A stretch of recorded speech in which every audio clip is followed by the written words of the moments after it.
ಸ್ನೇಹಿತರೆ ನಮಸ್ಕಾರ. ಗೌರಿ ಶಕ್ಕಿ ಸ್ಟುಡಿಯೋದ ವಿಶೇಷ ಕಾರ್ಯಕ್ರಮ ಮಾನಸ ಸರೋವರ ನಿಮಗೆಲ್ಲ ಆತ್ಮೀಯ ಸ್ವಾಗತ. ನಾನು ಗೌರಿ ಶಕ್ಕಿ. ಮಾನಸ ಸರೋವರ ಕಾರ್ಯಕ್ರಮದಲ್ಲಿ ನಮ್ಮೊಂದಿಗಿದ್ದಾರೆ ಸದ್ಗುರು ಶ್ರೀರಾಮ ಅವರು. ಗುರುಗಳೇ ನಮಸ್ಕಾರ. ನಮಸ್ಕಾರ. ಎಲ್ಲರಿಗೂ ಯುಗಾದಿಯ ಶುಭಾಶಯಗಳು. ನಿಮಗೂ ಕೂಡ ಯುಗಾದಿಯ ಶುಭಾಶಯಗಳು.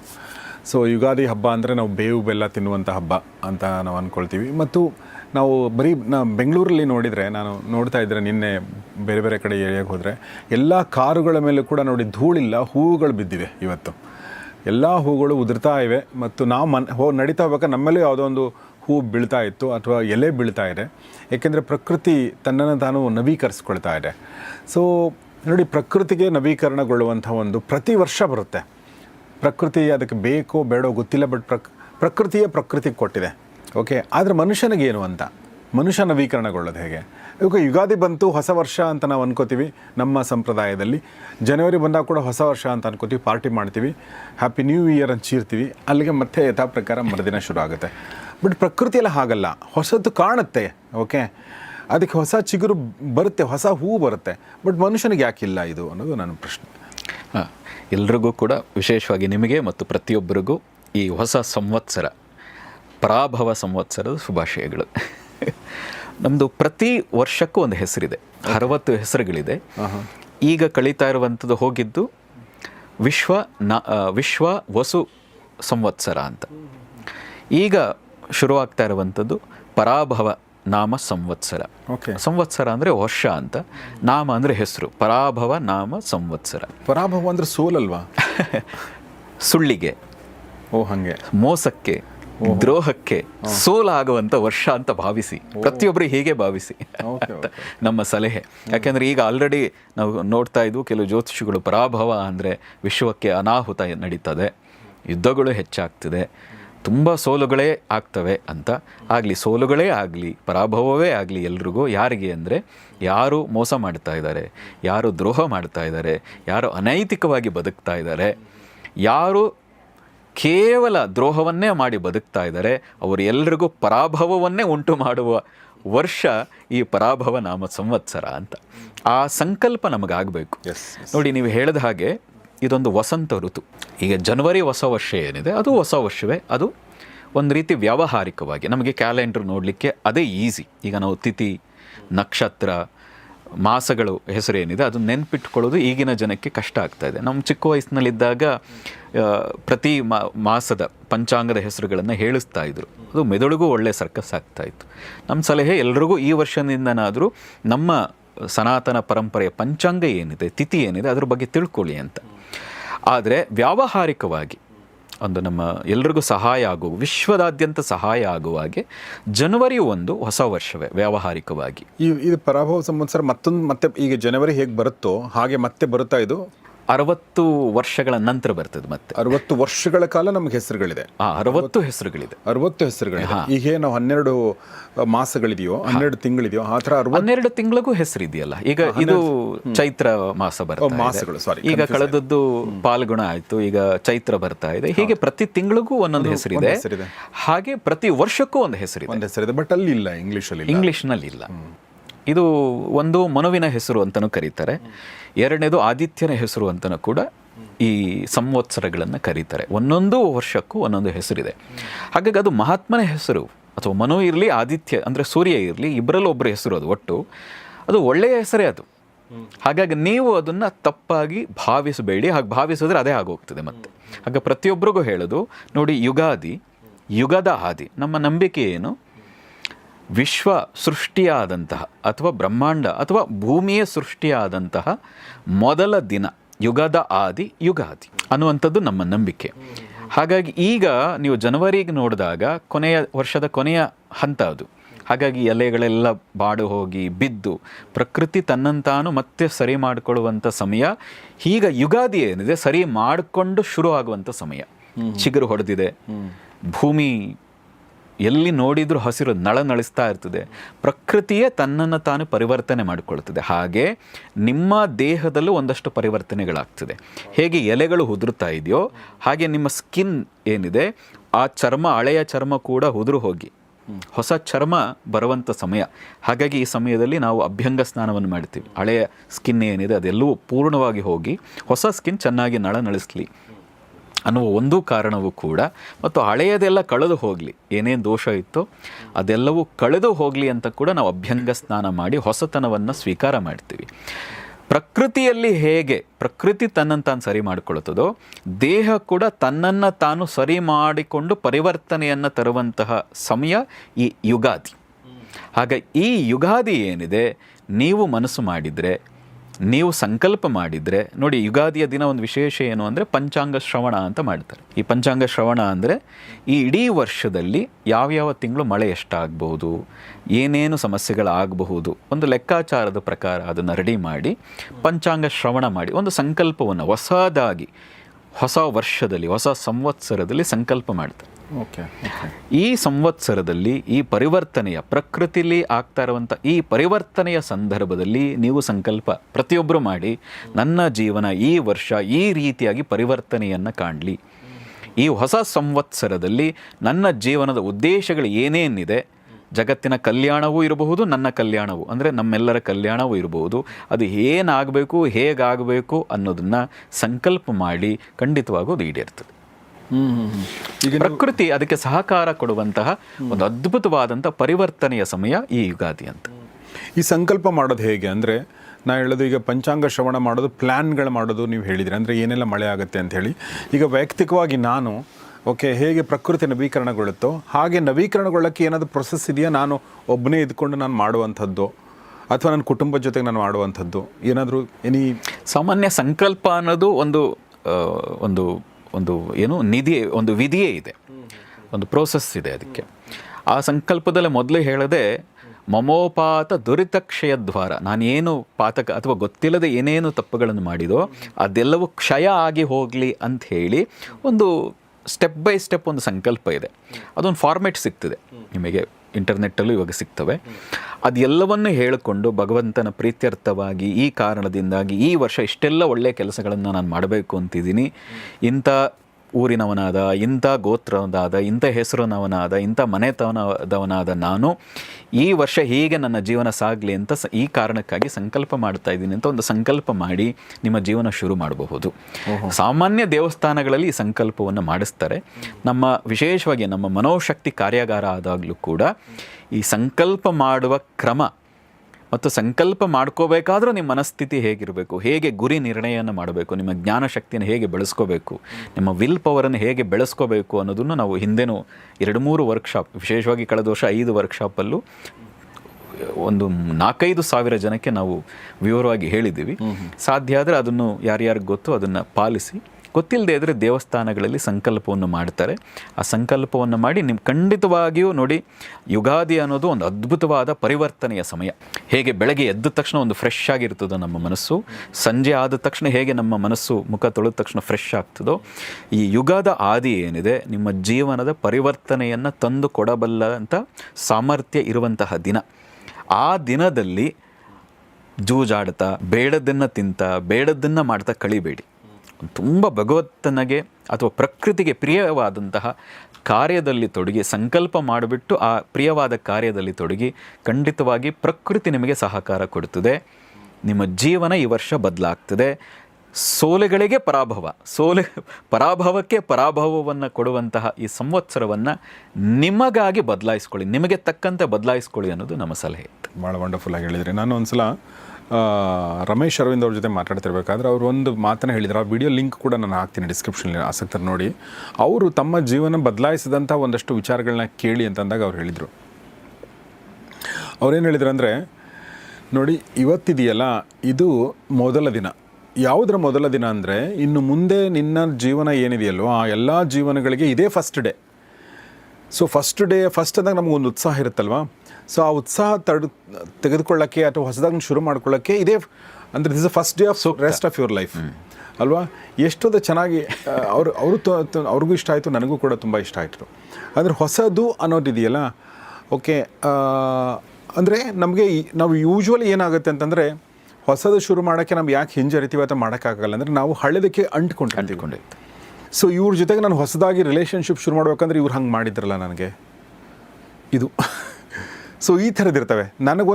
ನಾನೊಂದು ಹೊಸದಾಗಿ ಯೋಜನೆ ಮಾಡಬೇಕಂದ್ರೆ ಹಳೆ ಯೋಜನೆಲ್ಲ ನಾನು ಅಷ್ಟೊಂದು ಸಕ್ಸಸ್ಫುಲ್ ಆಗಲಿಲ್ಲವಲ್ಲ, ಅಥವಾ ನಾನು ಸೋಲ್ತ್ನಲ್ಲ ನಾನು, ಈ ಒಂದು ಕ್ಲೀನ್ಜಿಂಗ್ ಇರ್ತಾವಲ್ವ, ಕ್ಲಿಂಗ್ ಅಂದರೆ ಅಂಟುಕೊಂಡು ಜೋತ್ಕೊಂಡು ಬಿದ್ದಿರ್ತೀವಲ್ವ, ಇದರಿಂದ ಮುಕ್ತಿ ಪಡೆಯೋದು ಹೇಗೆ, ಇದರಿಂದ ಹೊರಗಡೆ ಬರೋದು ಹೇಗೆ? ನೋಡಿ, ನಾವು ಒಂದು ಕಡೆ ಶರಣಾಗೋದು. ಈಗ ಹಳೆಯದು ಹಿಂಗೆಲ್ಲ ಆಗೋಯ್ತು ನನ್ನ ಜೀವನದಲ್ಲಿ, ನಾವೇನು ಮಾಡ್ತೀವಿ, ಭಗವಂತನ ಪಾದಕ್ಕೆ ಎಲ್ಲವನ್ನು ಅರ್ಪಿಸ್ಬೋದು. ಏನೋ ನಮಗೊಂದು ಡಿಪೆಂಡ್ ಆಗಿದೆಯೋ ಮನುಷ್ಯ ಆದಮೇಲೆ, ಒಂದು ಮೆಟೀರಿಯಲಿಸ್ಟಿಕ್ ಲೈಫಲ್ಲಿ ನಾವು ಬದುಕ್ತಾ ಇದ್ದಾಗ ಯಾವುದೋ ಒಂದು ವಸ್ತುವಿನ ಮೇಲೆ ಅಥವಾ ಒಬ್ಬರ ಮೇಲೆ ಡಿಪೆಂಡ್ ಆಗಬೇಕು ಕೆಲವು ಸಾರಿ. ಹಾಗಾಗಿ ಒಂದು ಭಗವಂತನಲ್ಲಿ ಶರಣಾಗಿ ಹಿಂದಿನ ಈ ಸಂವತ್ಸರ ನಾನು ವಿಫಲತೆಯನ್ನು ಕಂಡೆ, ಈ ಸಮಸ್ಯೆಗಳಾಯಿತು, ಅದೆಲ್ಲವನ್ನು ನಿನಗೆ ಅರ್ಪಿಸ್ಬಿಡ್ತಾ ಇದ್ದೀನಿ. ನನಗೆ ಈ ವರ್ಷ ಈ ಸಂವತ್ಸರ ಅದಕ್ಕೆ ಹೇಳಿದ್ದು, ಆ ಸಂಕಲ್ಪ ಮಾಡಬೇಕಾದ್ರೆ ಹಳೆಯದ್ರ ಬಗ್ಗೆ ತಲೆ ಕೆಡಿಸ್ಕೋಬೇಡಿ. ಹಿಂದೆ ಹೀಗೆ ಮಾಡಿದ್ದೆ, ಹಿಂಗೆ ಇಂಥವ್ರಿಗೆ ಮೋಸ ಮಾಡಿದೆ, ಹಿಂದೆ ನಾನು ಇಂಥ ಪಾಪ ಕೆಲಸ ಮಾಡಿದೆ, ಅಯ್ಯೋ ಒಳ್ಳೇದಾಯಿತು, ನಿನಗದು ರಿಯಲೈಸ್ ಆಯ್ತಲ್ಲ, ಹಿಂದೆ ಇಂಥ ತಪ್ಪು ಮಾಡಿದ್ದೆ ಅಂತ ಆದರೂ ಗೊತ್ತಾಯ್ತಲ್ಲ, ಪುಣ್ಯ. ಕೆಲವ್ರಿಗೆ ಗೊತ್ತೇ ಆಗಲ್ಲ, ನಾನು ಮಾಡಿದ್ದೇ ಸರಿ, ನಾನು ಬದುಕಿದ್ದೇ ಸರಿ, ನಾನು ಏನೇನು ಕೆಲಸ ಮಾಡಿದ್ದೀನಿ ಅದೆಲ್ಲ ಸರಿ ಇತ್ತು, ಜಗತ್ತೇ ಸರಿ ಇಲ್ಲ ಅನ್ನೋರು ಇದ್ದಾರೆ, ಜೊತೆಲಿ ಇದ್ದವರೇ ಸರಿ ಇಲ್ಲ ಅನ್ನೋದು ಇದ್ದಾರೆ. ಆದರೆ ನಿಮಗೆ ಗೊತ್ತಾಯ್ತಲ್ಲ, ನಾನು ಇಲ್ಲಿವರೆಗೆ ತಪ್ಪು ಮಾಡಿದೆ, ನಾನು ಸೋತಿದ್ದೀನಿ ಅನ್ನೋದಾದರೂ ನಿಮಗೆ ರಿಯಲೈಸ್ ಆಯ್ತಲ್ಲ, ಈಗ ಅದನ್ನು ಬಿಟ್ಟು ಹಾಕಿ. ಈ ಸಂವತ್ಸರ, ಈ ಹೊಸ ಸಂವತ್ಸರದಲ್ಲಿ ನಿಮ್ಮ ಸಂಕಲ್ಪ, ನಾನು ಈ ವರ್ಷ ಗೆಲ್ತೀನಿ, ಈ ವರ್ಷ ಸಾಧಿಸ್ತೀನಿ, ಈ ವರ್ಷ ನಾನು ಏನು ಗಳಿಸಬೇಕಾಗಿತ್ತೋ, ಯಾವ ಗುರಿಯನ್ನು ಮುಟ್ಟಬೇಕಾಗಿತ್ತೋ ಮುಟ್ಟುತ್ತೀನಿ ಅನ್ನುವಂಥ ಪೂರ್ಣ ಮನಸ್ಸಿನೊಂದಿಗೆ ಸಂಕಲ್ಪ ಮಾಡಿ ಭಗವಂತ ಖಂಡಿತವಾಗಿ ದಾರಿ ತೋರಿಸ್ತಾನೆ. ಭಾಳ ಚೆನ್ನಾಗಿ. ನಾವು ಎಷ್ಟು ಸೋಲು ಕಂಡಿದ್ದೀವಿ, ಎಷ್ಟು ವಿಫಲತೆಯನ್ನು ಕಂಡಿದ್ದೀವಿ, ಮತ್ತು ಎಷ್ಟು ಜನ ಇವತ್ತು ಯಶಸ್ವಿ ಉದ್ದಿಮೆದಾರರು ಇದ್ದಾರೋ ಅವರೆಲ್ಲರೂ ವಿಫಲತೆಯನ್ನು ಕಂಡವರೇ. ಹಾಗೆ ವಿಫಲತೆಯನ್ನು ಕಂಡು ಪಾಠ ಕಲಿತು ಈಗ ಮಾಡಿದರೆ ಹಿಂಗೆ ಆಯಿತು, ಇಲ್ಲ ಹೀಗೆ ಮಾಡಬೇಕು, ನಾನು ಗೆಲ್ತೀನಿ, ಖಂಡಿತ ಗೆಲ್ತಾರೆ. ಇವತ್ತು ಯಾರ್ಯಾರು ಯಶಸ್ವಿ ಉದ್ದಿಮೆದಾರರಿದ್ದಾರೋ ಅವರು ವಿಫಲತೆಯನ್ನು ಕಂಡು ಯಶಸ್ಸನ್ನು ಕಂಡವರೇ. ವಿಫಲತೆಯನ್ನು ಕಾಣದೆ ಯಶಸ್ಸು ಕಂಡಾಗ ಸೋತ್ರೆ ಮತ್ತೆ ಕಷ್ಟ. ಆದರೆ ವಿಫಲತೆಯನ್ನು ಕಂಡು ಯಶಸ್ಸನ್ನು ಕಾಣ್ತಾರಲ್ಲ, ಅವನು ಯಾವತ್ತೂ ಸೋಲಲ್ಲ. ಅವನು ಧೈರ್ಯವಾಗಿ ಮುನ್ನುಗ್ಗೋದನ್ನು ಕಲ್ತಿರ್ತಾನೆ, ಎಲ್ಲವನ್ನು ಚಾಲೆಂಜಾಗಿ ಸ್ವೀಕಾರ ಮಾಡಿ ನಿಭಾಯಿಸೋದನ್ನು ಕಲಿತಾನೆ.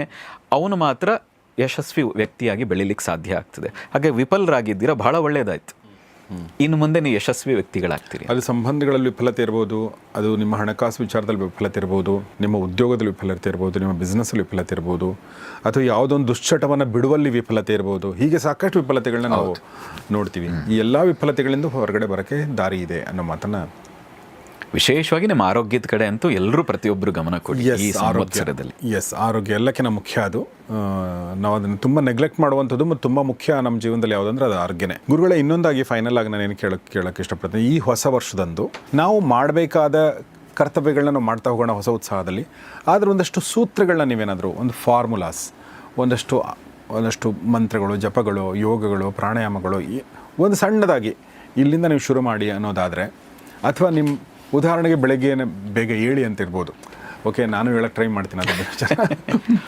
ಸೊ ನಮ್ಮ ನ್ಯೂಸ್ ಚಾನಲ್ಗಳಲ್ಲಿ ಕೆಲಸ ಮಾಡಿ ಮಾಡಿ ಮಾಡಿ ನಮಗೆ 11 ಗಂಟೆಗೆ ದಿನ ಮುಗಿಯುತ್ತೆ, ಮತ್ತು ಯಾಕಂದರೆ ಪ್ರತಿದಿನ 11 ಗಂಟೆ ಕೆಲಸ ಮುಗಿಯೋದು ನಮ್ಮದು. ಹಿಂಗಾಗಿ ಅದರಿಂದ ಇನ್ನೂ ಹೊರಗಡೆ ಬರೋಕ್ಕಾಗಿಲ್ಲ ನನಗೂ ಕೂಡ. ಬಟ್ ಆದರೂ ನೀವು ಹೇಳಿದ ಮೇಲೆ ಅಂದರೆ ಆ ಥರದ ಒಂದಷ್ಟು ಸೂತ್ರಗಳೇನಾದರೂ ಹೇಳ್ಬೋದಾ ನಮ್ಮಂಥ ಸಾಮಾನ್ಯರಿಗೆ? ನೋಡಿ, ನಾನು ಪ್ರತಿಯೊಬ್ಬರಿಗೂ ಹೇಳೋದು, ನಿಮ್ಮ ಜೀವನದಲ್ಲಿ 3 ಇರಲೇಬೇಕು. ಈ 3 ಇದ್ದರೆ ವಿಫಲರಾಗಲ್ವಾ, ಆಗ್ತೀರಿ. ಸೋಲ್ ಕಾಣಲ್ವಾ, ಕಾಣ್ತೀರಿ. ಸಮಸ್ಯೆಗಳ ಜೀವನದಲ್ಲಿ ಬರಲು ಬರ್ತದೆ, ಆದರೆ ಮತ್ತೆ ಪುಟಿದು ಹೇಳೋದಕ್ಕೆ ಈ 3 ನಿಮಗೆ ಸಹಾಯ ಮಾಡ್ತದೆ. ನಮ್ಮ ಜೀವನದಲ್ಲೂ ಅದಾಗಿರೋದ್ರಿಂದ ಹೇಳ್ತೀನಿ. 1, ಒಬ್ಬ ಗುರು ನಿಮ್ಮ ಜೀವನದಲ್ಲಿ. 2ನೇದು ಒಂದು ಇಷ್ಟ ದೈವ. ನಾನು ಹೇಳಿದಾಗ ಒಂದ್ರ ಮೇಲೆ ಡಿಪೆಂಡ್ ಆಗಬೇಕು ನಾವು. ಹಾಗಾಗಿ ಒಂದು ಇಷ್ಟ ದೈವ, ಯಾವ ದೇವರು ಇಷ್ಟ ನಿಮಗೆ? ಗಣೇಶ ಇಷ್ಟನಾ, ಶಿವ ಇಷ್ಟನಾ, ವಿಷ್ಣು ಇಷ್ಟನಾ, ಹನುಮಂತ ಇಷ್ಟನಾ? ಯಾರೋ ಒಬ್ಬ ಇಷ್ಟ ದೈವ. 3ನೇದು ನಿಮ್ಮ ಸಾಧನೆಗೆ ಏನು ಬೇಕಾಗಿದೆ ಅದರ ಗುರಿ. ಈ 3 ನಿಮ್ಮ ಜೀವನದಲ್ಲಿ ಇರಬೇಕು ಅಂತ ಈ ಸಂವತ್ಸರದಲ್ಲಂತೂ ಒಬ್ಬ ಸರಿಯಾದ ಗುರುವನ್ನು ಆಯ್ಕೆ ಮಾಡ್ಕೊಳ್ಳಿ, ಸಹಾಯ ಆಗ್ತದೆ ನಿಮ್ಮ ಜೀವನಕ್ಕೆ. ಒಬ್ಬ ಇಷ್ಟ ದೇವರನ್ನು ಸ್ವೀಕಾರ ಮಾಡಿ, ಮನಸ್ಸಿನಲ್ಲಿ ನಿಮ್ಮ ಹೃದಯದಲ್ಲಿ ಗಟ್ಟಿಯಾಗಿ ಇಟ್ಕೊಳ್ಳಿ ಆ ಇಷ್ಟ ದೈವವನ್ನು. 3ನೇದು, ನಿಮ್ಮ ಜೀವನದಲ್ಲಿ ಇದನ್ನು ಸಾಧಿಸಲೇಬೇಕು ಅಂತ ಏನಿದೆ ಅದು ಸಾಧಿಸದೆ ಸತ್ತರೆ ನೀವು ಬದುಕಿಗೆ ವ್ಯರ್ಥ. ಹಾಗಾಗಿ ನಿಮಗೇನು ಸಾಧಿಸಬೇಕು ಅಂತಿದ್ದೀರಿ ಅದ ಕಡೆಗೆ ಹೆಜ್ಜೆ ಇಡೋಕ್ಕೆ ಶುರು ಮಾಡಿ. ಅಲ್ಲಿ ಸಾಧಿಸ್ತಿರೋ, ವಿಫಲರಾಗ್ತಿರೋ, ಅದು ಕೈಗೆ ಸಿಗ್ತದೋ ಸಿಗಲೋ ಅದ್ರ ಬಗ್ಗೆ. ಕರ್ಮಣ್ಯೇವ ಅಧಿಕಾರಸ್ತೆ ಮಾಫಲೇಶು ಕದಾಚನ ಅಂತ ಏನು ಭಗವದ್ಗೀತೆಯಲ್ಲಿ ಕೃಷ್ಣ ಹೇಳಿಬಿಟ್ಟಿದ್ದಾರೆ. ಕರ್ಮ ಮಾಡೋಕ್ಕಷ್ಟೇ ನಿನಗೆ ಅಧಿಕಾರ, ಅದರ ಬಗ್ಗೆ ಫಲದ ಬಗ್ಗೆ ನೀನು ತಲೆ ಕೆಡಿಸ್ಕೊಡ್ಬೇಡ ಅಂತ. ಅದು ಯಶಸ್ವಿ ಆಗ್ತಿರೋ ಬಿಡ್ತಿರೋ, ಆದರೆ ಯಶಸ್ವಿ ಆಗ್ತೀನಿ, ಆ ಗುರಿಯನ್ನು ಮುಟ್ತೀನಿ ಅನ್ನುವಂಥ ಮನಸ್ಥಿತಿಯೊಂದಿಗೆ ಆ ಗುರಿಯ ಕಡೆಗೆ ನೀವು ಹೋಗೋದಕ್ಕೆ ಶುರು ಮಾಡಿ. ತುಂಬ ಜನ ಹೇಳೋದು ನಾನು ಗುರು ಇದೆ, ಇಷ್ಟ ದೇವ್ರು ಇಟ್ಕೊಂಡಿದ್ದೀನಿ, ಆದರೂ ನಂಗೆ ಜೀವನ ಸಮಸ್ಯೆ, ನಾನು ನಿತ್ಯ ಸಾಧನೆ ಮಾಡ್ತೀನಿ, ಸಮಸ್ಯೆ. ಅರೆ ಸಮಸ್ಯೆ ಎಲ್ರಿಗೂ ಬರ್ತದ್ರಿ, ಯಾರಿಗೆ ಬರದೇ ಇರೋಕ್ಕೆ ಸಾಧ್ಯವೇ ಇಲ್ಲ. ಯಾಕೆಂದರೆ ಆ ಸಮಸ್ಯೆಗಳು ಬಂದಾಗಲೇ ನಿಮ್ಮ ಜೀವನದಲ್ಲಿ ಪಾಠಗಳನ್ನು ಕಲೀಲಿಕ್ಕೆ ಸಾಧ್ಯ ಆಗೋದು. ನಿಮ್ಮ ಜೀವನ ಉನ್ನತ ಮಟ್ಟಕ್ಕೆ ಏರಿಸ್ಕೊಳ್ಳೋಕೆ ಸಾಧ್ಯ ಆಗೋದೆ ನಿಮಗೇನೋ ಪ್ರಾಬ್ಲಮ್ಸ್ ಅಥವಾ ಏನೋ ಅಡ್ಡಿಗಳು ಬಂದಾಗ. ನೀವು ಯೋಚನೆ ಮಾಡಿ, ಜೀವನದಲ್ಲಿ ಏನೂ ಪ್ರಾಬ್ಲಮ್ ಬರ್ತಾ ಇಲ್ಲ, ನನ್ನ ಜೀವನ ಸುಮ್ಮನೆ ನಡೀತಾ ಹೋಗ್ತಾ ಇದೆ ಅಂದರೆ ಆ ಜೀವನಕ್ಕೆ ಅರ್ಥವೇ ಇಲ್ಲ. ನಿಮ್ಮ ಬಯೋಗ್ರಫಿ ಬರ್ಕೋಬೇಕಾದ್ರೆ ನೀವೇ ಯೋಚನೆ ಮಾಡಿ, ಹುಟ್ಟಿದೆ, ಇಷ್ಟು ಆಸ್ತಿ ಇತ್ತು, ಪ್ರತಿನಿತ್ಯ ಎದ್ದೆ, ತಿಂಡಿ ತಿಂದೆ, ಊಟ ಮಾಡಿದೆ, ನನ್ನ ಕೆಲಸ ಆರಾಮಾಗಿ ನಡೀತಾ ಇತ್ತು, ಏನೂ ಪ್ರಾಬ್ಲಮ್ ಇಲ್ಲ, ಅದ್ಭುತವಾಗಿ ನನ್ನ ಜೀವನ ಇದೆ ಅಂತ ಬರೆದ್ರೆ ಯಾರು ಓದ್ತಾರೆ? ನಿಮ್ಮದೇ ಬಯೋಗ್ರಫಿ ನೀವೇ ಓದಲ್ಲ. ಆ ಜೀವನದಲ್ಲಿ ಒಂದು ಥ್ರಿಲ್ ಇರಬೇಕು. ಈ ಕೆಲಸ ಮಾಡಿದೆ, ಹೇಗೆ ಎದುರಿಸ್ತೆ, ಇಂತಿಂಥ ಸಮಸ್ಯೆಗಳು ನನ್ನ ಜೀವನದಲ್ಲಿ ಬಂತು, ಅದನ್ನು ಹೇಗೆ ಎದುರಿಸ್ತೆ ಅಂದಾಗ ಮಾತ್ರ ಆ ಪುಸ್ತಕಗಳನ್ನು ಓದಲಿಕ್ಕೆ ಸಾಧ್ಯ ಆಗೋದು. ಅಂದರೆ ಅದರಲ್ಲಿ ಏನು ನವರಸಗಳು ಅಂತ ಹೇಳ್ತಾರಲ್ಲ, ಆ ನವರಸಗಳು ಇದ್ದರೆ ಮಾತ್ರ ಆ ಪುಸ್ತಕ ಓದೋಕ್ಕೆ ಸಾಧ್ಯ ಆಗೋದು. ಅಟ್ಲೀಸ್ಟ್ ಅದರಲ್ಲೊಂದು ಹೋರಾಟ ಇಲ್ಲದೆ ಹೋದರೆ, ಅದರಲ್ಲೊಂದು ವಿಫಲತೆ, ಅದನ್ನು ಹೇಗೆ ಗೆದ್ದೆ ಅನ್ನೋದು ಇಲ್ಲದೆ ಹೋದರೆ ಆ ಪುಸ್ತಕಕ್ಕೆ ಸೇಲೇ ಆಗಿಲ್ಲ ಅದು ಅಲ್ವಾ? ಹಾಗೆ ನಿಮ್ಮ ಜೀವನಕ್ಕೊಂದು ಬೆಲೆ ಬರೋದು ಯಾವಾಗ, ನಿಮ್ಮ ಜೀವನಕ್ಕೊಂದು ಮೌಲ್ಯ ಬರೋದು ಯಾವಾಗ ಅಂದರೆ ನೀವು ಎಲ್ಲ ಏರಿಳಿತಗಳನ್ನು ನೋಡಿದಾಗ ಮಾತ್ರ. ಒಂದು ಏಜ್ ಆಗಿ ನಿಲ್ದು ನೋಡ್ತಿರಲ್ಲ, ಸಿಂಹಾವಲೋಕನ ಅಂತ ನಮ್ಮ ಹಿರಿಯರು ಹೇಳೋರು, ಹಿಂದೆ ಸಿಂಹ ತಿರುಗಿ ನಡೆದು ಬಂದ ದಾರಿ ನೋಡುತ್ತಂತೆ. ಹಾಗೆ ನಿಮ್ಮ ಜೀವನ ಹಿಂದೆ ತಿರುಗಿ ನೋಡಿದಾಗ, ಅರೆ ಏನು ಅದ್ಭುತ ನನ್ನ ಜೀವನ, ಎಂತೆಂಥ ಸಮಸ್ಯೆ ಎದುರಿಸ್ಕೊಂಡು ಬಂದಿದ್ದೀನಿ ಅಂತ ನಿಮಗೆ ನೀವೇ ಮೆಲುಕು ಹಾಕ್ತೀರಿ. ಕಾದಂಬರಿ ಬರೀತಿರೋ, ಪುಸ್ತಕ ಬರೀತಿರೋ, ಬಯೋಗ್ರಫಿ ಬರೀತಿರೋ ಸೆಕೆಂಡರಿ, ಅಥವಾ ಬರೀ ನಿಮ್ಮ ಮೊಮ್ಮಕ್ಕಳ ಕಥೆ ಹೇಳ್ತಿರೋ, ಆದರೆ ನಿಮಗೆ ನೀವು ನೋಡ್ಕೊಳ್ತಿರೋ, ನಿಮಗೊಂದು ಹೆಮ್ಮೆ ಆಗ್ತದೆ. ಎಂಥ ಜೀವನ ನಂದು, ಹೇಗೆಲ್ಲ ಹೆದರಿಸಿ ಬಂದಿದ್ದೀನಿ, ಹೇಗೆಲ್ಲ ಅದನ್ನು ಪಾರಾಗಿ ಬಂದಿದ್ದೀನಿ, ಹೇಗೆ ನಾನು ಕಟ್ಟಿದ್ದೀನಿ ಅನ್ನೋದು ಗೊತ್ತಾಗ್ತದೆ. ಹಾಗೆ ಗೊತ್ತಾಗಬೇಕಾದ್ರೆ ಇವೆಲ್ಲ ಬರಬೇಕು. ಆದರೆ ಇವೆಲ್ಲ ಬಂದಾಗಲೂ ಕುಗ್ಗದೆ, ನಕಾರಾತ್ಮಕವಾಗಿ ಇರದೆ, ಮತ್ತೆ ಪುಟಿದು ಹೇಳಬೇಕಾದ್ರೆ ಒಬ್ಬ ಗುರು, ಒಂದು ಇಷ್ಟದೈವ, ಜೀವನದೊಂದು ಗುರಿ, ಈ ಮೂರು ಇರಬೇಕು. ಈ ಪರಾಭವ ಸಂವತ್ಸರದಲ್ಲಿ ಈ ಮೂರನ್ನಾದರೂ ನೀವು ಇಟ್ಕೊಳ್ಳಿ ಅಂತ. ಈಗ ದೇವ್ರ ಬಗ್ಗೆ ನಂಬಿಕೆ ಇಲ್ಲದಂಥವ್ರು ಅವ್ರಿಗೇನಾದರೂ ಹೇಳಕ್ಕೆ ಇಷ್ಟಪಡ್ತೀರಾ? ನಿಮ್ಮ ಮೇಲಾದರೂ ನಿಮ್ಗೆ ನಂಬಿಕೆ ಇಟ್ಕೊಳ್ಳಿ ಅಂತ. ದೇವ್ರನ್ನ ನಂಬದೇ ಇದ್ರು ಅಡ್ಡಿ ಇಲ್ಲ. ಇಷ್ಟ ದೈವ ಅಂತ ಇಲ್ಲದೆ ಇರ್ಬೋದು, ದೇವರೆಲ್ಲರೂ ಇಷ್ಟ, ಬಟ್ ಇಷ್ಟ ದೈವ ಅಂತ ಇಲ್ಲದೆ ಇರುವಂಥವ್ರಿಗೆ ನಿಮ್ಮ ಮೇಲೆ ನಿಮ್ಮ ನಂಬಿಕೆ ಇಟ್ಕೊಳ್ಳಿ. ಅದು ಬಹಳ ಮುಖ್ಯವಾದದ್ದಲ್ವ. ಇಷ್ಟ ದೇವರ ಮೇಲೆ ನಂಬಿಕೆ ಇಲ್ಲದೆ ಇದ್ರು, ಯಾವುದೇ ದೇವರ ಮೇಲೆ ನಂಬಿಕೆ ಇಲ್ಲದೆ ಇದ್ದರೂ ನಿಮ್ಮ ಮೇಲಾದರೂ ನಿಮಗೆ ನಂಬಿಕೆ ಇರಲಿ. ಆಮೇಲೆ ಕೊನೆಯದಾಗಿ ಇನ್ನೂ ಕೆಲವರಿಗೆ ಇದನ್ನು ಅಂದರೆ ಈ ಜೀವನದ ಗುರಿನೇ ಗೊತ್ತಿಲ್ಲದೆ ಇರುವಂಥವ್ರು ಇರುವ ಸಾಧ್ಯತೆ ಇದೆ. ಅಂಥವ್ರು ಭೂಮಿ ಮೇಲೆ ಇರೋದೇ ಮುಂದಿನ ಶಬ್ದ ನಮ್ಮಂಥವ್ರು ಹೇಳಬಾರ್ದು. ನೋಡಿ, ಬೆಳಗ್ಗೆ ಎದ್ದಾಗ ಇವತ್ತೇನೂ ಮಾಡೋಕ್ಕಿಲ್ವಲ್ಲಪ್ಪ ಅನ್ನೋ ಥರ ಎದ್ದೇಳಬಾರ್ದು ಒಬ್ಬ ಮನುಷ್ಯ. ಬೆಳಗ್ಗೆ ಎದ್ದಾಗ ನಾನು ಏನು ಮಾಡಬೇಕು ಅಂತ ಸ್ಪಷ್ಟತೆಯನ್ನು ಇಟ್ಕೊಂಡಾಗ ಮಾತ್ರ ಅವನು ಬೆಳಗ್ಗೆ ಎದ್ದೇಳಬೇಕಾದ್ರೆ ಅದು ಬೆಳಗ್ಗೆಗೂ ಒಂದು ಅರ್ಥ. ಕರೆಕ್ಟ್. ಬೆಳಗ್ಗೆ ಹೇಳೋಕ್ಕೊಂದು ಕಾರಣ ಎಲ್ರಿಗೂ ಇದೆ. ಅಂದರೆ ಒಂದು ಕಥೆ ಇದೆಯಲ್ಲ, ಒಬ್ಬ ವ್ಯಕ್ತಿ ಗೋಡೆ ಕಟ್ತಿರ್ತಾನೆ, ಅವನಿಗೆ ಕೇಳಿದಾಗ ಏನು ಮಾಡ್ತಾ ಇದೆ ಅಂದರೆ ನಾನು ಕಲ್ಲು ಕಟ್ತಾ ಇದ್ದೀನಿ ಅಂತಂದಂತೆ. ಇನ್ನೊಬ್ಬ ವ್ಯಕ್ತಿ ಕೇಳಿದಾಗ ನಾನು ದೇವಸ್ಥಾನ ಕಟ್ತಾ ಇದ್ದೀನಿ ಅಂತ. ಇಬ್ಬರು ಅದೇ ಕೆಲಸ ಮಾಡ್ತಿರೋದು. ಎಲ್ರಿಗೂ ಕಲ್ಲು ಕಟ್ಟಿಯೋದು ಗೊತ್ತು, ಆದರೆ ದೇವಸ್ಥಾನ ಕಟ್ತಾ ಇದ್ದೀನಿ ಅನ್ನೋದ್ರ ಬಗ್ಗೆ ಗೊತ್ತಿಲ್ಲ. ಪ್ರತಿದಿನ ಏಳಲೇಬೇಕು, ಕೆಲಸಕ್ಕೆ ಹೋಗಲೇಬೇಕು ಅನ್ನೋದು ಎಲ್ರಿಗೂ ಗೊತ್ತಿದೆ. ಆ ಗುರಿ ಇದೆ ಅವ್ರಿಗೆ, ಬಟ್ ಫೈನಲಿ ಏನು ಅನ್ನೋದು ಗೊತ್ತಿಲ್ಲ ಅಂತ ನಂಗೆ ಅನಿಸುತ್ತೆ. ನೋಡಿ, ನಮ್ಮ ಜೀವನದಲ್ಲಿ ಒಂದು ಗುರಿ ಒಂದು ಇಲ್ಲದೇ ಇದ್ದರೆ ನಮ್ಮ ಬದುಕಿಗೆ ಒಂದು ಅರ್ಥ ಇರಲ್ಲ. ನಾವು ತುಂಬ ಸರಿ ಅಂದ್ಕೊಳ್ತೀವಿ, ನಿಮಗೇನು ನಮ್ಮನ್ನು ಕೇಳ್ತಾರೆ ಏನು ಆಸೆ ಇಲ್ಲ ಅಂತ. ಆಸೆ ಇಲ್ಲದೆ ಹೋದರೆ ಈ ದೇಹದಲ್ಲಿ ಇರೋದಕ್ಕೆ ಸಾಧ್ಯವೇ ಇಲ್ಲ ಅಂತ ರಾಮಕೃಷ್ಣ ಪರಮಹಂಸರದು ಹೇಳ್ತಾರೆ. ಅವರಿಗೆ ಊಟ ಅಂದರೆ ಬಹಳ ಪ್ರೀತಿ. ಅವರು ಎಲ್ಲಿವರೆಗೆ ಅಂದರೆ 10 ಜನ ಶಿಷ್ಯಂದಿರು ಕೂತಿದ್ದಾಗ ಅಡುಗೆ ಮನೆಗೆ ಹೊಡೋಗೋರು, ಇವತ್ತೇನು ಅಡುಗೆ ಅಂತ. ಅವ್ರಿಗೆ ಹೆಂಡತಿಗೆ ಒಂದಿನ ಕೋಪ, ಶಾರದಾ ಮಾತೆಗೆ ಒಂದಿನ ಕೋಪ ಬಂದ್ಬಿಟ್ಟು, ಅಷ್ಟು ಜನ ಕೂತಿದ್ದಾರೆ, ಒಂಚೂರಾದರೂ ನಿಮಗೆ ಅದಕ್ಕೆ ಹೇಳಿದ್ರಂತೆ, ಯಾವತ್ತು ನನಗಿರೋ ಒಂದೇ ಆಸೆ ಒಳ್ಳೆ ಊಟ ತಿನ್ನಬೇಕು. ನೀವು ಅವ್ರು ಅಲ್ಲೆಲ್ಲಿ ನೋಡಿರ್ಬೋದು, ಭಾಳ ಸ್ವೀಟ್ ತಿಂದು ಇದಾಗಿದೆ ಅವರು. ಯಾವತ್ತು ನಾನು ಊಟದ ಬಗ್ಗೆ ತಿರಸ್ಕಾರ ಹೊಂದುತ್ತೀನೋ ಅದಾಗಿ ಕೆಲವೇ ದಿನದಲ್ಲಿ ದೇಹ ಬಿಡ್ತೀನಿ ಅಂತ ಅರ್ಥ ಅಂತ. ಯಾಕೆಂದರೆ ಅವ್ರಿಗೆ ಆಸೆ ಇದ್ದದ್ದು ಅದೊಂದೇ, ಅದು ಬಿದ್ದು ಹೋದ ದಿನ ಈ ದೇಹದಲ್ಲಿ ನಾನು ಇರಲ್ಲ ಅಂತ. ಹಾಗಾಗಿ ಆಸೆಯೇ ಇಲ್ಲದೆ, ಕಾಮನೆಗಳೇ ಇಲ್ಲದೆ ಯಾರೂ ಈ ದೇಹದಲ್ಲಿ ಇರೋಕ್ಕೆ ಸಾಧ್ಯವೇ ಇಲ್ಲ. ಧರ್ಮಕ್ಕಾಗಿ ಆದರೂ ಏನೋ ಮಾಡಬೇಕು ಅಂತ ಒಂದು ಕಾಮನೆ ಇರಬಹುದು, ಇಲ್ಲ ಸಮಾಜಕ್ಕೆ ಏನೋ ಮಾಡಬೇಕು ಅನ್ನೋಂಥ ಕಾಮನೆ ಇರ್ಬೋದು, ಒಂದು ಗುರಿ ಇರಬಹುದು. ಯಾವುದೋ ಒಂದು ಗುರಿ ಪ್ರತಿಯೊಬ್ಬರಿಗೂ ಇರಲೇಬೇಕು. ನೀವು ಆಧ್ಯಾತ್ಮಿಕ ಉನ್ನತ ಹಂತಕ್ಕೆ ಹೋದಾಗ ಗುರಿಗೂ ಯಾವ ಗುರಿ, ಯಾವ ಮೂಲ, ಯಾವ ಇದು ಅದು ಬಂದ್ಬಿಡ್ತದೆ. ಕೊನೆಗೆ ಏನೂ ಇಲ್ಲ, ಜಗತ್ತೇ ಏನು ಪರಿಪೂರ್ಣ ಅಲ್ಲ ಅನ್ನುವಂಥ, ಅಥವಾ ಎಲ್ಲವೂ ಒಂದೇ ಅನ್ನುವಂಥ ಸಮಭಾವ ಬರ್ತದೆ. ಆದರೆ ಆ ಹಂತಕ್ಕೆ ಹೋಗೋವರೆಗಾದರೂ ನಿಮಗೇನೋ ಒಂದು ಕಾಮನೆ, ಒಂದು ಗುರಿ, ಒಂದು ಸ್ಪಷ್ಟತೆ ಇಲ್ಲದೆ ಹೋದರೆ ನಿಮ್ಮ ಜೀವನಕ್ಕೆ ಒಂದು ಅರ್ಥವೇ ಇಲ್ಲ ಅಂತ ಹೇಳೋದು. ನಮಗೂ ಜೀವನದ ಒಂದು ದೊಡ್ಡ ಗುರಿ ಇದೆ. ಅದು ಆಗ್ತದೆ ಬಿಡುತ್ತೆ, ನಮ್ಗೆ ತಲೆ ಬಿಸಿ ಇಲ್ಲ. ಆದರೆ ಅದು ಆಗಬೇಕು, ಅದನ್ನು ಮಾಡಬೇಕು ಅನ್ನೋದಷ್ಟೇ ನಮಗೆ ಇರುವಂಥ ಲಕ್ಷ್ಯ. ಅದು ಆಗಲಿಲ್ಲ ಅಂತ ಕೊರಗಲ್ಲ, ಆಗೋಯ್ತು ಅಂತ ಹಿಗ್ಗಿಲ್ಲ. ಆದರೆ ಆಗಬೇಕು, ನಾವು ಈ ಕೆಲಸ ಮಾಡಬೇಕು ಅನ್ನುವಂಥ ಸ್ಪಷ್ಟತೆ ಇದೆ. ಏನು ಗುರಿ ನಿಮ್ಮದು? ಒಂದು ಸಿಂಪಲಾಗಿ ಹೇಳಿರ್ತೀನಿ, ಆಧ್ಯಾತ್ಮಿಕವಾಗಿ ಜಗತ್ತಿಗೆ ಈಗ ಉಪಾಸನ ಅನ್ನುವಂಥ ಒಂದು ಆಲದ ಮರ, ಈ ಆಲದ ಮರದ ಕೆಳಗೆ ಜಗತ್ತಿನ ಎಲ್ಲ ಮುಮುಕ್ಷುಗಳಿಗೆ ಅಂದರೆ ಜಿಜ್ಞಾಸುಗಳಿಗೆ ಅಂದರೆ ಮೋಕ್ಷವನ್ನು ಬಯಸುವಂಥ, ಜ್ಞಾನವನ್ನು ಬಯಸುವಂಥ ಮುಮುಕ್ಷುಗಳಿಗೆ ಒಂದು ಆಶ್ರಯ ತಾಣ ಆಗಬೇಕು, ಒಂದು ರಿಫ್ರೆಶ್ಮೆಂಟ್ ಜಾಗ ಆಗಬೇಕು. ಬಂದು ಸಾಧನೆ ಮಾಡಿ ಜಗತ್ತಿಗೆ ನಾನೇನಾದರೂ ಮಾಡ್ತೀನಿ ಅನ್ನುವಂಥ, ಅಥವಾ ತನ್ನನ್ನು ತಾನೇ ಉದ್ಧಾರ ಮಾಡಿಕೊಳ್ಳುವಂಥ ಒಂದು ಸಾಮರ್ಥ್ಯವನ್ನು ಕುಗ್ಗಿದ ವ್ಯಕ್ತಿಯು ಇಲ್ಲಿಗೆ ಬಂದು ಸಾಮರ್ಥ್ಯವನ್ನು ಗಳಿಸಿ ಹೋಗುವಂತಹ ಒಂದು ಅದ್ಭುತವಾದಂಥ ಒಂದು ಕೇಂದ್ರವನ್ನು ಜಗತ್ತಿಗೆ ಮಾಡಿ, ನಾವಿಲ್ಲದೆ ಹೋದರು, ನಮ್ಮ ಹೆಸರು ಇಲ್ಲದೆ ಹೋದರು, ನಮ್ಮ ನೆನಪೇ ಇಲ್ಲದೆ ಹೋದರು, ಒಂದಷ್ಟು ತಲೆಮಾರುಗಳವರೆಗಾದರೂ ಆ ಒಂದು ಕೇಂದ್ರ ಕೆಲಸ ಮಾಡುವಂತಾಗಬೇಕು ಅನ್ನೋದು ನಮ್ಮ ಆಸೆ. ಸೊ ಹಾಗೆ ಎಷ್ಟು ದೊಡ್ಡ ಒಂದು ಆಸೆ, ಅಂದರೆ ಉದಾತ್ತವಾದ್ದು, ದೊಡ್ಡದು ಅಂದರೆ ನಮಗೋಸ್ಕರ ಅಲ್ಲ ಅನ್ನೋದಿದೆಯಲ್ಲ, ಅದು ಭಾಳ ಮುಖ್ಯ.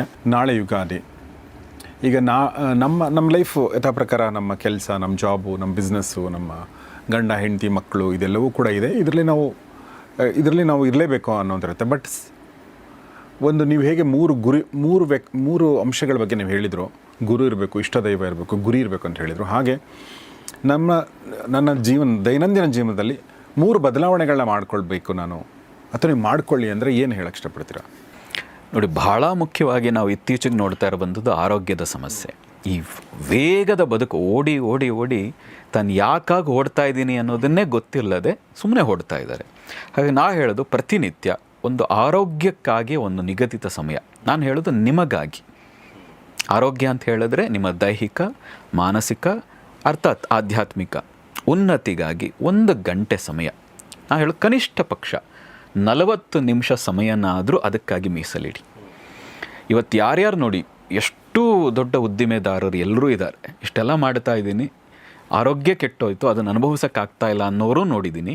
ಇಲ್ಲ, ನಾನು ಇದನ್ನು ಚೆನ್ನಾಗಿ ನಿಭಾಯಿಸಬೇಕು ಅಂತ ಈ ಆರೋಗ್ಯವನ್ನು ಕಾಪಾಡಿಕೊಂಡು ಹೋಗಿರೋರ ಸಂಖ್ಯೆನೂ ಇವತ್ತು ಆ ದೊಡ್ಡ ದೊಡ್ಡ ಯಶಸ್ವಿ ಉದ್ದಿಮೆದಾರರು 24 ಗಂಟೆ ಇದ್ರೂ ಸಾಕಾಗಲ್ಲ ಅನ್ನುವಂಥ ವ್ಯಕ್ತಿಗಳ ಜೀವನದಲ್ಲೂ ನಾವು ನೋಡ್ತಾ ಇದ್ದೀವಿ, ಎರಡೂ ನೋಡ್ತಾ ಇದ್ದೀವಿ.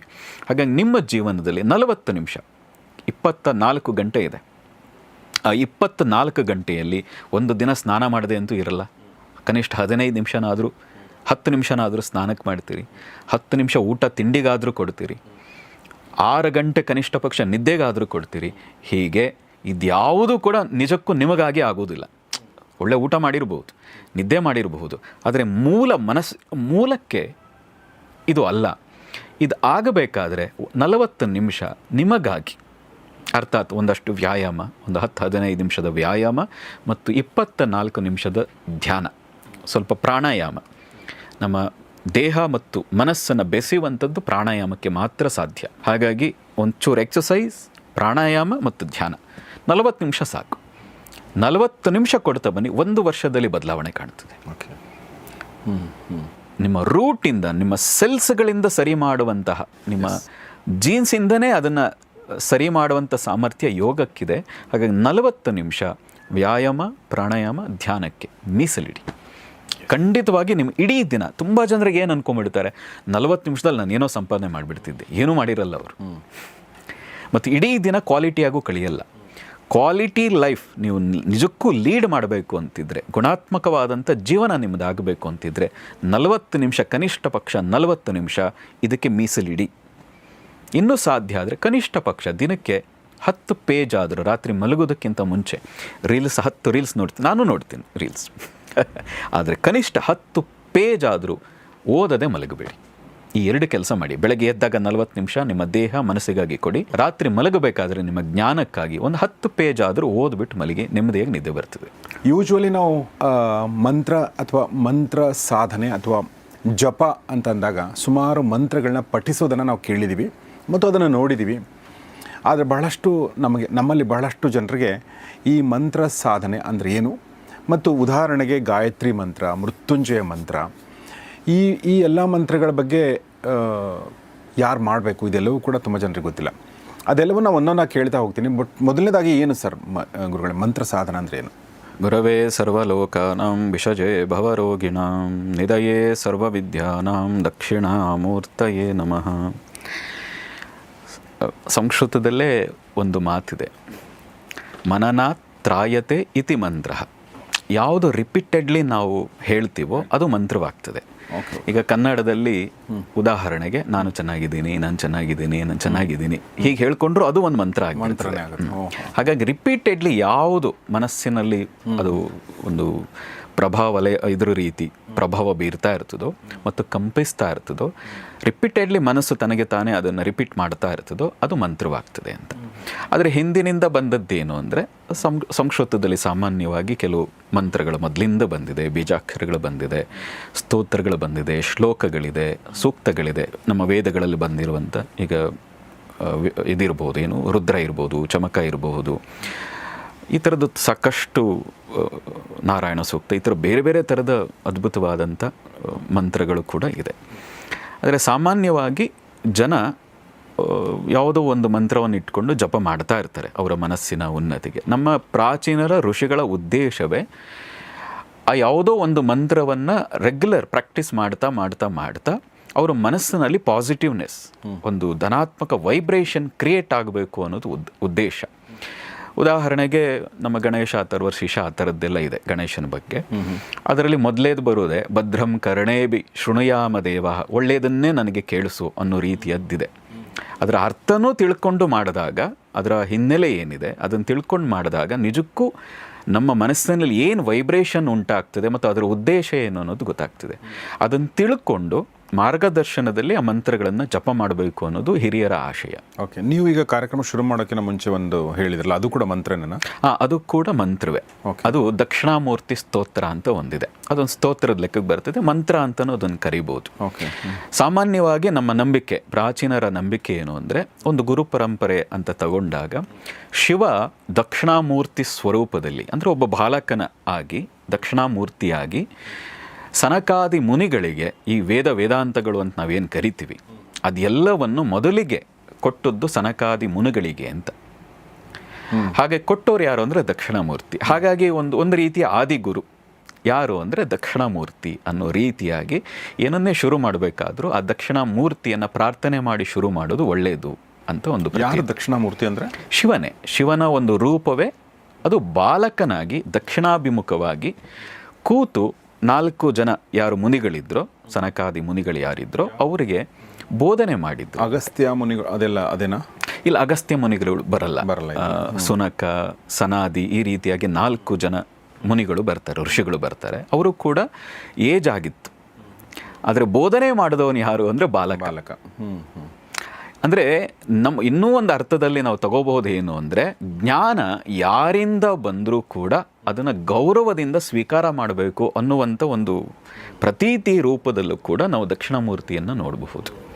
ಮತ್ತು ಇನ್ನೂ ಒಂದು ಮಾತಿದೆ, ಈಗ ನೀವು ಮಂತ್ರದ ಬಗ್ಗೆನೇ ಕೇಳ್ತಾ ಇದ್ದರಿಂದಾಗಿ, ಯಾರಿಗೆ ಬುದ್ಧಿ ಮಂದ ಇದೆ ಮತ್ತು ಯಾರು ಓದಿನಲ್ಲಿ ಆಸಕ್ತಿ ಇಲ್ಲ, ಓದಿನಲ್ಲಿ ಚುರುಕಾಗಬೇಕು, ಬುದ್ಧಿ ಚುರುಕಾಗಬೇಕು, ಸೂಕ್ಷ್ಮಮತಿ ಅಂತ ಕರಿತೀವಿ. 3 ಥರ ಕೆಟಗರಿ ಇರ್ತೀವಿ: ಸೂಕ್ಷ್ಮಮತಿ, ಮಂದಮತಿ ಮತ್ತು ತೀರಾ ಅರ್ಥವೇ ಆಗದ ಒಂದು ತೀರಾ ಅಧೋಗತಿಯಾಗಿರ್ಬೋದು, ಅಥವಾ ಮಧ್ಯಮ ಮತಿ ಅಂತಲೂ ಅನ್ಕೋಬೋದು. ಅಂದರೆ ಸೂಕ್ಷ್ಮನೂ ಅಲ್ಲ ಮಂದಮೂ ಅಲ್ಲ, ಆ ರೀತಿ.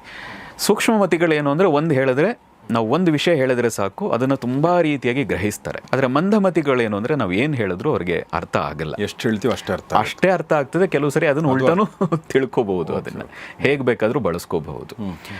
ಹಾಗಿದ್ದಂಥವರು ಪ್ರತಿನಿತ್ಯ ಆ ದಕ್ಷಿಣಾಮೂರ್ತಿ ಸ್ತೋತ್ರವನ್ನು ಪ್ರತಿನಿತ್ಯ ಒಂದು ಸಾಧ್ಯ ಆದರೆ ದಕ್ಷಿಣಾಮೂರ್ತಿ ಫೋಟೋ ಅಥವಾ ನಿಮ್ಮ ಯಾರು ಗುರು ಇದ್ದಾರೆ ಆ ಗುರುವಿನ ಫೋಟೋ ಮುಂದೆ ನಿಂತು ಅಥವಾ ಮನಸ್ಸಿನಲ್ಲೇ ದಕ್ಷಿಣಾಮೂರ್ತಿಯನ್ನು ಸ್ಮರಣೆ ಮಾಡ್ತಾ ಪ್ರತಿನಿತ್ಯ ದಕ್ಷಿಣಾಮೂರ್ತಿ ಸ್ತೋತ್ರ ಹೇಳಿದ್ರೆ ಬುದ್ಧಿ ಚುರುಕಾಗ್ತದೆ. ಅವ್ರು ಏನೀಗ 50% ತಗೊಳ್ತಾ ಇದ್ದಾರಲ್ಲ, ಒಂದು 6 ತಿಂಗಳು ದಕ್ಷಿಣಾಮೂರ್ತಿ ಸ್ತೋತ್ರ ಶ್ರದ್ಧೆಯಿಂದ ಹೇಳ್ತಾ ಬಂದರೆ ಅವರು 60% ತಗೊಳ್ತಾ ಇದ್ದವರು ಅಂದರೆ ಓದಿನಲ್ಲಿ ಚುರುಕಾಗ್ತಾರೆ ಅನ್ನುವಂಥ ಒಂದು ನಂಬಿಕೆ ಇದೆ. ಮತ್ತು ಸಾಕಷ್ಟು ಜನ ನಾವು ಅದನ್ನು ತುಂಬ ಜನಕ್ಕೆ ಹೇಳಿದ್ದೀವಿ, ಅವ್ರುಗಳು ಹೇಳಿದ್ದಾರೆ ಇಲ್ಲ ಮೊದಲಿಗಿಂತ ಚೆನ್ನಾಗಿ ಓದ್ತಾ ಇದ್ದಾನೆ. ಏನಾದ್ರು ಅರ್ಥ ಆದರೂ ನೀವು ಹೇಳಿರೋ ಸ್ತೋತ್ರದ ಮಂತ್ರದ ಅರ್ಥ ಏನು? ಅದು ಬೇರೆ ಬೇರೆ ಮೂರ್ತಿ ಸ್ತೋತ್ರಗಳಿದೆ. ದಕ್ಷಿಣಾಮೂರ್ತಿ ಸ್ತೋತ್ರ ಅಂದರೆ ಬೇರೆ ಅವು ಇದೆ. ಆದರೆ ಸಿಂಪಲ್ಲಾಗಿ ಹೇಳೋದಿದ್ರೆ ಓಂ ನಮ್ಮ ಪ್ರಣವಾರ್ತಾಯ ಅಂತಲೂ ಒಂದು ಶುರು ಆಗ್ತದೆ. ಇನ್ನೊಂದು ನಾನು ಹೇಳಿದ್ದು ಗುರವೇ ಸರ್ವಲೋಕ ಏನಿದೆ ಅಂದರೆ ಎಲ್ಲವೂ ಗುರುವೇ ಅಂತ ಅನ್ನೋ ಅರ್ಥದಲ್ಲಿ ಅದು ಬರುವಂಥ. ಎಸ್, ನಾವು ಮಂತ್ರ ಅಂತಂದ ತಕ್ಷಣ ನಮಗೆ ಮೊದಲಿಗೆ ನೆನಪು ಬರೋದೇ ಗಾಯತ್ರಿ ಮಂತ್ರ.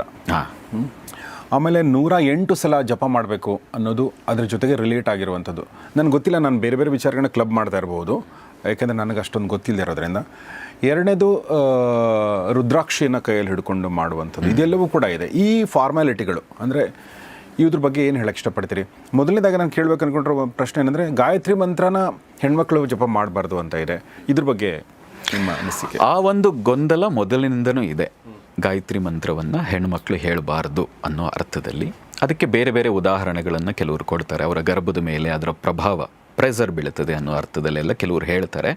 ಆದರೆ ಅದಕ್ಕೂ ಮೀರಿ ಗಾಯತ್ರಿಯನ್ನು ಒಲಿಸ್ಕೊಂಡಂಥ ಸಾಕಷ್ಟು ಜನ ಹೆಣ್ಮಕ್ಳಿದ್ದಾರೆ. ಹಾಂ, ಈಗ ಸಾಮಾನ್ಯವಾಗಿ ಎಲ್ಲರೂ ಹೇಳೋದು ಲೋಪಮುದ್ರ, ಗಾಯತ್ರಿ, ಮೈತ್ರೇಯಿ, ಈಗ ವೇದಗಳಲ್ಲೇ ಬರುವಂಥ ಕೆಲವು ಹೆಸರುಗಳಿದೆ. ಅವರೆಲ್ಲರೂ ಕೂಡ ವೇದವನ್ನು ಹೊಲಿಸ್ಕೋಬೇಕು ಅಂದರೆ ಗಾಯತ್ರಿ ಹೊಲಿದಿರಬೇಕು ಅಂತ. ಮತ್ತು ಗಾಯತ್ರಿ ಅನ್ನೋದು ಮಂತ್ರವಲ್ಲ, ಅದೊಂದು ಛಂದಸ್ಸು. ಗಾಯತ್ರಿ ಮಂತ್ರ ಅನ್ನೋದು ಇಲ್ಲ, ಆ್ಯಕ್ಚುಲಿ ಗಾಯತ್ರಿ ಮಂತ್ರ ಅನ್ನೋದು ಇಲ್ಲವೇ ಇಲ್ಲ. ಆದರೆ ಗಾಯತ್ರಿ ಅನ್ನುವಂಥದ್ದು ಒಂದು ಛಂದಸ್ಸು. ಆ ಛಂದಸ್ಸಿನಿಂದ ಒಂದಷ್ಟು ಮಂತ್ರಗಳಿದೆ. ಆ ಮಂತ್ರಗಳಲ್ಲಿ ಒಂದು ಪ್ರಚಲಿತವಾಗಿರುವಂಥದ್ದು ಓಂ ಭೂರ್ಭುವ ಸ್ವಹ. ಆ ಓಂ ಭೂರ್ಭುವ ಸ್ವಹ ಏನಿದೆ ಅದು ಸವಿತೃ ದೇವನಿಗೆ ಸಂಬಂಧಪಟ್ಟಂಥ ಗಾಯತ್ರಿ, ಅಂದರೆ ಸೂರ್ಯನಿಗೆ ಕುರಿತಂತ ಇರುವಂತಹ ಗಾಯತ್ರಿ. ಏ ಸೂರ್ಯದೇವ, ಸವಿತೃದೇವ, ನನ್ನ ಬುದ್ಧಿಯನ್ನು ಪ್ರಚೋದಿಸು ಅನ್ನೋ ಒಂದು ಸಿಂಪಲ್ ಅರ್ಥದಲ್ಲಿ ಬರುವಂಥದ್ದು. ಆ ರೀತಿ ತುಂಬ ಗಾಯತ್ರಿಗಳಿದೆ. ಅಂದರೆ ಗಾಯತ್ರಿ ಛಂದಸ್ಸಿನಿಂದ ಇರುವಂಥ ಸಾಕಷ್ಟು ಮಂತ್ರಗಳಿದೆ. ಈಗ ಶಿವ ಗಾಯತ್ರಿ ಇದೆ, ಅಥವಾ ವಿಷ್ಣು ಗಾಯತ್ರಿ ಇದೆ, ಕೆಲವೊಂದು ದಕ್ಷಿಣಾಮೂರ್ತಿ ಗಾಯತ್ರಿಯು ಕೆಲವರು ಹೇಳೋರಿದ್ದಾರೆ. ಆದರೆ ಈಗ ಸಾಮಾನ್ಯವಾಗಿ ಪ್ರಚಲಿತದಲ್ಲಿರುವಂಥದ್ದು ಸವಿತೃ ಗಾಯತ್ರಿ. ಮತ್ತು 24 ಅಕ್ಷರಗಳಿಂದ 24 ತತ್ವಗಳು ಅಂತ ಏನು ಕರಿತೀವಿ, ಆ 24 ತತ್ವಗಳಿಗೆ ಪ್ರತಿನಿಧಿಯಾಗಿರುವಂಥ 24 ಅಕ್ಷರಗಳಿಂದ ಇರುವಂಥದ್ದು ಗಾಯತ್ರಿ ಛಂದಸ್ಸು. ಅದಕ್ಕಿಂತ ಜಾಸ್ತಿ ಇರಬಾರದು. ಹಾಗಿದ್ರೆ ಅದು ಗಾಯತ್ರಿ ಛಂದಸ್ಸು ಆಗಲ್ಲ ಅಂತ. 24 ಅಕ್ಷರಗಳಿರಬೇಕು. ಆ ಗಾಯತ್ರಿಯನ್ನು ಜಪ ಮಾಡ್ತಾ ಹೋದಾಗ ನಮ್ಮ ದೇಹದಲ್ಲಿ 72,000 ನಾಡಿಗಳಿದೆ. ಆ 72,000 ನಾಡಿಗಳು ಸಕ್ಷಮವಾಗಿ ಸಮರ್ಥವಾಗಿ ಕೆಲಸ ಮಾಡ್ತಾ ಇಲ್ಲ. ಆ ಕಾರಣದಿಂದ ನಮ್ಮ ಹಿರಿಯರು ಏನು ಮಾಡಿದ್ರು, ಈ ಗಾಯತ್ರಿಯನ್ನು ಜಪ ಮಾಡ್ತಾ ಹೋದಾಗ ನಮ್ಮ ನಾಡಿಗಳು ಶುದ್ಧಿಯಾಗಿ ನಿನ್ನ ಬ್ರೈನ್ ಕೆಪಾಸಿಟಿ ಏನಿದೆ ಅದು ಇನ್ಕ್ರೀಸ್ ಆಗ್ತದೆ ಅಂತ. ಹಾಗಾಗಿ ವಿಶೇಷವಾಗಿ ಗಾಯತ್ರಿ, ಅದು ಸವಿತೃ ಗಾಯತ್ರಿಯನ್ನಂತೂ ಜಪ ಮಾಡಬೇಕಾದ್ರೆ ಬ್ರಹ್ಮೋಪದೇಶ ಅಂತ ಅದಕ್ಕೆ ಕರೀತಾರೆ. ಬರೀ ಉಪದೇಶವಲ್ಲ, ಅದು ಬ್ರಹ್ಮೋಪದೇಶ ಅಂತ ಕರೆಯೋದು. ವಿಶೇಷವಾಗಿ ತಂದೆ ಆದವರು, ಗುರುನೇ ಕೊಡಬೇಕು ಅಂತಿಲ್ಲ ಬ್ರಹ್ಮೋಪದೇಶವನ್ನು. ಸಾಮಾನ್ಯವಾಗಿ ಸಂಪ್ರದಾಯಸ್ಥರಲ್ಲಿ ತಂದೆ ಆದವರು 1,00,000 ಜಪ ಮಾಡಿ ಕನಿಷ್ಠ ಪಕ್ಷ, ಅಥವಾ 24,000 ಗಾಯತ್ರಿ ಜಪ ಮಾಡಿ ಆ ಶಕ್ತಿಯನ್ನು ಮಗುವಿಗೆ, ತನ್ನ ಮಗನಿಗೆ ಧಾರೆ ಎರೀತಾರೆ. ಯಾವುದೇ ಗುರು ಕೂಡ ನನಗೆ ಮಂತ್ರ ಗೊತ್ತು, ನಾನು ಯಾವುದೋ ಬುಕ್ಕಲ್ಲಿ ನೋಡಿದ್ದೆ, ಟ್ಯಾಬಲ್ ನಂದು ಇದೆ ಅಂದ್ಬಿಟ್ಟು ಕೊಡೋ ಹಂಗಿಲ್ಲ, ಕೊಡೋಕ್ಕಾಗಲ್ಲ. ಅದೊಂದು ಅಧಿಕಾರ. ಈಗ ಈ ರಾಜ್ಯಕ್ಕೊಬ್ಬ ಮುಖ್ಯಮಂತ್ರಿ ಆಗಬೇಕು, ಹೇಗೆ ಆಯ್ಕೆ ಮಾಡ್ತಾರೆ? ಜನಪ್ರತಿನಿಧಿಗಳೇ ಆಗಬೇಕು ಅಂತನೂ ಇಲ್ಲ. ಮುಖ್ಯಮಂತ್ರಿ ಆಗಬೇಕಾದ್ರೆ ಯಾರು ಬೇಕಾದ್ರೂ, ನಿಮ್ಮನ್ನು ಬೇಕಾದರೂ ನಾಳೆ ರಾಜ್ಯಪಾಲರು ಇಲ್ಲ ನೀವು ಮುಖ್ಯಮಂತ್ರಿ ಆಗಿರಿ ಅಂತ ಬೋಧಿಸಬಹುದು. 6 ತಿಂಗಳಲ್ಲಿ ನೀವು MLA ಅಥವಾ MLC ಆಗಬೇಕು. ಆದರೆ ರಾಜ್ಯಪಾಲರು ನಿಮಗೆ ಪ್ರತಿಜ್ಞಾ ವಿಧಿಯನ್ನು ಬೋಧಿಸಿರಬೇಕು. ಇಲ್ಲ ನನಗೆ 120ಕ್ಕಿಂತ ಹೆಚ್ಚು ಜನ MLAಗಳಿದ್ದಾರೆ, ನಾನೀಗ ಮುಖ್ಯಮಂತ್ರಿ ಅಂತ ಹೇಳ್ಕೊಂಡ್ರೆ ಅವರು ಮುಖ್ಯಮಂತ್ರಿ ಅಲ್ಲ. ಅವರಿಗೆ ರಾಜ್ಯಪಾಲರು ಪ್ರತಿಜ್ಞಾ ವಿಧಿಯನ್ನು ಬೋಧಿಸಿದರೆ ಅಥವಾ ನಿಯುಕ್ತಿ ಮಾಡಿದರೆ ಮಾತ್ರ ಅವರು ಮುಖ್ಯಮಂತ್ರಿ ಆಗ್ತಾರೆ. ಅದೊಂದು ಅಧಿಕಾರ ಹಸ್ತಾಂತರ. ಹಾಗೆ ಕೆಲವು ಮಂತ್ರಗಳು, ವಿಶೇಷವಾಗಿ ಗಾಯತ್ರಿ ಇರಬಹುದು, ಮತ್ತು ಅದೇ ಥರದ ಕೆಲವು ಬೀಜಾಕ್ಷರಗಳಿಂದ ಕೂಡಿರುವಂಥ ಮಂತ್ರಗಳನ್ನು ಅಧಿಕಾರ ಯಾರು ಪಡೆದಿದ್ದಾರೋ, ಅಂದರೆ ಜಪವನ್ನು ಮಾಡಿ ಅದನ್ನು ಸಿದ್ಧಿಸ್ಕೊಂಡು ಅಟ್ಲೀಸ್ಟ್ ಒಂದು ಹಂತದವರೆಗೆ ಜಪ ಮಾಡಿ ಅದರ ಒಂದು ಅಧಿಕಾರ ಅವರು ಪಡೆದಿರಬೇಕು. ಹಾಗೆ ಪಡೆದಿದ್ದವರಿಂದ ನಾವು ಪಡೆದ್ರೆ ಮಾತ್ರ ಅದು ಒಂದಷ್ಟು ಉಪಯೋಗ ಆಗ್ತದೆ. ಅದಿಲ್ಲದೆ ನಾವು ಯೂಟ್ಯೂಬಲ್ಲಿ ನೋಡಿ ಅಥವಾ ಬುಕ್ ನೋಡಿ ಅಥವಾ ಯಾರೋ ಕೊಡ್ತಾ ಇದ್ದಾರೆ ಅಂತ ಸ್ವೀಕಾರ ಮಾಡೋದ್ರಿಂದಾಗಿ ನಮಗೆ ಅದು ಅಧಿಕಾರ ಬರಲ್ಲ. ಅದರಲ್ಲೂ ವಿಶೇಷವಾಗಿ ಗಾಯತ್ರಿ ಅಂತ ಮಂತ್ರ ಇರ್ಬೋದು, ವಿಶೇಷವಾಗಿ ನಾನು ಹೇಳಿದ ಹಾಗೆ ಬೀಜಾಕ್ಷರಗಳು, ಎಲ್ಲೆಲ್ಲಿ ಬೀಜಾಕ್ಷರಗಳು ಬರ್ತದೋ ಆ ಬೀಜಾಕ್ಷರಗಳು ಬರುವಂಥ ಎಲ್ಲವನ್ನು ಒಬ್ಬ ಗುರು ಅಥವಾ ಯಾರು ಅಧಿಕಾರಿ ಇದ್ದಾರೆ ಅದನ್ನು ಜಪ ಮಾಡಿ ಸಿದ್ಧಿಸ್ಕೊಂಡಿದ್ದಾರೆ ಅವರಿಂದ ಪಡೆದ್ರೆ ಮಾತ್ರ ಅದು ಉಪಯೋಗ ಆಗುವಂಥದ್ದು. ಓಕೆ, ಅಂದರೆ ತಂದೆ ಆದರೂ ಕೊಡ್ಬೋದು, ಗುರು ಆದರೂ ಕೊಡ್ಬೋದು ಅಂತ ಹೇಳಿದ್ರಲ್ಲ ನೀವು, ಅಂದರೆ ಒಂದಷ್ಟು ವರ್ಷಗಳ ಕಾಲ ಸಾಧನೆ ಮಾಡಿದಂಥವ್ರು ಅಲ್ವಾ? ಕೊಡೋದು ಅಂದ್ರೆ ಏನು ಆ್ಯಕ್ಚುಲಿ? ಅದನ್ನು ಉಪದೇಶ ಅಂತ ಕರೀತಾರೆ. ಕೊಡೋದನ್ನು ನಾನು ಸಾಮಾನ್ಯರಿಗೆ ಅರ್ಥ ಆಗಲಿ ಅಂತ ಅದನ್ನು ಕೊಡೋದು ಅಂತ ಹೇಳಿದೆ. ಅದಕ್ಕೆ ಮಂತ್ರಗಳನ್ನು ಕೊಡೋದಕ್ಕೆ, ಇನ್ನೊಬ್ಬರಿಗೆ ಕೊಡೋದಕ್ಕೆ ಉಪದೇಶ. ಉಪ ಅಂದರೆ ಹತ್ತಿರ, ದೇಶ ಅಂದರೆ ಒಂದು ಜಾಗ ಅಂತ. ಆ ಹತ್ತಿರದ ಜಾಗಕ್ಕೆ ಅವರು ಒಳಗಾಗಬೇಕು. ಈಗ ಉಪನಯನ ಅಂದರೂ ಅಷ್ಟೇ, ಉಪನಯನ, ಉಪ ಅಂದರೆ ಹತ್ತಿರ, ನಯನ ಅಂದರೆ ಕಣ್ಣು ಅಂತ, ಹತ್ತಿರದ ಕಣ್ಣು ಅಂದರೆ ಒಳಗಣ್ಣನ್ನು ತೆರಿಲಿಕ್ಕಿರುವಂಥ ಒಂದು ಮಾರ್ಗ ಅಂತ. ಈ ರೀತಿ ಉಪ ಅಂದಾಗೆಲ್ಲ ಹತ್ತಿರ ಅಥವಾ ಎತ್ತರದ ಸ್ಥಾನ ಅಂತ ಅಂದ್ಕೊಳ್ಳಿ. ಆ ಹತ್ತಿರದ ಅಥವಾ ಎತ್ತರದ ಸ್ಥಾನಕ್ಕೆ ಹೋಗಲಿಕ್ಕೆ ಒಂದು ಉಪದೇಶ ಅನ್ನೋ ರೂಪದಲ್ಲಿ ಅದನ್ನು ಅವರು ಜಪ ಮಾಡಿ ಸಿದ್ಧಿಸ್ಕೋಬೇಕು. ನಾನು ಮೊದಲೇ ಹೇಳಿದಾಗೆ ಉದಾಹರಣೆಗೆ 24,000 ಕನಿಷ್ಠ ಪಕ್ಷ ಜಪ ಮಾಡಿರಬೇಕು ಇನ್ನೊಬ್ರಿಗೆ ಕೊಡಬೇಕಾದ್ರೆ. 24 ಲಕ್ಷ ಕೂಡ ಪುರಶ್ಚರಣೆ ಅಂತೆಲ್ಲ ಬರ್ತದೆ. ಅದು ಇಷ್ಟು 1000 ಜಪ ಮಾಡಿದಾಗ ಒಂದು ಪುರಶ್ಚರಣೆ ಮಾಡಬೇಕು, ಅದಕ್ಕೊಂದು ಹೋಮ, ಆ ಥರ ಪ್ರತೀತಿಗಳು ಬೇರೆ ಬೇರೆ ಇದೆ. ಅದು ತುಂಬ ದೊಡ್ಡದಾದಂಥ ಪ್ರೋಸೆಸ್. ಅಷ್ಟು ಅಲ್ಲದೇ ಇದ್ದರೂ ಕನಿಷ್ಠ ಪಕ್ಷ ಇಷ್ಟು 1000 ಜಪಗಳು ಅಂತ ಮಾಡಿ ಅವರು ಅದಕ್ಕೊಂದು ಅಧಿಕಾರ ಬರ್ತದಾಗ ಅವ್ರಿಗೆ. ಮತ್ತು ಅವರು ಅದನ್ನು ಜಪ ಮಾಡಬೇಕಾದ್ರೂ ಅವರ ಗುರು ಅಥವಾ ಅವರ ಪೂರ್ವಿಕರು ಅವರಿಗೆ ಅದನ್ನು ಉಪದೇಶ ಕೊಟ್ಟಿರ್ತಾರೆ. ಹಾಗೆ ಕೊಟ್ಟಿದ್ದನ್ನು ಇವರು ಜಪ ಮಾಡಿ ಆ ಮಂತ್ರ ಬೀಜಾಕ್ಷರ ಬೀಜ ರೂಪದಲ್ಲಿ ಇರ್ತದೆ. ಅದು ಮರ ಅಲ್ಲ, ಅದಿನ್ನು ಬೀಜ ರೂಪ.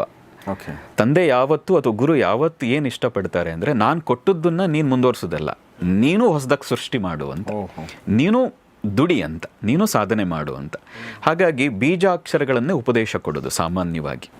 ಬೀಜ ರೂಪವನ್ನು ನೀನು ಪ್ರತಿನಿತ್ಯ ಸಾಧನೆ ಮಾಡಿ ಮಾಡಿ ಮಾಡಿ ಆ ಬೀಜ ಹೆಮ್ಮರವಾಗುವಷ್ಟು, ಅಂದರೆ ಫಲ ಕೊಡುವ ರೀತಿಯಾಗಿ ನೀನು ಸಾಧನೆ ಮಾಡಬೇಕು ಅಂತ.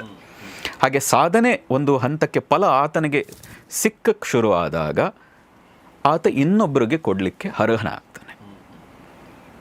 ಆಗ ಮಾತ್ರ ಪಡೆದಂಥವನಿಗೂ ಉಪಯೋಗ, ಕೊಟ್ಟವ್ರಿಗೂ ಉಪಯೋಗ ಆಗ್ತದೆ. ಹಾಗಾದರೆ ಹೆಣ್ಮಕ್ಳು ಕೂಡ ಗಾಯತ್ರಿ ಮಂತ್ರವನ್ನು ಪಠಿಸಬಹುದು.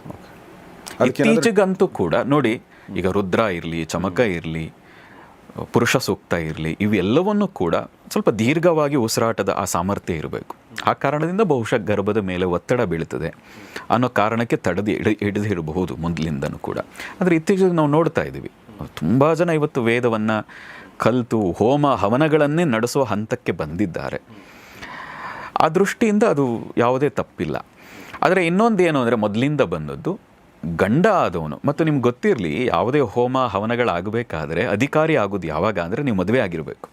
ಈಗ ನಾನು ಅಧಿಕಾರಿ ಅಲ್ಲ ಹೋಮವನ್ನು ನಡೆಸಲಿಕ್ಕೆ, ನಾನು ಇರಬಹುದು, ನನ್ನ ಕಡೆಯಿಂದ ನಡೆಸಬಹುದು. ಆದರೆ ನಿಜವಾಗಿಯೂ ಹೋಮಕ್ಕೆ ಯಜಮಾನ ಆಗೋದು ಯಾವಾಗ ಅಂದರೆ ಅವನು ಮದುವೆ ಆಗಿರಬೇಕು. ಒಬ್ಬ ಮನುಷ್ಯ ಪರಿಪೂರ್ಣ ಆಗೋದು ಯಾವಾಗ ಅಂದರೆ ಮದುವೆ ಆದಾಗಲೇ ಅಂತ. I completely agri. ಅದನ್ನು ಕಂಪ್ಲೀಟ್ ಅನ್ಬೋದು, ಫಿನಿಶ್ ಅಂತ ಬೇಕಾರೆ ನಮ್ಮಲ್ಲಿ ಅದೊಂದು ಪ್ರತೀತಿ ಇದೆ. ಆ ಕಾರಣದಿಂದ ನೋಡಿ, ಲಕ್ಷ್ಮೀನಾರಾಯಣ, ಶಿವಪಾರ್ವತಿ ಅಂದರೆ ಪರಿಪೂರ್ಣ, ಒಬ್ಬ ಮನುಷ್ಯ ಪರಿಪೂರ್ಣ ಆಗೋದು ಮದುವೆ ಆದಾಗಲೇ. ಸೀತಾರಾಮ ಅಂತಲೂ ಇರಬಹುದು. ಪ್ರತಿಯೊಂದು ಕೂಡ ಒಬ್ಬ ಮನುಷ್ಯ ಪರಿಪೂರ್ಣ ಆಗೋದು ಯಾವಾಗ ಅಂದರೆ ಅವನು ಗೃಹಸ್ಥನಾದಾಗಲೇ ಅನ್ನುವ ಅರ್ಥ. ಹಾಗಾಗಿ ಗೃಹಸ್ಥನಿಗೆ ಮಾತ್ರ ಹೋಮ ಹವನಗಳಲ್ಲಿ ಯಜಮಾನಿಕೆಯನ್ನು ಪಡೆಯೋ ಅರ್ಹತೆ. ಸನ್ಯಾಸಿ ಸುಮ್ಮನೆ ನಿಂತಿರ್ತಾರೆ, ನಮ್ಮಂಥವರು ಸೈಡಲ್ಲಿ ಸುಮ್ಮನೆ ನಿಂತಿರ್ತೀವಿ. ಒಂದು ಸಂಕಲ್ಪ ಮಾಡ್ಬೋದು ಹೆಚ್ಚು ಅಂದರೆ. ಆದರೆ ಹೋಮದ ಪೂರ್ಣ ಅಧಿಕಾರ ಯಾರು ಅಂದರೆ, ನೇತೃತ್ವ ವಹಿಸೋರು ಯಾರು ಅಂದರೆ ಗೃಹಸ್ಥನೇ ಆಗಿರ್ತಾನೆ. ಓಕೆ, ಅಂದರೆ ಹೆಣ್ಣು ಇಲ್ಲದೆ ಅಲ್ಲಿಗೆ ಹೋಮ ಕೂಡ ಪರಿಪೂರ್ಣ ಅಲ್ಲ ಅಂತ. ಹಾಗಾಗಿ ಅವರಿಗೆ ಸಹಾಯಕವಾಗಿ ಇರುವನ್ನ ಕಾರಣಕ್ಕಾಗಿ ಬಹುಶಃ ಮೊದಲಿನಿಂದ, ಈಗ ನೀನೇ ವೇದ ಕಲ್ತ್ಕೊಂಡು ಕೂತ್ಕೊಂಡ್ರೆ ಹೋಮ ನಡೆಸ್ಲಿಕ್ಕೆ ತುಂಬ ಕೆಲಸಗಳಿರ್ತವೆ. ಬಹುಶಃ ಆ ಕಾರಣಕ್ಕೆ ಆ ಕೆಲಸಗಳಿಗೆ ಗಂಡನಿಗೆ ಸಹಾಯಕವಾಗಿ ನೀನೇ ಎಲ್ಲನೂ ಮತ್ತು ಮಾಡಕ್ಕೆ ಹೋದರೆ ಹಂಚ್ಕೊಳ್ಳೋದು ಅಂತ. ಗಂಡ ಹೋಮಕ್ಕೆ ಮಂತ್ರಗಳು ಹೇಳ್ತಾನೆ, ಹೆಂಡತಿ ಏನು ಬೇಕೋ ಅದಕ್ಕೆ ಸಿದ್ಧ ಮಾಡಿಕೊಳ್ತಾಳೆ. ಬಹುಶಃ ಈ ರೀತಿಯ ಪ್ರತೀತಿಯಿಂದಾಗಿ ಕೂಡ ಹೆಣ್ಮಕ್ಳು ಕಲಿಬಾರ್ದು ಅನ್ನುವಂಥದ್ದು 2-3 ಕಾರಣದಿಂದಾಗಿ ಬಂದಿದೆ. ಬಟ್ ಈಗ ಅದನ್ನು ಮೀರಿ ಕೂಡ ಜನ ಕಲ್ತಿದ್ದಾರೆ. ಇವತ್ತಿಗಲ್ಲ, ಮೊದಲಿಂದನೂ ಅದು ಬಂದಿದೆ. ತುಂಬ ನೀವು, ನಾನು ಋಗ್ವೇದಾದಿ ನಮ್ಮ ದಯಾನಂದ ಸರಸ್ವತಿಗಳದು ಕನ್ನಡಕ್ಕೂ ಅನುವಾದ ಆಗಿದೆ. ನಾನೊಮ್ಮೆ ಹಿಂದೆ, ನಾವೇನು ತುಂಬ ಸಂಸ್ಕೃತ ತಿಳಿದವರಲ್ಲ, ನಮಗೆ ಬಹಳ ಅದರಲ್ಲಿ ಯಾವ ಪಾಂಡಿತ್ಯವೂ ಇಲ್ಲ, ಆದರೆ ಅಲ್ಲಲ್ಲಿ ನಾವು ಒಂದು 7-8 ಉಪನಿಷತ್ತುಗಳನ್ನು ಕಣ್ಣಾಡಿಸಿ ಒಂಚೂರು ತಿಳಿಯುವಂಥ ಪ್ರಯತ್ನ ಮಾಡಿದ್ದೀನಿ.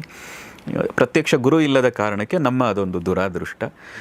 ನಮಗೆ ಕಲಿಯುವಂಥ ಮಾರ್ಗದರ್ಶನ ಮಾಡುವಂಥವ್ರು ಯಾರು ಪ್ರತ್ಯಕ್ಷವಾಗಿ ಸಿಗಲಿಲ್ಲ ಮತ್ತು ಆ ಥರ ಹುಡುಕೋ ಪ್ರಯತ್ನದಲ್ಲೂ ನಾವು ವಿಫಲರಾದ ಕಾರಣಕ್ಕೆ ನಾವೇ ಸ್ವತಃ ಒಂಚೂರು ತಿಳಿಯೋ ಪ್ರಯತ್ನ ಮಾಡಿದ್ದು. ಈಗ ಒಂದು 10 ವರ್ಷದ ಹಿಂದೆ ಋಗ್ವೇದಾದಿ ವೇದಗಳು ಅಂತ ಹೇಳಿ ದಯಾನಂದ ಸರಸ್ವತಿಗಳು ಅದಕ್ಕೆ ಭಾಷ್ಯ, ಋಗ್ವೇದಾದಿ ಭಾಷ್ಯ ಸಹಿತ ಭಾಷ್ಯ ಅಂತ ಒಂದು ತುಂಬ ವಾಲ್ಯೂಮ್, ದೊಡ್ಡ ವಾಲ್ಯೂಮ್, ಅದು ಒಂಚೂರು ಅದನ್ನು ತಿಳಿಯೋ ಪ್ರಯತ್ನ.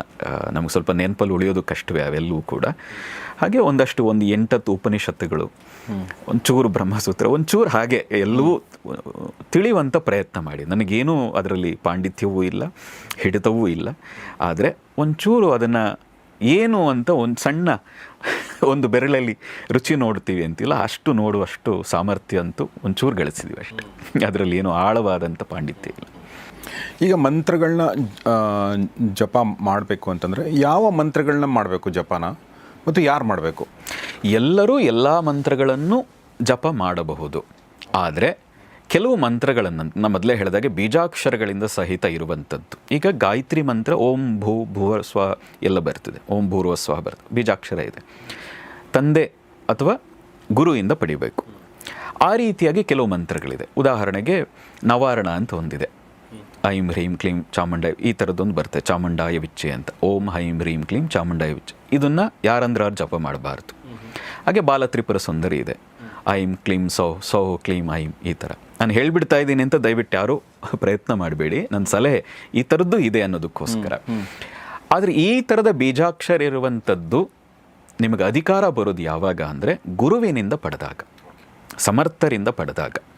ಆದರೆ ಕೆಲವು ನಾಮಗಳಿದೆ, ನಾಮಗಳನ್ನು ಯಾವುದೇ ಉಪದೇಶ ಇಲ್ಲದೆ ಜಪ ಮಾಡಬಹುದು. ಈಗ ನಮೋ ನಾರಾಯಣಾಯ ಯಾರು ಬೇಕಾದರೂ ಮಾಡಬಹುದು, ನಮಃ ಶಿವಾಯ ಯಾರು ಬೇಕಾದರೂ ಮಾಡಬಹುದು. ಆದರೆ ಆ ನಮಃ ಶಿವಾಯ ಜೊತೆಗೆ ಓಂ ಬರೋದಿದ್ದರೆ ಆವಾಗ ಉಪದೇಶ ತಗೋಬೇಕು. ಓಕೆ, ಓಂ ನಮಃ ಶಿವಾಯ ಹೇಳಬೇಕಾದ್ರೆ ಓಂ ಅನ್ನೋದೇನಿದೆ ಪ್ರಣವ, ಉದ್ಗೀತ್ ಮತ್ತು ಓಂಕಾರ ಅಂತ ಕರಿತೀವಿ. ಅದಕ್ಕೊಂದು ಅದ್ಭುತವಾದ ಶಕ್ತಿ ಇದೆ. ಒಂದು ರೀತಿಯ ಎಲ್ಲ ವೇದದ ಸಾರ ಎಲ್ಲಿದೆ ಅಂದರೆ ಪ್ರಣವದಲ್ಲಿದೆ ಅಂತ, ಓಂಕಾರದಲ್ಲಿದೆ ಅಂತ. ಹಾಗಾಗಿ ನಮ್ಮ ಯೋಗದಲ್ಲೂ ಬರೋದು ತಸ್ಯ ವಾಚಕ ಪ್ರಣವ. ಈಗ ಪ್ರಣವದ ಬಗ್ಗೆ ಮಾತಾಡೋಣ ಬಾ ಅನ್ನೋ ಥರ ಇದೆ. ಮತ್ತು ಒಬ್ಬ ಯೋಗಿಯಾದವನು ಓಂಕಾರವನ್ನು ಜಪ ಮಾಡಲೇಬೇಕು ಅಂತ ಇದೆ. ಹಾಗಾಗಿ ಓಂ ಸಹಿತ ಯಾವುದಾದ್ರೂ ಮಂತ್ರ ಹೇಳೋದಿದ್ದರೆ, ಬೀಜಾಕ್ಷರ ಸಹಿತ ಹೇಳೋದಿದ್ದರೆ ಯಾರಾದರೂ ಗುರುವಿನಿಂದ ಉಪದೇಶ ಪಡೀರಿ ಅನ್ನೋದು ನನ್ನ ಸಲಹೆ. ಸೊ ಗುರುವಿನಿಂದ ಉಪದೇಶ ಪಡೆದು ಯಾರು ಬೇಕಾದರೂ ಮಾಡಬಹುದು? ಯಾರು ಬೇಕಾದರೂ ಮಾಡಬಹುದು. Okay okay. ನೀವು ಸಂಪ್ರದಾಯಸ್ಥರೇ ಆಗಿರಬೇಕು, ಈ ಕುಲಕ್ಕೆ ಸೇರಿರಬೇಕು, ಅದು ಯಾವುದೂ ಇಲ್ಲ. ತಿಳಿದಂಥವರೇ ಹೇಳೋದು, ತಿಳಿದಂತಹ ಮಹಾನುಭಾವರುಗಳೇ ಹೇಳೋದು. ವೇದಗಳಲ್ಲಿ ಇರುವಂಥ ಎಷ್ಟೋ ಸೂಕ್ತಗಳನ್ನು, ಮಂಡಲಗಳನ್ನು ರಚನೆ ಮಾಡಿದವರು ಸಾಮಾನ್ಯರೇ ಅಂತ. ಹಾಗಾಗಿ ಪ್ರತಿಯೊಬ್ಬರಿಗೂ ಅಧಿಕಾರ ಇದೆ, ಜಪ ಮಾಡಲೇಬೇಕು ಪ್ರತಿಯೊಬ್ಬರು. ಮತ್ತು ಹಾಗೆ ಜಪ ಮಾಡೋದರಿಂದಾಗಿ ನಿಮ್ಮ ನರವ್ಯೂಹದ ಮೇಲೆ, ಮೆದುಳಿನ ಆ ಸೆಲ್ಸ್ಗಳ ಮೇಲೆ ಅದ್ಭುತವಾದಂಥ ಪರಿಣಾಮ ಬೀರ್ತದೆ. ಹಾಗಾಗಿ ಪ್ರತಿಯೊಬ್ಬರು ಜಪ ಮಾಡಬೇಕು. ಆ ಜಪ ಮಾಡಬೇಕಾದ್ರೆ ಯಾರಿಂದನಾದರೂ ಕೆಲವು ಮಂತ್ರಗಳನ್ನು ಉಪದೇಶ ಪಡೆದು ಮಾಡಿ ಅಂತ ನೀವೇ ಕೊಟ್ಬಿಡಿ ನಮಗೆ. ಆ ಕಾರಣದಿಂದನೇ ಕೆಲವು ವರ್ಕ್ಶಾಪ್ಗಳನ್ನು ನಾವು ಕಂಡಕ್ಟ್ ಮಾಡ್ತಾ ಇರ್ತೀವಿ. ಈಗ ಹಿಂದೆ ಎಲ್ಲ ನಾವು ದೇವಿ ಸಾಧನ ಅಂತ ಒಂದು ಮಾಡ್ತಾ ಇದ್ವು, ನವಾರಣವನ್ನೇ ಉಪದೇಶ ಮಾಡ್ತಾ ಇದ್ವು. ಇದೇ ರೀತಿಯಾಗಿ ಒಂದು 10-12 ವರ್ಷಗಳ ಹಿಂದೆ ಒಂದು ಲಕ್ಷ್ಮೀ ಬೀಜಾಕ್ಷರ ನಾವೊಂದು ಪ್ರಾಯೋಗಿಕವಾಗಿ ನೋಡಿ, ತುಂಬ ಜನ ಹೇಳೋದು ಈಗಲೂ ಹೇಳ್ತಾರೆ, ಇಲ್ಲ ಅದು ಉಪಯೋಗ ಆಗಲ್ಲ, ಯಾವ ಮಂತ್ರ ಜಪ ಮಾಡಿದ್ರು ಅದರಿಂದ ಏನು ಫಲ ಇಲ್ಲ ಅಂತ. ನಮ್ಮ ಜೀವನದಲ್ಲಿ ಪ್ರತ್ಯಕ್ಷವಾಗಿ ನೋಡಿದ್ದೀವಿ. ಈಗ ಒಂದು 10-12 ವರ್ಷಗಳ ಹಿಂದೆ ಹೆಸರು ಸಹಿತ ಬೇಕಾದ್ರೂ ಹೇಳ್ತೀನಿ, ಶ್ರೀವತ್ಸ ಅಂತ ಒಬ್ಬ ಹುಡುಗ ತುಂಬ ಕಷ್ಟಪಡ್ತಾ ಇದ್ದ, ಒಂದು ಫ್ಯಾಮಿಲಿನಲ್ಲೂ ಭಾಳ ಕಷ್ಟಪಡ್ತಾ ಇದ್ದ. ನಾವೇ ಒಂದಿನ ಕರೆದು ಆ ಲಕ್ಷ್ಮೀ ಬೀಜಾಕ್ಷರವನ್ನು ಕೊಟ್ಟು 1 ವರ್ಷದಲ್ಲೇ 15,000 ಸಂಬಳ ತಗೊಳ್ತಾ ಇದ್ದವನು ಆ ಎಲ್ಲ ಪ್ರಾಬ್ಲಮ್ಗಳು ಸಾಲ್ವ್ ಮಾಡಿ, ಈ ಹೆಲ್ಮೆಟ್, ಗ್ಲೌಸ್, ಈ ಬಿಲ್ಡಿಂಗ್ಗಳು ಕಟ್ಟಬೇಕಾದ್ರೆ ಕೈಗಾರಿಕೆಗಳಿಗೆ ಸಪ್ಲೈ ಮಾಡ್ತಾರಲ್ಲ, ಬೂಟ್ಗಳು, ಈ ಥರದ್ದೆಲ್ಲ, ಅದರ ಒಂದು ಕಂಪ್ನಿನೇ ಶುರು ಮಾಡಿದವು. ಆ ನಂತರ ಏನಾಯಿತು ಗೊತ್ತಿಲ್ಲ, ನಂತರ ಆತ ನಂಗೆ ಸಿಕ್ಕಿಲ್ಲ. ಇನ್ನೊಬ್ಬರು ಅಶ್ವಿನಿ ಅಂತ ಮಂಡ್ಯದವರೊಬ್ಬರು ಟೀಚರ್, ಕೆಲಸ ಹೋಯಿತು, ಏನೋ ಗಂಡ ತುಂಬ ಸಾಲ ಮಾಡಿದ್ದಾರೆ, ಪ್ರಾಬ್ಲಮ್ ಜಾಸ್ತಿ ಅಂತ. ಒಂದು ನವರಾತ್ರಿ ಒಂದಿನ ನವರಾತ್ರಿ ನವಮಿ ದಿನ ಕರೆದ್ವು, ಬನ್ನಿ ನಮಗೇನೋ ಗೊತ್ತಿರೋದು ಹೇಳ್ತೀವಿ ಅಂತ ಹೇಳಿ ಅವರಿಗೆ ಆ ಲಕ್ಷ್ಮೀ ಬೀಜಾಕ್ಷರ ಕೊಟ್ವು. ಅವರೇ ಹೇಳಿದರು ಅದಾದಮೇಲೆ 1 ವರ್ಷದಲ್ಲಿ ಒಂದು ಕೆಲಸ ಬಿಟ್ಟಿದ್ರು, ಕೆಲಸ ಆಫರ್ ಬಂತು, ಸ್ಕೂಟಿ ತೊಗೊಂಡ್ರು. ನಾವು ಒಂದು ಹೇಳಿದ್ವು ಅವ್ರ ಮಾತು, ನೀವೊಂದು ಡೆಪಾಸಿಟ್ ಇಟ್ಕೊಳ್ಳಿ ನಿಮ್ಮ ಅಕೌಂಟಲ್ಲಿ, ನಿಮಗೊಂದು ಧೈರ್ಯ ಬರ್ತದೆ ಅಂತ. ಅದಾಗಿ 6 ತಿಂಗಳಲ್ಲಿ ಅವರೇ ಹೇಳಿದ್ರು, ನಮ್ಮ ತಂದೆ ನನಗೆ 1 ಲಕ್ಷ ಡೆಪಾಸಿಟ್ ಇಟ್ಟರು. ಅದಾಗಿ 3 ತಿಂಗಳಿಗೆ ಮತ್ತೆ 2 ಲಕ್ಷ ನನ್ನ ಅಕೌಂಟಲ್ಲಿ ಇವತ್ತು ನಾನು ಡೆಪಾಸಿಟ್ ಇಟ್ಟಿದ್ದೀನಿ. ಈ ರೀತಿಯಾಗಿ 4 ಜನರಿಗೆ ಕೊಟ್ಟಿದ್ವು ಆ ಟೈಮಲ್ಲಿ. 4 ಜನರಲ್ಲಿ 3 ಜನಕ್ಕೆ ಅದು, ಒಬ್ಬರಂತೂ ಅದು ನಾನು ಮಾಡೋಕ್ಕಾಗಲ್ಲ, ನಾನು ಯಾಕೆಂದರೆ ನಾನು ಆಗಲ್ಲ ನನ್ನ ಕೈಲಿ ಇಷ್ಟು ಜಪ ಮಾಡೋದಕ್ಕೆ ಅಂತ ಹೇಳಿದ್ರು. ಆದರೆ 3 ಜನ ಜೀವನದಲ್ಲಿ ಮಹತ್ ಪರಿವರ್ತನೆ ಆಯಿತು. Okay okay. ಒಂದು ಸಣ್ಣ ಒಂದು ಬೀಜಾಕ್ಷರ, ಅದು ಮಂತ್ರವೂ ಅಲ್ಲ, ಒಂದು ಕೇವಲ ಒಂದು ಬೀಜಾಕ್ಷರದಿಂದ ಅವರ 3 ಜನರ ಜೀವನದಲ್ಲಿ ಬದಲಾಯಿತು. ಯಾವುದು ಬೀಜಾಕ್ಷರ ಕೊಟ್ಟದ್ದು? ಲಕ್ಷ್ಮೀದದ್ದು. ಓಕೆ. ಮಂತ್ರಗಳು ಅಂದ ತಕ್ಷಣ ನಮಗೆ ಋಷಿಗಳು, ಮುನಿಗಳು ಮತ್ತು ಬ್ರಾಹ್ಮಣರು ಇದೇ ನೆನಪಿಗೆ ಬರುತ್ತೆ ಅಲ್ವಾ? ಬ್ರಾಹ್ಮಣರಂದಾಗ ಬ್ರಾಹ್ಮಣರು ಅಂದ ತಕ್ಷಣ ಒಂದು ಕುಲ ಅಂತ ಅನ್ನೋದು, ಒಂದು ಜಾತಿ ಅನ್ನೋದಾಗಿ ಅದಕ್ಕೆ ಸೀಮಿತ ಅನ್ನೋ ಥರ ಆಗ್ಬಿಟ್ಟಿದೆ. ಬ್ರಹ್ಮ ವಿದ್ಯಾ ಯಾರು ಜಾನಾತಿ ಬ್ರಾಹ್ಮಣ, ಏನು ನಮ್ಮ ಒಂದು ಮಾತೇ ಇದೆ, ಜನ್ಮನೋ ಜಾಯತೆ ಶೂದ್ರ, ಹುಟ್ಟುತ್ತಾನೆ ಅವನು ಎಲ್ಲರೂ ಅಂದರೆ ನೀವು ಮತ್ತೆ ಅದನ್ನು ಜಾತಿ ಅನ್ಕೋಬೇಡಿ, ಅದು ವರ್ಣ. ಸಂಸ್ಕಾರ ದ್ವಿಜ ಉಚ್ಯತೆ, ಸಂಸ್ಕಾರವನ್ನು ಪಡೆದು, ಅಂದರೆ ಈಗ ಏನು ಉಪನಯನ ಅಂತೆಲ್ಲ ಮಾಡಿ ಒಂದು ಸಂಸ್ಕಾರ ಅಂತ ಕೊಡ್ತಾರೆ. ಆ ಸಂಸ್ಕಾರ ಕೊಟ್ಟಾಗ ಅವನು ದ್ವಿಜ ಆಗ್ತಾನೆ, 2ನೇ ಜನ್ಮವನ್ನು ಪಡಿತಾನೆ. ಹಾಗೆ ಅಧ್ಯಯನ ಮಾಡ್ತಾ ಮಾಡ್ತಾ ಅವನು ವಿಪ್ರನಾಗ್ತಾನೆ. ಹಾಗೆ ವಿಪ್ರನಾದವನು ಅದಾದ ಮೇಲೆ ಬ್ರಹ್ಮವನ್ನು ತಿಳಿದು ಬ್ರಾಹ್ಮಣನಾಗ್ತಾನೆ. ನಮ್ಮ ವೆಂಕಟಾಚಲಯ್ಯ ಅಂತ ಅವಧೂತರು ಒಬ್ಬರು ಇದ್ದರು. ಅವರು ಹೇಳೋರು, ಜನವಾರ ಹಾಕಿದ ತಕ್ಷಣ ನೀನು ಬ್ರಾಹ್ಮಣ ಆಗ್ಬಿಡ್ತೀನಿ ಏನೋ ಅಂತ ಅವರು ಬೈತಾ ಇದ್ರು. ಹಾಗೆ ಯಾರಾದರೂ ಜನವಾರವನ್ನು ಹೇಗೆ ತಿರುಗಿಸಿದ್ರೆ, ತಿರುಗಿಸಿದ ತಕ್ಷಣ ನೀನು ಬ್ರಾಹ್ಮಣ ಆಗಿಬಿಡ್ತೀಯಾ, ನಿಜಕ್ಕೂ ನೀನು ಬ್ರಹ್ಮಜ್ಞಾನ ಗೊತ್ತಾ, ಬ್ರಹ್ಮ ಅಂದ್ರೆ ಏನು ಅಂತ ಗೊತ್ತಾ ಅಂತ ಅವರು ಬೈತಾ ಇದ್ರು. ಹಾಗಾಗಿ ನಿಜಕ್ಕೂ ಏನು ಅಂದರೆ, ಯಾರು ಬ್ರಹ್ಮವನ್ನು ತಿಳಿತಾರೆ ಅವನು ಬ್ರಾಹ್ಮಣ ಅಂತ, ಅದೊಂದು ಜಾತಿ ಅಲ್ಲ. ಬಟ್ ಈಗ ಹಂಗಾಗಿದೆ, ಈಗಲೂ ಹಂಗೆ ಇದೆ. ಅಂದ್ರೆ ಈಗ ನಾವು ಉಪನಯನ ಮಾಡೋರು, ನೀವು ಏನೇ ಆಗಲಿ ಒಂದು ಬೆಳೀತಾ ಹೋದಾಗ ಅದು ಸಂಕುಚಿತ ಮಾಡ್ಕೊಳ್ಳೋಕ್ಕೆ ಕೆಲವರು ಪ್ರಯತ್ನ ಮಾಡ್ತಾರೆ. ಅದು ನೀವು ಯಾವುದೋ ಒಂದು ವರ್ಗಕ್ಕೆ ಇಟ್ಕೋಬೇಡಿ.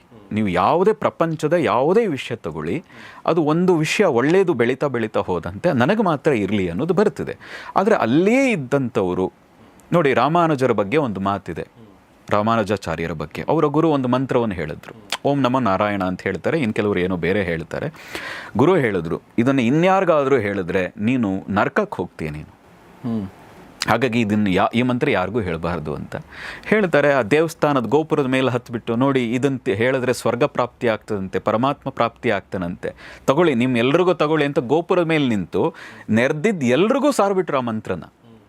ನಾನು ನಿಮಗೆಲ್ರಿಗೂ ಕೊಡ್ತಾ ಇದ್ದೀನಿ, ನಾನು ನರಕಕ್ಕೆ ಹೋದ್ರೂ ಅಡ್ಡಿ ಇಲ್ಲ, ನಿಮಗೆಲ್ರಿಗೂ ಅದು ಆ ಭಗವತ್ ಪ್ರಾಪ್ತಿ ಆಗಬೇಕು, ಸ್ವರ್ಗ ಪ್ರಾಪ್ತಿ ಆಗಬೇಕು, ಹಾಗಾಗಿ ತೊಂದರೆ ಇಲ್ಲ, ನಾನೊಬ್ಬ ತಾನೇ ನಾಶ ಆಗೋದು, ನೀವೆಲ್ಲರೂ ಪಡೆದು ಉದ್ಧಾರ ಆಗ್ತಿರಲ್ಲ, ಅದು ನಂಗೆ ಸಾಕು ಅಂತ ಹೇಳಿ 12ನೇ ಶತಮಾನ ರಾಮಾನುಜಾಚಾರ್ಯರು ಗೋಪುರದ ಮೇಲೆ, ದೇವಸ್ಥಾನದ ಗೋಪುರದ ಮೇಲೆ ನಿಂತು ಎಲ್ರಿಗೂ ಸಾರ್ಬಿಟ್ರಲ್ಲ. ಆ ಥರದ್ದು ಇದೆ. ನಾವು ಯಾವುದೋ ಒಂದನ್ನು ಇಟ್ಕೊಂಡು ಆ ಜನರನ್ನು ದೂರುವಂಥದ್ದು ಅಷ್ಟು ಸರಿ ಹೋಗಿ. ನೋಡಿ, ಈಗ ಉದಾಹರಣೆಗೆ ಬಸವಣ್ಣ ಜಾತಿರಹಿತ ಸೊಸೈಟಿನ ಮಾಡ್ಬೇಕು ಅನ್ಕೊಂಡಿದ್ದು, ಈಗ ಅದೇ ಒಂದು ಜಾತಿ ಆಗಿದೆ. ಹಂಗೆ ಬಸವಣ್ಣ ಅಂದ್ರೆ ನಮಗೆ ಮಾತ್ರ ಸೀಮಿತ ಅನ್ನೋ ಥರ ಮಾಡ್ಕೊಂಡಿದ್ದಾರೆ. ಅದೇ ಥರ ಪ್ರತಿಯೊಬ್ಬರಿಗೂ ಆ ಥರದ್ದು ಒಂದು ಫಾಲೋವಿಂಗ್, ಅವರು ತಮಗೆ ಮಾತ್ರ. ಸೊ ಹಿಂಗಾಗಿ ಅದರ ಮೂಲ ಪುರುಷನ ತಪ್ಪಿರಲ್ಲ, ಅದು ಹಿಂಬಾಲಕರ ತಪ್ಪಾಗಿರುತ್ತೆ. ಅದೇನಾಗ್ತದೆ, ಬೆಳೀತಾ ಹೋದಂತೆ ಗುರು ಏನು ಹೇಳ್ತಾರೆ ಅದನ್ನು ಸಂಕುಚಿತ ಮಾಡ್ತಾ ಹೋಗ್ತಾರೆ. ಅದು ಎಲ್ಲರಿಂದನೂ ಆಗಿದೆ. ಈಗ ಬುದ್ಧನೇ ಹೇಳ್ದ ಮೂರ್ತಿ ಪೂಜೆ ಮಾಡಬಾರ್ದು ಅಂತ. ಈಗ ಬುದ್ಧನನ್ನೇ ಒಂದು ಮೂರ್ತಿ ಮಾಡಿ ಪೂಜೆ ಮಾಡ್ತಾ ಇದ್ದೀವಿ.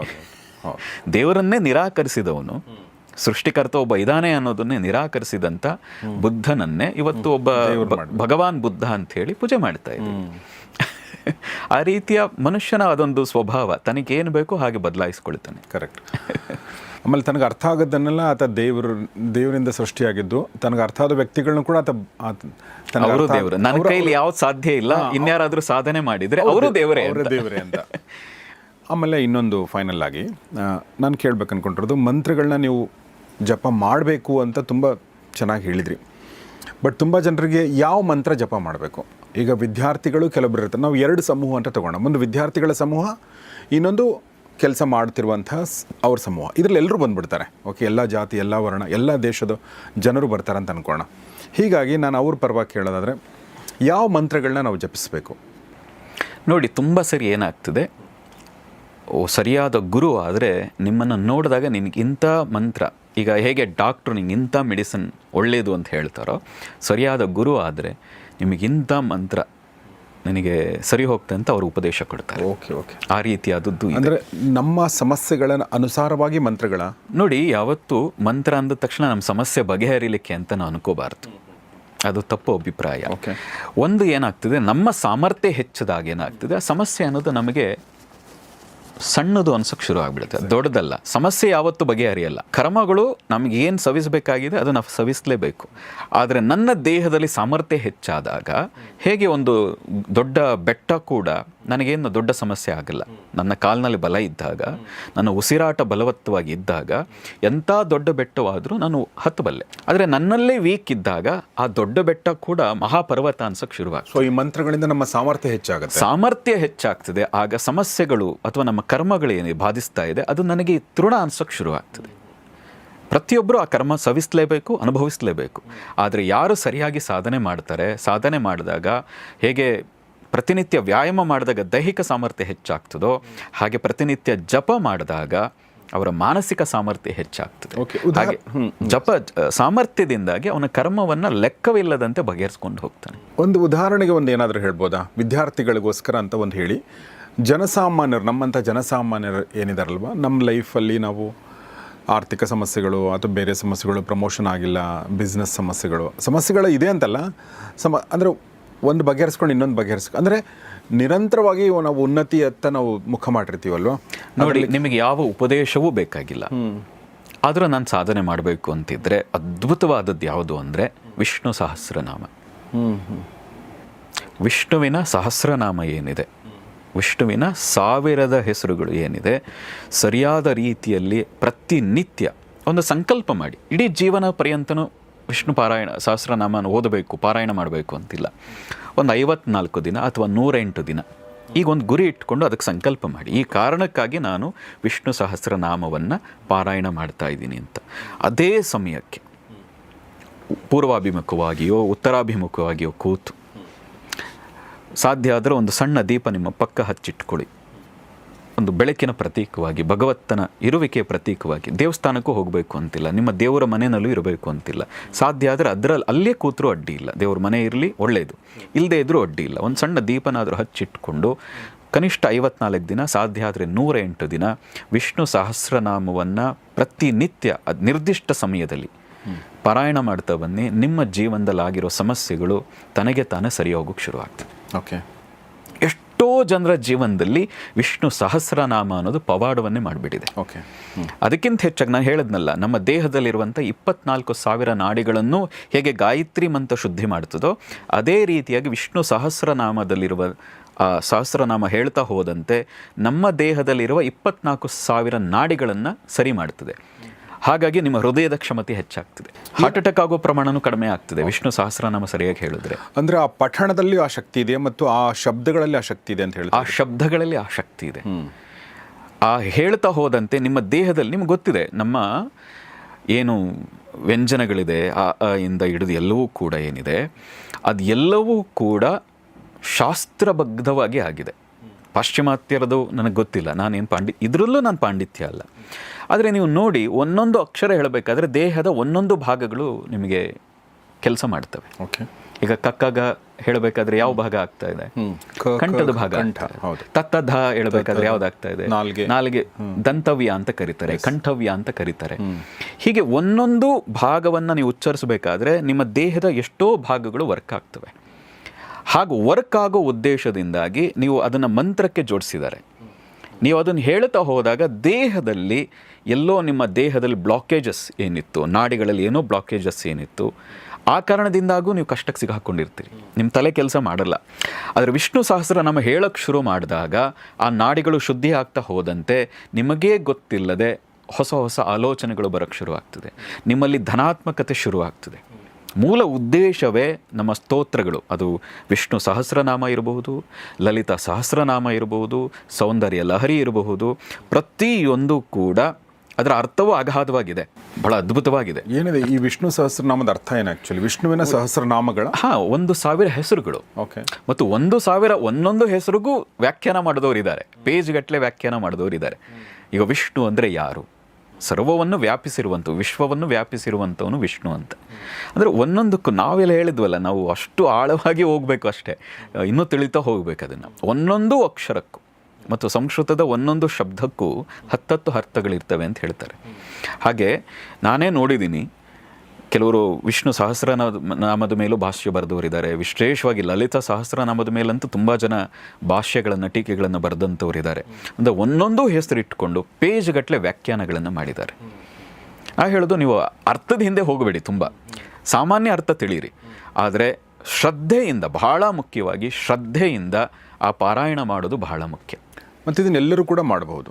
ವಿಷ್ಣು ಸಹಸ್ರನಾಮವನ್ನಂತೂ ಒಬ್ಬ ಸಾಮಾನ್ಯ ಸ್ತ್ರೀಯಿಂದ ಹಿಡಿದು ಅಸಾಮಾನ್ಯವಾಗಿರುವಂಥ ಯಾರು ಬೇಕಾದರೂ ಪಾರಾಯಣ ಮಾಡಬಹುದು ಹೇಳಲ್ಲ, ನೀವು ಮಾಡಿ ಅಂತಲೇ ಹೇಳ್ತೀನಿ. ಓಕೆ. ಮಕ್ಕಳು ಅಂದರೆ ವಿದ್ಯಾರ್ಥಿಗಳು ಮಕ್ಕಳು ಮಾಡಬಹುದು? ಖಂಡಿತ ಮಾಡಬಹುದು. ಓಕೆ. ನಾನು ಇಲ್ಲಿ ಆ ಸೀಕ್ರೆಟ್ ಹೇಳಲ್ಲ, ನಮ್ಮದೊಂದು ವರ್ಕ್ಶಾಪ್ ಇದೆ, ಅಲ್ಲಿ ಹೇಳ್ತೀನಿ. ಆ ವಿಷ್ಣು ಸಹಸ್ರನಾಮದಲ್ಲೇ ಲಕ್ಷ್ಮಿಯನ್ನು ಒಲಿಸ್ಕೊಳ್ಳುವಂಥದ್ದು ಮಂತ್ರ ಇದೆ. ಓಕೆ. ಅದನ್ನು ಕೂಡ ಕೇವಲ ಆ ಸ್ಟ್ಯಾಂಜ ತಗೊಂಡು ಕೂಡ ಯಾರು ಸರಿಯಾಗಿ ಅಷ್ಟೊಂದು ಹೇಳಿದ್ರು ಕೂಡ ಅವ್ರ ಜೀವನದ ಕಷ್ಟಗಳು ಹೋಗಿ, ದಾರಿದ್ರ್ಯ, ಅಲಕ್ಷ್ಮಿ ಹೋಗಿ, ಲಕ್ಷ್ಮಿ, ವರಲಕ್ಷ್ಮಿ, ಮಹಾಲಕ್ಷ್ಮಿ ಅವ್ರ ಜೀವನದಲ್ಲಿ ಪ್ರವೇಶ ಆಗ್ತದೆ. 108 ಸಲ ಅಂತ ಹೇಳಿದ್ರಲ್ಲ ನೀವು, 54 ಸಲ, 108. ಈ 108 ಅನ್ನೋದು ನಮ್ಮ ಸಂಪ್ರದಾಯಗಳಲ್ಲಿ ಬಹಳಷ್ಟು ಸಲ ಬರುತ್ತೆ. ಇದಕ್ಕೇನಾದರೂ ನೋಡಿ, 9 ಅನ್ನೋದನ್ನು 108, 108 ಈಕ್ವಲ್ ಟು 9 ಅಂತ ಆಗ್ತದೆ. 9 ಅನ್ನೋದನ್ನು ಒಂದು ಸ್ಪಿರಿಚುವಲ್ ನಂಬರ್ ಅನ್ನೋ ರೀತಿಯಾಗಿ ಹೇಳ್ತಾರೆ. ಈಗ 54 9 ಆಗ್ತದೆ, 108 9 ಆಗ್ತದೆ. 108ನ 2 ಬಾರಿ 2 ಮಾಲೆ ಜಪ ಮಾಡಿದೆ ಅಂತ ಅಂದ್ಕೊಳ್ಳಿ, 2 ಟೈಮ್ಸ್ ಎಷ್ಟಾಗ್ತದೆ ಅಂದರೆ ಮತ್ತೆ 9 ಆಗ್ತದೆ. 3 ಬಾರಿ ಜಪ ಮಾಡಿ 9 ಆಗ್ತದೆ. 1000 ಮಾಲೆ, 108ನ 1000 10 ಬಾರಿ 10 ಮಾಲೆ ಜಪ ಮಾಡಿ ಅದನ್ನು 9 ಆಗ್ತದೆ. 9 ಅನ್ನೋದು ಒಂದು ಪವರ್ಫುಲ್ ನಂಬರ್ ಅನ್ನೋ ಥರದಲ್ಲಿ ಇರೋದು. ಅದು ಯಾಕೆ ವಿಶೇಷವಾಗಿ 108 ಅನ್ನೋದೇ ಯಾಕೆ ಅಂದರೆ, ನಾವು ಒಂದು ದಿನಕ್ಕೆ 21,600 ಬಾರಿ ಉಸಿರಾಡ್ತೀವಿ. ಓಕೆ. ಅವರೇಜ್, ಕೆಲವೊಂದು ಹೆಚ್ಚು ಕಡಿಮೆ ಇದೆ, ಆದರೆ ಅವರೇಜ್ ರೀತಿಯಾಗಿ ನೋಡಿದ್ರೆ ಪ್ರತಿಯೊಬ್ಬ ಮನುಷ್ಯ ಒಂದು ದಿನಕ್ಕೆ 21,600 ಬಾರಿ ಉಸಿರಾಡ್ತಾನೆ. ಹಿಂದೆ ಎಲ್ಲ ವಾಚ್ ಇರಲಿಲ್ಲ, ಈಗ ವಾಚ್ ಬಂದಿದೆ. ಬಹುಶಃ ನಮ್ಮ ಹಿರಿಯರ ಒಂದು ಅಭಿಮತ ಏನು ಅಂದರೆ, 21,600 ಬಾರಿಯ ಉಸಿರಾಟದಲ್ಲಿ ಮನುಷ್ಯ ಅರ್ಧದಷ್ಟು ನಿದ್ರೆ ಅಥವಾ ಮೈ ಮರ್ತಿರ್ತಾನೆ, ಇನ್ನು ಅರ್ಧದಷ್ಟು ಜಾಗೃತನಾಗಿರ್ತಾನೆ ಅಂತ. ಅಂದರೆ 21,600 ಡಿವೈಡ್ ಮಾಡಿದ್ರೆ 10,800 ಆಗ್ತದೆ. 10,800ರಷ್ಟು ಉಸಿರಾಟದ ಸಮಯ ಆಕ್ಟಿವ್ ಆಗಿರ್ತಾನೆ. 10,800 ಉಸಿರಾಟದಷ್ಟು ಸಮಯ ಅವನು ನಿದ್ರೆಯೋ ಅಥವಾ ಮೈ ಮರೆತು ಇನ್ಯಾವುದೋ ಕಾರ್ಯಗಳಲ್ಲಿ ತೊಡಗ್ತಾನೆ. ಆ 10,800 ಸಮಯ ಜಾಗೃತಿ ಆಗಿರ್ತಾನಲ್ಲ, ಅದರ ಪ್ರತೀಕವಾಗಿ 108 ಅನ್ನುವ ಜಾಗೃತಿಯ ಕಾನ್ಷಿಯಸ್ನೆಸ್ನ ಪ್ರತೀಕವಾಗಿ, ಪ್ರಜ್ಞೆಯ ಪ್ರತೀಕವಾಗಿ 108 ಅನ್ನೋದನ್ನು ತಗೊಂಡು ಆ 108 ಅಷ್ಟಾದರೂ ನೀನು ಜಪ ಮಾಡಪ್ಪ ಪ್ರತಿನಿತ್ಯ ಅಂತ ಹೇಳ್ತಾ ಇದ್ರು ಅಂತ. ಜೊತೆಗೆ ಇನ್ನೊಂದು ಇರುವಂಥದ್ದು, ರುದ್ರಾಕ್ಷಿಯನ್ನು ಬಳಸ್ಕೊಂಡು ಜಪ ಮಾಡ್ತಾರೆ ಕೆಲವೊಬ್ರು. ಸೊ ಅದ್ರ ಬಗ್ಗೆ ಏನಾದ್ರು ಹೇಳಿ? ಇಲ್ಲ, ಕೇವಲ ರುದ್ರಾಕ್ಷಿ ಅಲ್ಲ, ಒಂದೊಂದು ದೇವತೆಗಳಿಗೂ ಒಂದೊಂದು ರೀತಿಯ ಮಾಲೆಗಳಲ್ಲಿ ಜಪ ಮಾಡಬೇಕು ಅಂತಲೂ ಇದೆ. ಈಗ ನಾವೆಲ್ಲ ಆಲ್ಮೋಸ್ಟ್ ರುದ್ರಾಕ್ಷಿಯನ್ನು ಧರಿಸ್ತೀವಿ ಅಥವಾ ಸ್ಫಟಿಕವನ್ನು ಧರಿಸ್ತೀವಿ. ರುದ್ರಾಕ್ಷಿ ಅನ್ನುವಂಥದ್ದು ಸಾಮಾನ್ಯ ನೇಪಾಳ ಆ ಭಾಗಗಳಲ್ಲಿ, ಕಣಿವೆಗಳಲ್ಲಿ ಮರಗಳಿಂದ ಸಿಗುವಂಥದ್ದು. ನೋಡಿ, ಇವತ್ತಿಗೆ ಅದಕ್ಕೆ ಬೆಲೆ ಬಂದುಬಿಟ್ಟಿದೆ. ಆದರೆ ಮುಂಚೆ ಅದು ಯಾವುದೂ ಕೂಡ ಯಾರಿಗೆ ಬೇಕಾದರೂ ಅದನ್ನು ಫ್ರೀಯಾಗಿ ಸಿಗ್ತಾ ಇತ್ತು. ಆದರೆ ಈಗ ಅಲ್ಲಿಂದ ಇಲ್ಲಿ ತಂದು ಅದಕ್ಕೆ ಶುದ್ಧಿ ಮಾಡಿ, ಬ್ರಷ್ ಮಾಡಿ, ಅದಕ್ಕೊಂದು ಆಯಿಲ್ ಎಲ್ಲ ಹಾಕಿ ಪಾಲಿಷ್ ಮಾಡೋದ್ರಿಂದಾಗಿ ಕಾಸ್ಟ್ ಜಾಸ್ತಿ ಆಗ್ತಾ ಹೋಗ್ತಾ ಇದೆ. ಆದರೆ ಮತ್ತು ಅದನ್ನು ಧರಿಸೋದ್ರಿಂದಾಗಿ ನಮ್ಮಲ್ಲಿ ಒಂದಷ್ಟು ಮಾನಸಿಕ ಬದಲಾವಣೆಗಳು, ಕ್ಷಮತೆಗಳು ಹೆಚ್ಚಲಿಕ್ಕೆ, ದೈಹಿಕವಾದ ಕೆಲವು ಕಾಯಿಲೆಗಳು ಹೋಗಲಿಕ್ಕೂ ಸಹಾಯ ಆಗ್ತದೆ ಅಂತ. ಮತ್ತು ಇನ್ನೊಂದು ನೋಡಿ, ಈಗೆಲ್ಲ ಆಕ್ಯುಪಂಕ್ಚರ್ ಮತ್ತು ಆಕ್ಯುಪ್ರೆಸರ್ ಅಂತ ಕರಿತೀರಿ. ವಿಶೇಷವಾಗಿ ಜಪ ಮಾಡಬೇಕಾದ್ರೆ ಬೆರಳುಗಳಲ್ಲಿ ತಿರುಗಿಸ್ತೀವಿ ನಾವು. ವಿಶೇಷವಾಗಿ ಈ 3 ಬೆರಳುಗಳನ್ನು ಜಪಕ್ಕೆ ಬಳಸುವಂಥದ್ದು. ಇದನ್ನು ಮುದ್ರೆಗಳಲ್ಲಿ ಅಪಾನ ಮುದ್ರೆ ಅಂತ ಕರೆಯೋದು. ಇದನ್ನು ಗುರುತತ್ವ ಅಂತ ಕರಿತೀವಿ, ಇದು ಜಲತತ್ವ ಅಂತ ಕರಿತೀವಿ. ಇದನ್ನು ನೋಡಿ, ಇದೊಂದು ರೀತಿ ಜಿಂಕೆ ಥರನೂ ಇದೆ. ಜಿಂಕೆ ಎಲ್ರಿಗೂ ಆಕರ್ಷಣೆ. ಹಾಗೆ ಈ ಜಿಂಕೆ ಥರದ ಮುದ್ರೆ, ಅಪಾನ ಮುದ್ರೆ ಏನಿದೆ, ನಿಮ್ಮಲ್ಲಿ ಆಕರ್ಷಣಾ ಶಕ್ತಿಯನ್ನು ಹೆಚ್ಚು ಮಾಡ್ತದೆ ಅಂತ ಒಂದು ಪ್ರತೀತಿ ಇದೆ. ಮತ್ತು ಇದು ಮಾಡೋದ್ರಿಂದಾಗಿ ಕೂಡ ಖಂಡಿತವಾಗಿ ನಿಮ್ಮಲ್ಲೂ ಒಂದು ಚಾರ್ಮಿಂಗ್ ಬರ್ತದೆ. ಯಾಕೆ ಅಂದರೆ ಹೊಟ್ಟೆ ಶುದ್ಧಿ ಆಗ್ತದೆ. ಈ ಅಪಾನ ಮುದ್ರೆ ಮಾಡೋದ್ರಿಂದಾಗಿ ಶುಗರ್ ಕಡಿಮೆ ಆಗ್ತದೆ, ಇನ್ಸುಲಿನ್ ಚೆನ್ನಾಗಿ ಉತ್ಪಾದನೆ ಆಗ್ತದೆ, ಜೀರ್ಣಶಕ್ತಿ ಹೆಚ್ಚಾಗ್ತದೆ, ಜೀರ್ಣ ಆದದ್ದು ಸರಾಗವಾಗಿ ಹೋಗಲಿಕ್ಕೆ, ಹೊಟ್ಟೆಗೆ ಸಂಬಂಧಪಟ್ಟಂತೆ ಆ ಆರ್ಗನ್ಸ್ಗಳು ಚೆನ್ನಾಗಿ ಕೆಲಸ ಮಾಡಲಿಕ್ಕೆ ಈ ಅಪಾನ ಮುದ್ರೆ ಸಹಾಯ ಮಾಡ್ತದೆ. ಓಕೆ. ನೋಡಿ, ನಮ್ಮ ಹಿರಿಯರು ಇದು ಗೊತ್ತಿದೆಯೋ ಇಲ್ಲೋ ಗೊತ್ತಿಲ್ಲ, ಈಗ ಮುದ್ರಾ ವಿಜ್ಞಾನ ಹೆಚ್ಚು ಬೆಳಕಿಗೆ ಬಂದಿದೆ, ಅವತ್ತೂ ಇತ್ತು ಮುದ್ರೆ. ಆದರೆ ಇಷ್ಟೆಲ್ಲ ಉಪಯೋಗ ಇದೆ ಅಂತ ಗೊತ್ತಿತ್ತೋ ಇಲ್ಲೋ, ಈ 3 ಬೆರಳುಗಳನ್ನ ಬಳಸಿಯೇ ಜಪ ಮಾಡಬೇಕು ಅಂತ. ಇದನ್ನು ಬಳಸೋ ಹಾಗಿಲ್ಲ, ಕಿರು ಬೆರಳನ್ನು ಬಳಸೋ ಹಾಗಿಲ್ಲ, ಹೀಗಿಟ್ಕೊಂಡೇ ಜಪ ಮಾಡಬೇಕು ಅಂತ. ಹೀಗೆ ಮಾಡ್ತಾ ಮಾಡ್ತಾ ನೋಡಿ, ಅದರಲ್ಲೂ ರುದ್ರಾಕ್ಷಿ ತುಂಬ ಅದು ತುರಿಯಾಗಿರ್ತದೆ. ನೀವು ಅದನ್ನು ಒತ್ತುತ್ತಾ ಈಗ ಜಪ ಮಾಡಿದಾಗ ಆಟೋಮೆಟಿಕಲಿ ನಿಮ್ಮ ಹೊಟ್ಟೆ ಶುದ್ಧಿ ಆಗ್ತದೆ, ನಿಮ್ಮಲ್ಲಿ ಚಾರ್ಮಿಂಗ್ ಆಕರ್ಷಣಾ ಶಕ್ತಿ ಹೆಚ್ಚಾಗ್ತದೆ. ಮತ್ತು ಕೇವಲ ರುದ್ರಾಕ್ಷಿ ಮಾತ್ರ ಅಲ್ಲ, ಈಗ ಸಾಮಾನ್ಯವಾಗಿ ಶಿವನಿಗೆ ಸಂಬಂಧಪಟ್ಟಂಥ ಜಪ ಮಾಡಿದಾಗ ರುದ್ರಾಕ್ಷಿ ಬಳಸ್ತಾರೆ. ಅಮ್ಮನವರಿಗೆ ಸಂಬಂಧಪಟ್ಟಂಥ ಜಪ ಮಾಡಿದ್ರೆ ಹವಳದ ಮಾಲೆ ಕೂಡ ಬರ್ತದೆ, ಅಥವಾ ಸ್ಫಟಿಕದ ಮಾಲೆ ಬರ್ತದೆ. ಅಥವಾ ನಿಮಗೆ ಯಾರು ಜಪ ಮಾಡ್ತಾರೋ ಅವರು ಶಕ್ತರಿದ್ದರೆ ಚಿನ್ನದ ಮಣಿಗಳು ಮಾಡಿಕೊಂಡು ಜಪ ಮಾಡೋದು. ಫಸ್ಟ್ ಪ್ರಿಫರೆನ್ಸ್ ಯಾವುದು ಅಮ್ಮನವರಿಗೆ ಅಂದರೆ ಚಿನ್ನದ ಮಣಿ. ಸೆಕೆಂಡ್ ಇದು ಏನು ಸ್ಫಟಿಕ. ಅದಾದಮೇಲೆ ಕಮಲದ ಹೂವಿನಿಂದ ಕೂಡ ಒಂದು ಬೀಜ ಬರ್ತದೆ, ಅದು ಕಮಲ ಬೀಜ ಅಂತಲೇ ಕರೀತಾರೆ. ಈಗ ಅದನ್ನು ತಿನ್ನಲಿಕ್ಕೂ ಕೂಡ ಬಳಸ್ತಾರೆ, ಮಕಾನ್ ಅಂತ ಹೇಳಿ, ತುಂಬ ಪ್ರೋಟೀನ್ ಇದೆ ಅಂತ. ಆ ಮಾಲೆಯನ್ನು ಕೂಡ ಜಪಕ್ಕೆ ಬಳಸ್ತಾರೆ. ಹಾಗೆ ವಿಷ್ಣುವನ್ನು ಜಪ ಮಾಡಬೇಕಾದ್ರೆ ತುಳಸಿ ಮಾಲೆಯನ್ನು ಬಳಸ್ತಾರೆ. ಹೀಗೆ ತುಂಬ ಥರದ ಮಾಲೆಗಳಿದೆ. ಈಗಂತೂ ಕರಂಗುಲಿ ಮಾಲ ಅನ್ನುವ ಬಹಳ ಫೇಮಸ್ ಇದೆ, ತುಂಬ ಪಾಸಿಟಿವ್, ಆಕ್ಟರ್ಗಳೆಲ್ಲ ಹಾಕ್ಕೊಳ್ತಾರೆ ಅನ್ನುವ ಕಪ್ಪುದು ಅಂತಲೂ ಬಯಸ್ತಾರೆ. ಆದರೆ ನನ್ನ ಮೊದಲು ಹೇಳೋದು ಎಲ್ರಿಗೂ ಹೇಳೋದೇನು, ಒಂದು ರುದ್ರಾಕ್ಷಿ ಹಾಕಿ, ಇಲ್ಲ ಎಲ್ರಿಗೂ ಸಲ್ಲುವಂಥದ್ದು ಸ್ಫಟಿಕ. ಯಾರು ಬಾಡಿ ಹೀಟ್ ಇದೆ ಎಲ್ರಿಗೂ ಸಲ್ಲುವಂಥದ್ದು ಸ್ಫಟಿಕ, ಇಲ್ಲದೇ ಇದ್ದರೆ ತುಳಸಿ. ಈ 3ರಲ್ಲಿ ಒಂದನ್ನಂತೂ ಹಾಕ್ಕೊಳ್ಳೋದು ಒಳ್ಳೆಯದು ಅಂತ. ಮತ್ತು ಆ ಜಪಕ್ಕೆ ಈ 3ರಲ್ಲಿ ಒಂದನ್ನು ಬಳಸೋದು ಅತ್ಯಂತ ಶ್ರೇಷ್ಠ. ಸೊ ಈ ಮಾಲೆಗಳನ್ನ ಯಾವಾಗಲೂ ಹಾಕೊಂಡು ಇಟ್ಕೊಂಡ್ರು ಏನು ಸಮಸ್ಯೆ ಇಲ್ಲ. ತುಂಬ ಜನಕ್ಕೆ ಆ ತಪ್ಪು ಅಭಿಪ್ರಾಯ ಇದೆ, ಜಪ ಮಾಡೋದನ್ನು ಧರಿಸಬಾರದು ಅಂತ.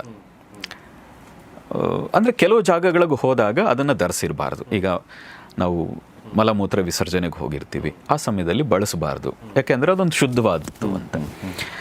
ಮತ್ತು ನಾನು ಹೇಳೋದೇನು ಅಂದರೆ, ರುದ್ರಾಕ್ಷಿ ಇರಲಿ, ತುಳಸಿ ಇರಲಿ, ಸ್ಫಟಿಕ ಇರಲಿ, ಅದು ನಮ್ಮನ್ನು ಶುದ್ಧಿ ಮಾಡಲಿಕ್ಕೆ ಅದಿದೆ. ಹಾಗಾಗಿ ಅದು ಅಷ್ಟು ಸುಲಭವಾಗಿ ಅಶುದ್ಧಿ ಆಗಲ್ಲ. ನಿಮ್ಮ ಮನಸ್ಸಿನ ಅಶುದ್ಧಿಯನ್ನು ಮೊದಲು ಸರಿ ಮಾಡಿಕೊಂಡ್ರೆ, ಮನೋಬಲ ಜಾಸ್ತಿ ಮಾಡಿಕೊಂಡ್ರೆ, ಇದನ್ನು ತೆಗೆದು ಇಡಬೇಕು ಅನ್ನುವಂಥ ಪ್ರಮೇಯವೇ ಬರಲ್ಲ ಅಂತ ಹೇಳೋದು.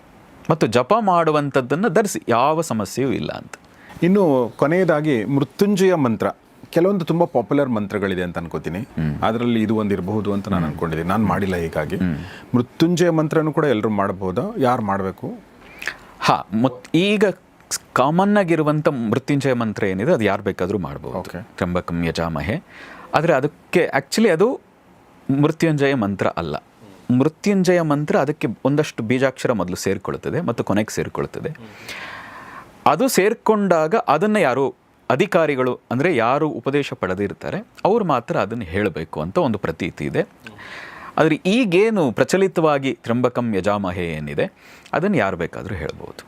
ಆದರೆ ಅದು ಪರಿಪೂರ್ಣವಾದ ಮೃತ್ಯುಂಜಯ ಮಂತ್ರ ಅಲ್ಲ. ಹೌದಾ? ಅದೇ ಸಮಸ್ಯೆ ಏನಂದರೆ, ನಾವು ಹೇಳಿದ್ವಲ್ಲ, ನಾವು ಏನು ಪರಿಪೂರ್ಣರಲ್ಲ. ಆದರೆ ಒಂದು ಹಂತದವರೆಗೆ ಯಾರು ತಿಳಿದಿದ್ದಾರೆ ಒಂದು ಮಂತ್ರಗಳ ಬಗ್ಗೆ ಒಂದು ಬೇಸಿಕ್ ನಾಲೆಡ್ಜ್ ಏನಿದೆ, ಅದು ತಿಳಿದಿದ್ದವ್ರ ಹತ್ರ ತಿಳ್ಕೊಂಡು ಜಪ ಮಾಡೋದು ಅತ್ಯಂತ ಸೂಕ್ತ ಅಂತ. ಮೃತ್ಯುಂಜಯ ಮಂತ್ರದ ಏನು ಉದ್ದೇಶ ಏನು? ಒಂದು, ಅದರ ಮೂಲ ಉದ್ದೇಶ ಈ ಮೃತ್ಯುವನ್ನು ಗೆಲ್ಲಬೇಕು ಅನ್ನೋ ಅರ್ಥದಲ್ಲಿ ಇದೆ ಅಂತ ಹೇಳ್ತಾರೆ. ಅದರ ಅರ್ಥ ಅದಲ್ಲ.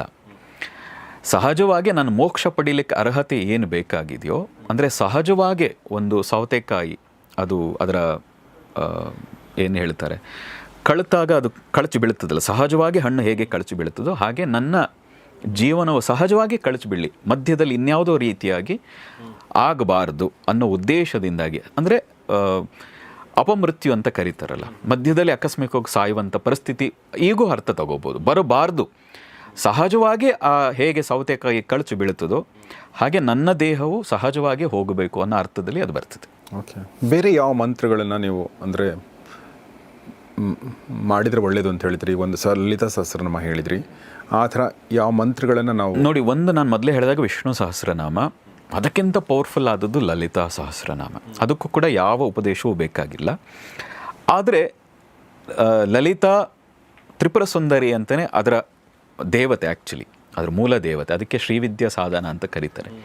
ಅದರಲ್ಲಿ ಬಾಲ ತ್ರಿಪುರ ಸುಂದರಿ, ಪಂಚಾದಶಿ, ಷೋಡಶಿ, ಈ ಥರ ಒಂದಷ್ಟು ಸ್ಟೆಪ್ ಬೈ ಸ್ಟೆಪ್ ಬರ್ತದೆ. ಅದನ್ನು ಮಾತ್ರವೇ ಗುರುವಿನಿಂದ ಪಡೆದು ಜಪ ಮಾಡಬೇಕು. ಆದರೆ ನೇರ ಲಲಿತಾ ಸಹಸ್ರನಾಮವನ್ನೇ ಜಪ ಮಾಡೋದ್ರಿಂದಾಗಿ ದೈಹಿಕವಾಗಿ, ಮಾನಸಿಕವಾಗಿ, ಆರ್ಥಿಕವಾಗಿ, ಕೆಲಸದ ತೊಂದರೆ, ಈ ಥರದ್ದು ಏನೇ ಇರಲಿ, ಎಲ್ಲ ಥರದ ಸಮಸ್ಯೆಗಳಿಂದ ಹೊರಗೆ ಬರಲಿಕ್ಕೆ ಲಲಿತಾ ತ್ರಿಪುರ ಸುಂದರಿ ಅತ್ಯಂತ ಅದ್ಭುತವಾದಂಥ ಮಾರ್ಗ. ಲಲಿತಾ ಸಹಸ್ರನಾಮವನ್ನು ಜಪ ಮಾಡೋದು ಅಥವಾ ಪಾರಾಯಣ ಮಾಡೋದಿದ್ರೆ ಅದೊಂದು 30ರಿಂದ 40 ನಿಮಿಷ ಬೇಕು. ಹೊಸಬರಿಗಾದರೆ 40 ನಿಮಿಷ ಬೇಕು ಇಡೀ ಸಹಸ್ರನಾಮ ಹೇಳಲಿಕ್ಕೆ. ಅಭ್ಯಾಸ ಆದವರಿಗೆ 30 ನಿಮಿಷ, ಇನ್ನೂ ಚೆನ್ನಾಗಿ ಅಭ್ಯಾಸ ಆದವರಿಗೆ 20 ನಿಮಿಷ. ಅದಕ್ಕಿಂತ ಕಡಿಮೆ ಮಾಡೋದು ಬಹಳ ಆಗೋದೇ ಇಲ್ಲ. ಆದರೆ ಅಷ್ಟೂ ನಮಗೆ ಸಮಯ ಇಲ್ಲ ಅಂತ ಹೇಳಿದ್ರೆ ಇನ್ನೊಂದು ಅದ್ಭುತವಾದದ್ದು ಯಾವುದು ಅಂದರೆ ಖಡ್ಗಮಾಲ, ದೇವಿ ಖಡ್ಗಮಾಲ ಅಂತ ಒಂದಿದೆ. ಲಲಿತಾ ಸಹಸ್ರನಾಮದ್ದೇ ಶಾರ್ಟ್ ಫಾರ್ಮ್ ಅಂತಲೂ ಹೇಳಬಹುದು. ಅದನ್ನು ಕೂಡ ಅಲ್ಲಿ ಸ್ವಲ್ಪ ಬೀಜಾಕ್ಷರಗಳಲ್ಲೇ ಯಥೇಚ್ಛವಾಗಿ ಬರ್ತದೆ. ಆದರೂ ಕೂಡ ಆ ದೇವಿ ಖಡ್ಗಮಾಲವನ್ನು ಕೂಡ ಯಾರು ಬೇಕಾದ್ರೂ ಪಾರಾಯಣ ಮಾಡ್ಬೋದು.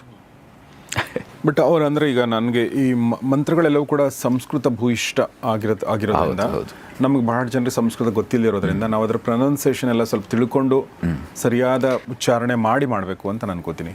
ನೋಡಿ, ಇದರಲ್ಲಿ ನನ್ನ ಒಂದು ಅಭಿಪ್ರಾಯ ಏನು ಅಂತ ಹೇಳಿದ್ರೆ, ತುಂಬ ಜನ ಅದನ್ನು ಹೇಳ್ತಾರೆ, ಇವ್ರು ಸರಿಯಾಗಿ ಹೇಳಲಿಲ್ಲ, ಅಪಭ್ರಂಶವಾಯಿತು, ಹಾಗಾಗಿ ಇವರು ನರಕಕ್ಕೆ ಹೋಗ್ತಾರೆ ಅಂತ. ನೋಡಿ, ತಮಿಳ್ನಾಡಿನವರು ಓಂ ನಮಃ ಶಿವಾಯ ಹೇಳಲ್ಲ, ಅವರು ಶಿವಾಯ ಬರಲ್ಲ, ಶಿವಾಯ ಅಂತ ಹೇಳ್ತಾರೆ. ಹಾಗಾದರೆ ಅವರೆಲ್ಲರೂ ನರಕಕ್ಕೆ ಹೋಗ್ತಾರಾ ಅಂದರೆ ಇಲ್ಲ. ಇಲ್ಲಿ ಶ್ರದ್ಧೆ ಬಹಳ ಮುಖ್ಯವಾದದ್ದು. ಹಿಂದೆನೂ ಕೂಡ ಒಂದು ಘಟನೆ ಹೇಳಿದ್ದೆ ನಾನು, ಬಹುಶಃ ಎಲ್ಲೋ. ಇಲ್ಲಿ ಇನ್ನೊಂದು ಸರಿ ನಾನು ನೆನಪು ಮಾಡ್ತೀನಿ. ಚೈತನ್ಯ ಮಹಾಪ್ರಭುಗಳು ಏನು ಇಸ್ಕಾನಿನ ಒಂದು ರೀತಿಯ ಮೂಲ ಪುರುಷ ಅಂತ ಏನು ಆರಾಧನೆ ಮಾಡ್ತಾರೆ, ಆ ಚೈತನ್ಯ ಪ್ರಭುಗಳದು ಒಂದು ದೃಷ್ಟಾಂತ ಇದೆ. ಅವರು ಇಡೀ ದೇಶವನ್ನು ಪರ್ಯಟನೆ ಮಾಡ್ತಾ ಶ್ರೀರಂಗಂಗೆ ಬಂದರು, ತಮಿಳುನಾಡಿನ ಶ್ರೀರಂಗಂ ಗೊತ್ತಿದೆ, ಬಹಳ ದೊಡ್ಡ ಬೃಹತ್ಕಾರದ ಆಕಾರದ ದೇವಸ್ಥಾನ, ಎಷ್ಟೋ ಎಕರೆಗಳಲ್ಲಿದೆ, ಒಂದು ಊರು ನಗರವೇ ಇದೆ ಅನ್ನುವಷ್ಟು ದೊಡ್ಡ ಪ್ರಕಾರ ಅದು. ಅಲ್ಲಿ ಒಬ್ಬ ಅತ್ಯಂತ ಸಾಮಾನ್ಯ ಒಬ್ಬ ವ್ಯಕ್ತಿ, ಬ್ರಾಹ್ಮಣನೇ, ಭಗವದ್ಗೀತೆಯನ್ನು ಓದ್ತಾ ಇದ್ದ. ಆದರೆ ಅವನಿಗೆ ಸಂಸ್ಕೃತ ಬರಲ್ಲ. ಮನೆಯಲ್ಲಿ ಸಂಪ್ರದಾಯಸ್ಥ ಆದರೂ ಕೂಡ ಆತನಿಗೆ ಸಂಸ್ಕೃತ ಅಧ್ಯಯನ ಇಲ್ಲದ ಕಾರಣಕ್ಕೆ ಸರಿಯಾಗಿ ಉಚ್ಚಾರಣೆ ಬರ್ತಾ ಇರಲಿಲ್ಲ. ಭಗವದ್ಗೀತೆಯನ್ನು ಹೇಳ್ತಾ ಇದ್ದಾನೆ, ಪಾರಾಯಣ ಮಾಡ್ತಾ ಇದ್ದಾನೆ, ಆದರೆ ಅಳ್ತಾ ಇದ್ದಾನೆ, ಆದರೆ ಬರೀ ತಪ್ಪೇ ಹೇಳ್ತಾ ಇದ್ದಾನೆ.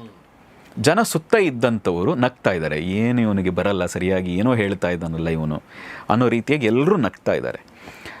ಆದರೆ ಚೈತನ್ಯ ಪ್ರಭುಗಳು ನೋಡಿದ್ರು, ಇವನು ಅಳ್ತಾ ಇದ್ದಾನೆ, ಆದರೆ ಭಗವದ್ಗೀತೆ ಓದ್ತಾ ಇರೋದು, ಆದರೆ ಅಳ್ತಾ ಇದ್ದಾನೆ.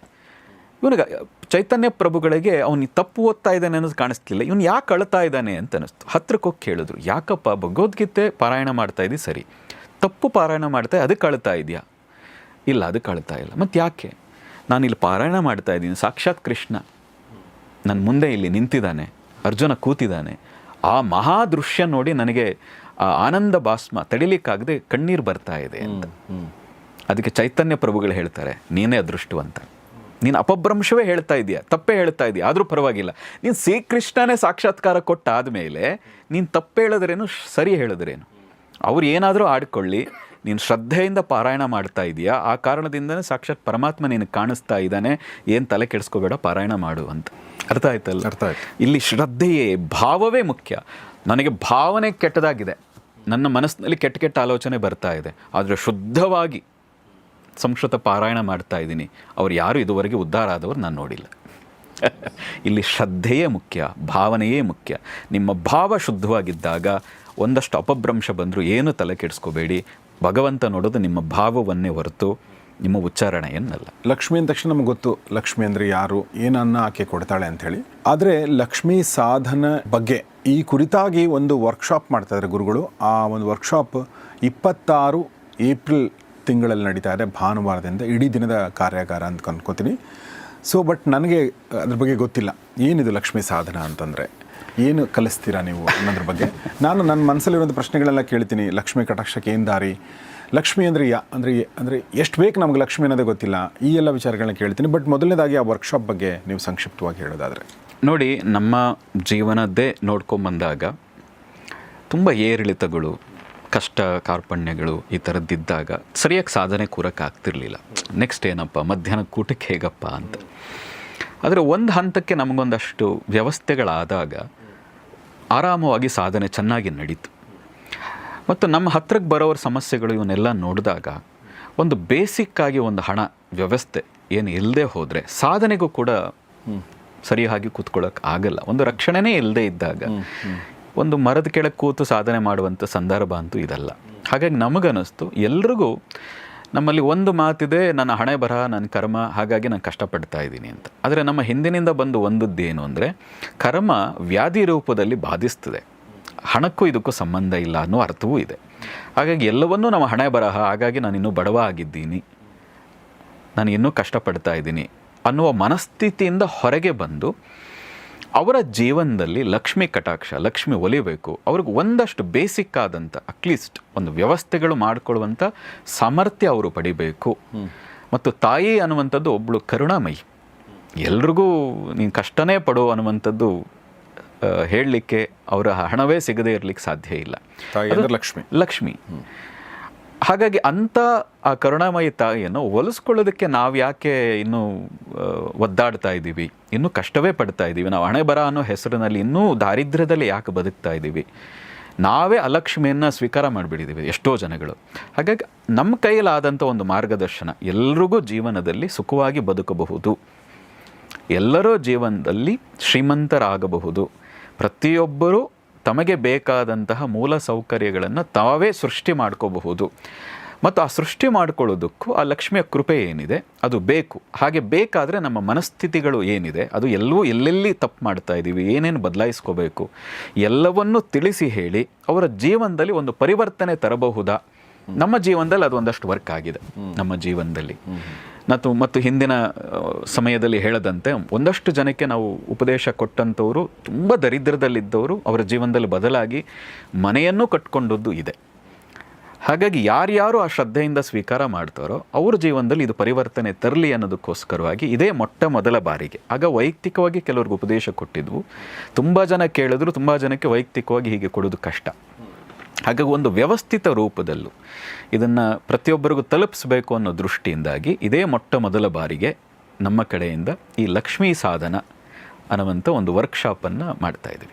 ಈಗ ನನಗೆ ಹೇಗೆ ಅಂದರೆ ನೋಡಿ, ನಾವು ನಮ್ಮ ಗೌರಿ ಶಕ್ತಿ ಸ್ಟುಡಿಯೋದಲ್ಲಿ ಮಹಾಮನಿ ಅಂತ ಒಂದು ಕಾರ್ಯಕ್ರಮ ಇದೆ. ಆ ಮಹಾಮನಿನಲ್ಲಿ ಕೂಡ ನೀವೇನು ಹೇಳ್ತಾ ಇದ್ದೀರೋ ಅದನ್ನು ನಾವು ಬೇರೆ ಥರದಲ್ಲಿ ಮಾಡ್ತಾ ಇದ್ದೀವಿ, ಅಥವಾ ತುಂಬ ಜನ ಅದನ್ನು ಮಾಡ್ತಾ ಇದ್ದಾರೆ. ಉದಾಹರಣೆಗೆ ಇತ್ತೀಚೆಗೆ ಶರತ್ ಅಂತ ನಮ್ಮೊಬ್ಬ ಸ್ನೇಹಿತರು ಬಂದು ಅವ್ರು ಮಾತಾಡಿದರು, ಅಂದರೆ ನಮ್ಮ ಇನ್ಕಮ್ ಸ್ಟ್ರೀಮ್ಸ್ ಇರ್ತಾವಲ್ವ ಅದನ್ನು ಜಾಸ್ತಿ ಮಾಡ್ಕೊಳ್ಳೋದು ಹೇಗೆ. ಈಗ ಉದಾಹರಣೆಗೆ ನಾನು ಗೌರಿ ಶಕ್ತಿ ಸ್ಟುಡಿಯೋ ನಡೆಸ್ತಾ ಇದ್ದೀನಿ, ನನಗೆ ಗೌರಿ ಶಕ್ತಿ ಸ್ಟುಡಿಯೋದಿಂದ ಒಂದಷ್ಟು ಗೂಗಲಿಂದ ಪೇಮೆಂಟ್ ಬರುತ್ತೆ. ಅದ್ರ ಜೊತೆಗೆ ನಾನು ಕ್ಯೂ ಪ್ರಚಾರ ಅನ್ನೋಂಥ ಒಂದು ಡಿಜಿಟಲ್ ಮಾರ್ಕೆಟಿಂಗ್ ಮತ್ತು PR ಏಜೆನ್ಸಿ ಕೂಡ ನಡೆಸ್ತಾ ಇದ್ದೀನಿ, ಅದು ನನ್ನ ಇನ್ನೊಂದು ಇನ್ಕಮ್ ಸ್ಟ್ರೀಮ್.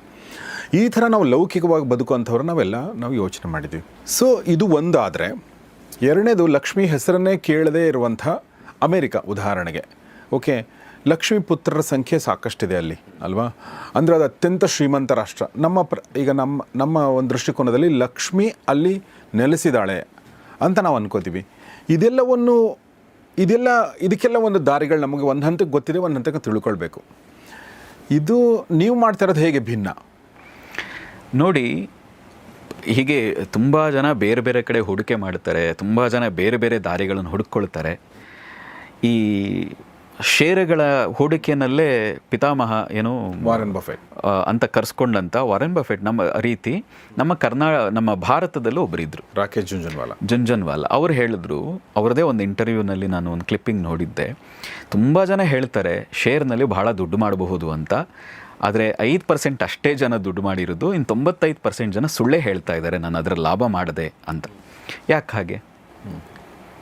ಹೂಡಿಕೆ ಮಾಡಿದವರೆಲ್ಲರೂ ಶ್ರೀಮಂತರಾಗಬೇಕಾಗಿತ್ತಲ್ಲ. ಅಷ್ಟು ಬುದ್ಧಿವಂತರಾಗಿ, ಅಷ್ಟು ಜೀನಿಯಸ್ಗಳಾಗಿದ್ದರೆ, ಜ್ಞಾನವನ್ನು ಗಳಿಸಿದರೆ ಇವತ್ತು ಟ್ರೇಡಿಂಗ್ನಲ್ಲಿ ಎಷ್ಟು ಜನ ಕಳ್ಕೊಳ್ತಾ ಇದ್ದಾರೆ. ಮತ್ತು ಕಷ್ಟಪಟ್ಟವರು ಎಲ್ಲರೂ ಶ್ರೀಮಂತರಾಗ್ತಾ ಇದ್ದಾರಾ? ಈಗ ಹೂಡಿಕೆ ಮಾಡಿದವರು ಎಲ್ಲರೂ ಕೂಡ ಎಲ್ಲ ದಿಕ್ಕಿನಲ್ಲೂ ಆಗ್ತಾ ಇದ್ದಾರಾ ಅಂದರೆ ಇಲ್ಲ, ಕಷ್ಟ ಇದೆ. ಅದು ಅಂದರೆ ಏನು, ಎಲ್ಲೋ ಒಂದು ಕೊರತೆ ಇದೆ ಅಂತ ನೋಡಿ. ನೆನ್ನೇನೋ ಒಂದು ರೀಲ್ಸ್ ನೋಡ್ತಾ ಇದ್ದೆ, ಸಚಿನ್ ತೆಂಡೂಲ್ಕರ್ ಅವ್ರದ್ದು. ಅವರು ಒಂದು ವಿನಾಯಕ ದೇವಸ್ಥಾನವನ್ನು ಒಬ್ಬ ಫಾರಿನರ್ಸ್ಗೆ ಬಹುಶಃ ಅವರು ಇಂಟರ್ವ್ಯೂ ಕೊಡ್ತಾ ಇದ್ದದ್ದು ಒಂದು ಸಣ್ಣ ಕ್ಲಿಪ್ ನೋಡಿದೆ ಅಷ್ಟೆ. ಅಲ್ಲಿ ಹೇಳಿದ್ರು, ನಾನು ಕೊನೆ ದಿನದ ಕ್ರಿಕೆಟ್ ಆಡೋವರೆಗೂ ಪ್ರತಿನಿತ್ಯ ಇಲ್ಲಿ ಬಂದು ಈ ನಲ್ಲಿನಲ್ಲಿ ಗಣೇಶನ ಗರ್ಭಗುಡಿಯ ಪಕ್ಕದಲ್ಲಿರುವಂಥ ಕೊಳಾಯಿನಲ್ಲಿ ನೀರು ಕುಡಿದು ಹೋಗ್ತಾ ಇದ್ದೆ. ನನ್ನ ನಂಬಿಕೆ ಏನು ಅಂದರೆ, ಆ ನೀರು ಕುಡಿದ್ರೆ ನನಗೊಂದು ಚೈತನ್ಯ ಅಂತ. ಹಾಗಾಗಿ ಇದುವರೆಗೂ ನಾನು ಕೊನೆಯ ದಿನ ಕ್ರಿಕೆಟ್ ಆಡೋವರೆಗೂ ಅದು 3 ಗಂಟೆ ಇರಲಿ 2 ಗಂಟೆ ಇರಲಿ ಇಲ್ಲಿ ಬಂದೇ ನಾನು ಹೋಗ್ತಾ ಇದ್ದೆ ಅಂತ.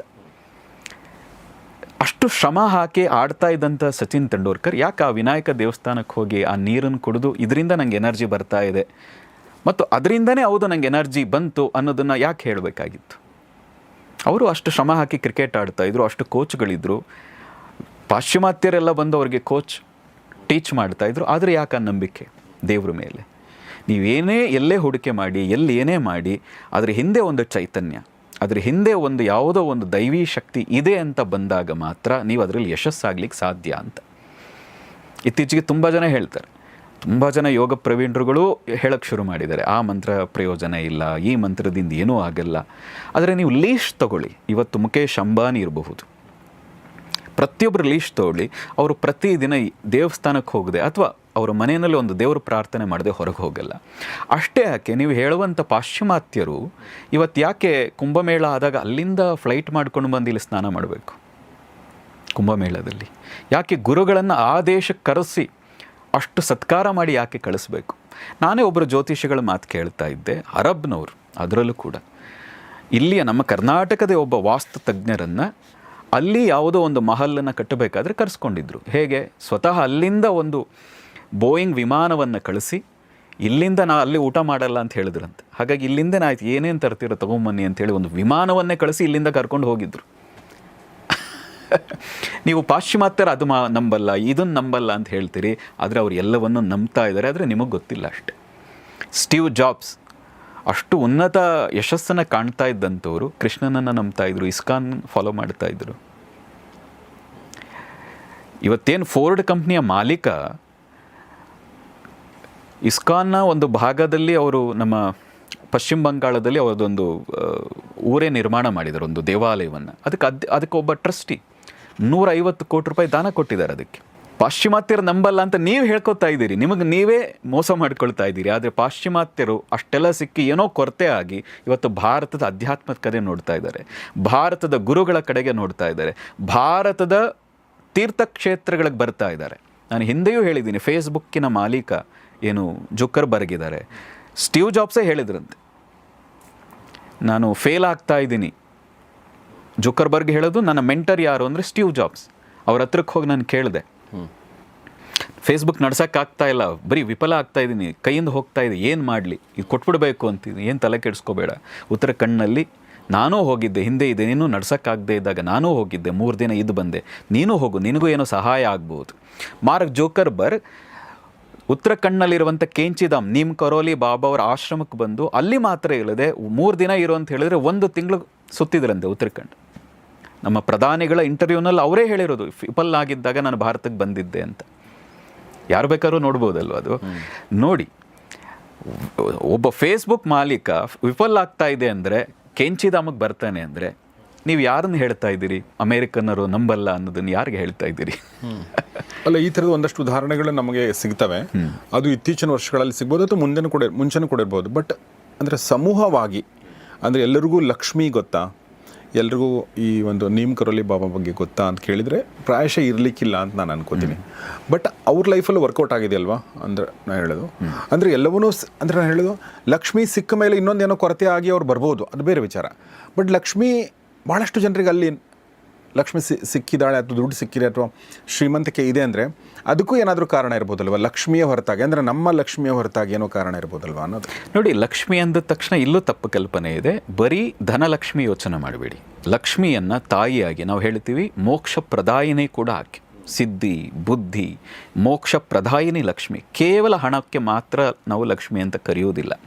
ನಾವು ಜಪಾನನ್ನು ಕೂಡ ನೋಡಿದ್ದೀವಿ, ಅಲ್ಲೂ ಕೂಡ ಲಕ್ಷ್ಮಿಯನ್ನು ಬೇರೆ ರೂಪದಲ್ಲಿ ಆರಾಧನೆ ಮಾಡ್ತಾರೆ. ಚೀನಾದಲ್ಲೂ ನೋಡಿದ್ದೀವಿ, ನಾವು ಹೋಗಿಲ್ಲ, ಆದರೆ ನೀವು ತುಂಬ ಥರದ ಡಾಕ್ಯುಮೆಂಟ್ಗಳನ್ನು ನೋಡಿದರೆ ಚೀನಾದಲ್ಲೂ ಕೂಡ ನಾವು ಲಕ್ಷ್ಮಿ ಅಂತ ಕರಿತೀವಿ, ಅವರು ಬೇರೆ ಹೆಸರಿನಲ್ಲಿ, ಈಗ ಲಾಫಿಂಗ್ ಬುದ್ಧನ ಸ್ಟ್ಯಾಚ್ಯೂ ಇಡಬಹುದು, ಈ ಥರದ್ದು ಇರಬಹುದು, ಬೇರೆ ಹೆಸರಿನಲ್ಲಿ. ನಾವು ಹೇಳೋದು ಅದನ್ನು ನಂಬಿ ಅಂತ ಹೇಳ್ತಾ ಇಲ್ಲ, ಆದರೆ ಈ ನಂಬುವ ಮೂಲಕ ಶ್ರೀಮಂತರಾದವ್ರ ಸಂಖ್ಯೆಯು ಕೂಡ ದೊಡ್ಡದಿದೆ. ಓಕೆ, ಅದು ನಂಬಿದ ತಕ್ಷಣ ಆದ್ರೆ ಅಂತ ಆಯಿತು, ಅದು ಬೇಡ ಅಂತಲೇ ಅಂದ್ಕೊಳ್ಳಿ. ಆದರೆ ಅದು ನಂಬಿ ಆದವ್ರ ಸಂಖ್ಯೆ ದೊಡ್ಡದಿದೆ ಅಂತ ನನ್ನ ಅನಿಸಿಕೆಯ ಪ್ರಕಾರ. ಈಗ ನಾವು ಲಕ್ಷ್ಮಿಗೆ ಬರೋದಾದರೆ, ಓಕೆ, ಅಂದರೆ ನಮ್ಮ ಭಾರತದ ಲಕ್ಷ್ಮಿ ಮತ್ತು ನಾವು ಆಕೆ ಮೇಲೆ ನಮಗೆ ಭಕ್ತಿ, ನಂಬಿಕೆ ಎಲ್ಲವೂ ಇದೆ. ತುಂಬ ಜನ ಲಕ್ಷ್ಮೀ ಕಟಾಕ್ಷ ಸಿಗಲಿ ಅಂತ ಹಾರೈಸ್ತಾರೆ. ಸೊ ಹಾಗಾದರೆ ಇಲ್ಲಿ ಏನು ಮಾಡ್ತಾ ಇದ್ದಾರೆ ನಾವು ಈ ಒಂದು ವರ್ಕ್ಶಾಪ್ನಲ್ಲಿ? ಸುಮ್ಮನೆ ಒಂದು ಹೇಳೋದಾದರೆ ಏನಿರುತ್ತೆ ಇದರಲ್ಲಿ? ನೋಡಿ, ನಮ್ಮಲ್ಲಿ ಲಕ್ಷ್ಮಿಯನ್ನೇ ಒಲಿಸ್ಕೊಳ್ಬೇಕಾದ್ರೂ ತುಂಬ ಥರದ ವಿಧಾನಗಳಿದೆ. ವಿಶೇಷವಾಗಿ ನಮ್ಮ ಮನಸ್ಥಿತಿ ಮೊದಲಿಗೆ ಒಂದು ಶ್ರೀ ಸೂಕ್ತ ಅಂತಲೇ ಇದೆ. ಯಾರಿಗೆ ಲಕ್ಷ್ಮಿ ಒಲಿಯಲ್ಲ ಅನ್ನೋದಕ್ಕೆ ಅಲ್ಲಿ ಹೇಳ್ತಾರೆ, ಈ ಮನಸ್ಥಿತಿ ಇಟ್ಕೊಂಡ್ರೆ ನೀವು ಅಧೋಪತನವನ್ನು ಹೊಂದುತ್ತೀರಿ ಅಂತ. ಇದೆಲ್ಲವನ್ನು ಅರ್ಥ ಮಾಡಿಸಿ ಅವರ ಮನಸ್ಸಿನಲ್ಲಿ ವಿಶೇಷವಾಗಿ ಏನಾಗ್ಬಿಟ್ಟಿದೆ ಭಾರತದಲ್ಲಿ, ನೀವು ಹೇಳೋ ಹಾಗೆ ಒಂದಿದೆ, ಹಣ ಮಾಡಿದವ್ರು ಕಂಡ್ರೆ ಇಲ್ಲೊಂದು ದ್ವೇಷ ಭಾವ ಬಂದ್ಬಿಟ್ಟಿದೆ. ಹಣ ಮಾಡಿದ್ದಾನೆ ಅಂದರೆ ಇವನು ಸುಲಿಗೆ ಮಾಡಿದ್ದಾನೆ, ದ್ರೋಹ ಮಾಡಿದ್ದಾನೆ, ಇನ್ನೊಬ್ಬರು ತಲೆ ಹೊಡೆದೇ ಹಣ ಸಂಪಾದನೆ ಮಾಡ್ಲಿಕ್ಕೆ ಸಾಧ್ಯ, ಇಲ್ಲದೆ ಇದ್ದರೆ ಹಣ ಮಾಡೋಕ್ಕೆ ಸಾಧ್ಯ ಇಲ್ಲ ಅನ್ನುವಂಥ ಮನಸ್ಥಿತಿ ಬಂದಿದೆ. ಆ ಮನಸ್ಥಿತಿಯಿಂದಾಗಿಯೇ ಇನ್ನೂ ಅವರು ಕೂಡ ಪ್ರಾಬ್ಲಮ್ನಲ್ಲಿ ಇದ್ದಾರೆ. ಹಾಗೆ ಈ ಸ್ಥಿತಿಯನ್ನು ಬದಲಾಯಿಸಿ ಲಕ್ಷ್ಮಿಯನ್ನು ನೀವು ಒಲಿಸ್ಕೋಬಹುದು. ಮತ್ತು ಯಾರ್ಯಾರು ಹಣ ಮಾಡಿದ್ದಾರೆ ಅವ್ರು ಎಲ್ಲರೂ ಕೂಡ ಮಾಡಿರಬಹುದು ಮೋಸ, ಆದರೆ ಎಲ್ಲರೂ ಕೂಡ ಮೋಸ ಮಾಡಿಯೇ ಹಣವನ್ನು ಮಾಡಿದ್ದಾರೆ ಅನ್ನುವಂಥ ಈ ಮನಸ್ಥಿತಿ ಫಸ್ಟ್ ಬದಲಾಗಬೇಕು. ಈ ಕೊಳೆ ಏನಿದೆ, ಈ ಕಶ್ಮಲ ಏನಿದೆ, ಫಸ್ಟು ಜನರ ಮನಸ್ಸಿನಿಂದ ಹೋಗಬೇಕು. ಫಸ್ಟು ಹಣ ಮಾಡಿದವ್ರಿಗೂ ಗೌರವ ಕೊಡಬೇಕು, ಹಣಕ್ಕೂ ಗೌರವ ಕೊಡಬೇಕು. ಈ ತುಂಬ ಜನ ಹೇಳ್ತಾರೆ ಹಣ ಏನ್ರಿ ಆದರೂ ಸಂಪಾದನೆ, ಒಂದು ತುಂಬ ಕ್ಷುಲ್ಲಕವಾದ ರೀತಿಯಾಗಿ ಕೆಟ್ಟವಾಗಿ ವರ್ತಿಸ್ತಾರೆ ಹಣದ ಬಗ್ಗೆ. ಆದರೆ ಅವ್ರಿಗೆ ಹಣ ಬೇಡವಾ? ದಿನ ಬೆಳಗಾದರೆ ಅವ್ರಿಗೂ ಹಣ ಬೇಕು. ಇವತ್ತು ಪ್ರತಿಯೊಬ್ಬರಿಗೂ ಹಣ ಬೇಕು. ಒಂದು ಕ್ವಾಲಿಟಿ ಲೈಫ್ ಲೀಡ್ ಮಾಡಬೇಕಾದ್ರೆ ಹಣ ಬೇಕು. ಆದರೆ ಆ ಹಣದ ಬಗ್ಗೆನೇ ನಮಗೆ ಗೌರವ ಇಲ್ಲ. ಹಾಗಾಗಿ ಆ ಗೌರವದಿಂದ ನಾವು ಹೇಗೆ ನಡ್ಕೊಂಡ್ರೆ ನೀವೇನು ದುಡಿತಾ ಇದ್ದೀರಿ ಅದಕ್ಕಿಂತ ಹೆಚ್ಚು ಫಲವನ್ನು ಗಳಿಸಬಹುದು. ಪ್ರತಿಯೊಬ್ಬರು ಶ್ರಮ ಮಾಡ್ತಾರೆ, ಪ್ರತಿಯೊಬ್ಬರು ಕೆಲಸ ಮಾಡ್ತಾರೆ, ಪ್ರತಿಯೊಬ್ಬರು ದುಡಿತಾರೆ, ಯಾರು ದುಡಿದೇ ಯಾರು ಇಲ್ಲ. ಆದರೆ ದುಡಿತಾ ಇದ್ರೂ ಕೂಡ ಹಣ ಬರ್ತಾ ಇದೆಯಾ ಅಂದರೆ ಇರಲ್ಲ.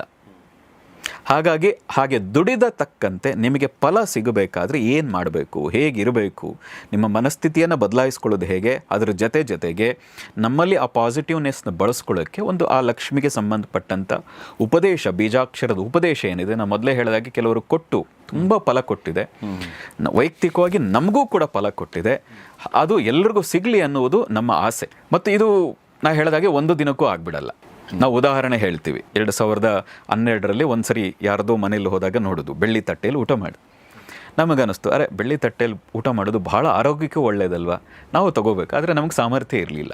ನೋಡಿ ಯೋಚನೆ ಮಾಡಿ, ಅದು ಹಾಗೆ ಅಂದ್ಕೊಂಡು 2 ವರ್ಷಕ್ಕೆ ಯಾರೋ ತಂದು ನಮಗೆ ಬೆಳ್ಳಿ ತಟ್ಟೆ ಕೊಟ್ಟರು. ನಮ್ಮ ಶಿಷ್ಯಂದಿರೆಲ್ಲ ಸೇರಿ ಒಂದು 8-10 ಜನ ಸೇರಿ ನಾವು ಅಂದ್ಕೊಂಡು 2 ವರ್ಷ ಆಗಿತ್ತು. 2 ವರ್ಷದ ನಂತರ ನಮಗೆ ಬೆಳ್ಳಿ ತಟ್ಟೆ ಸಿಕ್ತು ಅಂತ. ಹಾಗೆ ಕೊಟ್ಟ ತಕ್ಷಣ ಆಗಲ್ಲ, ಆದರೆ ಆಗ್ತದೆ. ನಮ್ಮ ಜೀವನದಲ್ಲೇ ಆಗಿದೆ. ಇತ್ತೀಚೆಗೂ ಸಾಕಷ್ಟು ಜನಕ್ಕೆ ಆ ಸಲಹೆಗಳು ಕೊಟ್ಟು ಅವರ ಜೀವನದಲ್ಲಿ ಪರಿವರ್ತನೆ ಆಗಿದೆ. ಹಾಗಾಗಿ ಆ ಪರಿವರ್ತನೆ ಹೆಚ್ಚಿನ ಜನಕ್ಕೆ ಸಿಗಲಿ ಅನ್ನೋ ದೃಷ್ಟಿಯಿಂದಾಗಿ ಅಲ್ಲಿ ಉಪದೇಶ, ಬೀಜಾಕ್ಷರದ ಉಪದೇಶ ಇರಬಹುದು, ಅದರ ಲಕ್ಷ್ಮಿ ಅನುಷ್ಠಾನ ಇರಬಹುದು, ಮತ್ತು ನಾವು ಒಂದಷ್ಟು ನಮ್ಮ ಕೈಲಾದಂಥ, ಈಗ ಉದಾಹರಣೆಗೆ ನಾವು ಮೊದಲೇ ಹೇಳಿದ ಹಾಗೆ ಒಂದು ಕಮಲ ಬೀಜದಲ್ಲಿ ಒಂದು ಮಾಲೆ ಬರ್ತದೆ, ಅದು ಲಕ್ಷ್ಮಿಗೆ ಪ್ರಿಯವಾದದ್ದು ಅಂತ ಒಂದು ನಂಬಿಕೆ ಇದೆ. ಅದನ್ನು ಆಲ್ರೆಡಿ ನಾವು ಅದನ್ನು ಒಂದು ಪ್ರೋಸೆಸ್ ಶುರು ಮಾಡಿ ಅದಕ್ಕೊಂದು ಎನರ್ಜೈಸ್ ಮಾಡೋದು, ಒಂದು ಅನುಷ್ಠಾನ ಮಾಡಿ ಅದಕ್ಕೂ ಒಂದು ಎನರ್ಜೈಸ್ ಮಾಡೋದು, ಅದನ್ನು ಎಲ್ರಿಗೂ ಕೊಡಬೇಕು. ಈ ರೀತಿ ಒಂದಷ್ಟು ಪದಾರ್ಥಗಳನ್ನು, ಪರಿಕರಗಳನ್ನು ಕೊಟ್ಟು ಅದರ ಜೊತೆಗೆ ಅವರ ಅನುಷ್ಠಾನವನ್ನು ಹೇಗೆ ಮಾಡಬೇಕು ಅಂತ ತೋರಿಸ್ಕೊಟ್ಟು ಅವರ ಜೀವನದಲ್ಲಿ ಆ ಲಕ್ಷ್ಮಿ ಕಟಾಕ್ಷ ಒಲಿಬೇಕು. ಕೇವಲ ಹಣ ಮಾತ್ರ ಅಲ್ಲ, ಧನ ಮಾತ್ರ ಅಲ್ಲ, ಅವರ ಆರೋಗ್ಯ ಇರಬಹುದು, ಅವರ ಮೋಕ್ಷಕ್ಕೂ ಕೂಡ, ಸಿದ್ಧಿಗೆ, ಬುದ್ಧಿಗೆ, ಮೋಕ್ಷಕ್ಕೆ ಪ್ರದಾಯಿನಿ ಲಕ್ಷ್ಮಿ ಅಂತ ಒಂದು ನಂಬಿಕೆ ನಮ್ಮಲ್ಲಿದೆ. ಅದು ಎಲ್ಲವೂ ಕೂಡ ಸಿಕ್ಕಬೇಕು ಅನ್ನುವ ಆಸೆಯಿಂದಾಗಿ ಈ ವರ್ಕ್ಶಾಪನ್ನು ಮಾಡ್ತಾ ಇದ್ದೀವಿ. ವಂಡರ್ಫುಲ್. ಸೊ ಅದು 26ನೇ ತಾರೀಕು ನಡೀತಾ ಇದೆ. ಬಟ್ ಅದಕ್ಕಿಂತ ಮುಂಚೆ ಇನ್ನೊಂದು ಪ್ರಶ್ನೆ ಕೇಳಬೇಕು. ತುಂಬ ಜನರಿಗೆ, ನಮಗೆ ಇನ್ಕ್ಲೂಡಿಂಗ್ ಮೀ, ಎಷ್ಟು ಹಣ ಬೇಕು ಅನ್ನೋದೇ ನಮಗೆ ಗೊತ್ತಿರಲ್ಲ. ನಮಗೆ ಲೈಫಲ್ಲಿ ಚೆನ್ನಾಗಿರೋಕ್ಕೆ ಹಣ ಬೇಕು ಅಂತ ನಾವು ಅನ್ಕೋತೀವಿ. ಒಂದು ಮನೆ, ಒಂದು ಕಾರು ಒಂದು ಅನ್ಕೋತೀವಿ. ಒಬ್ರೊಬ್ರು ಒಂದೊಂದು ಥರ ಅನ್ಕೋಬೋದು.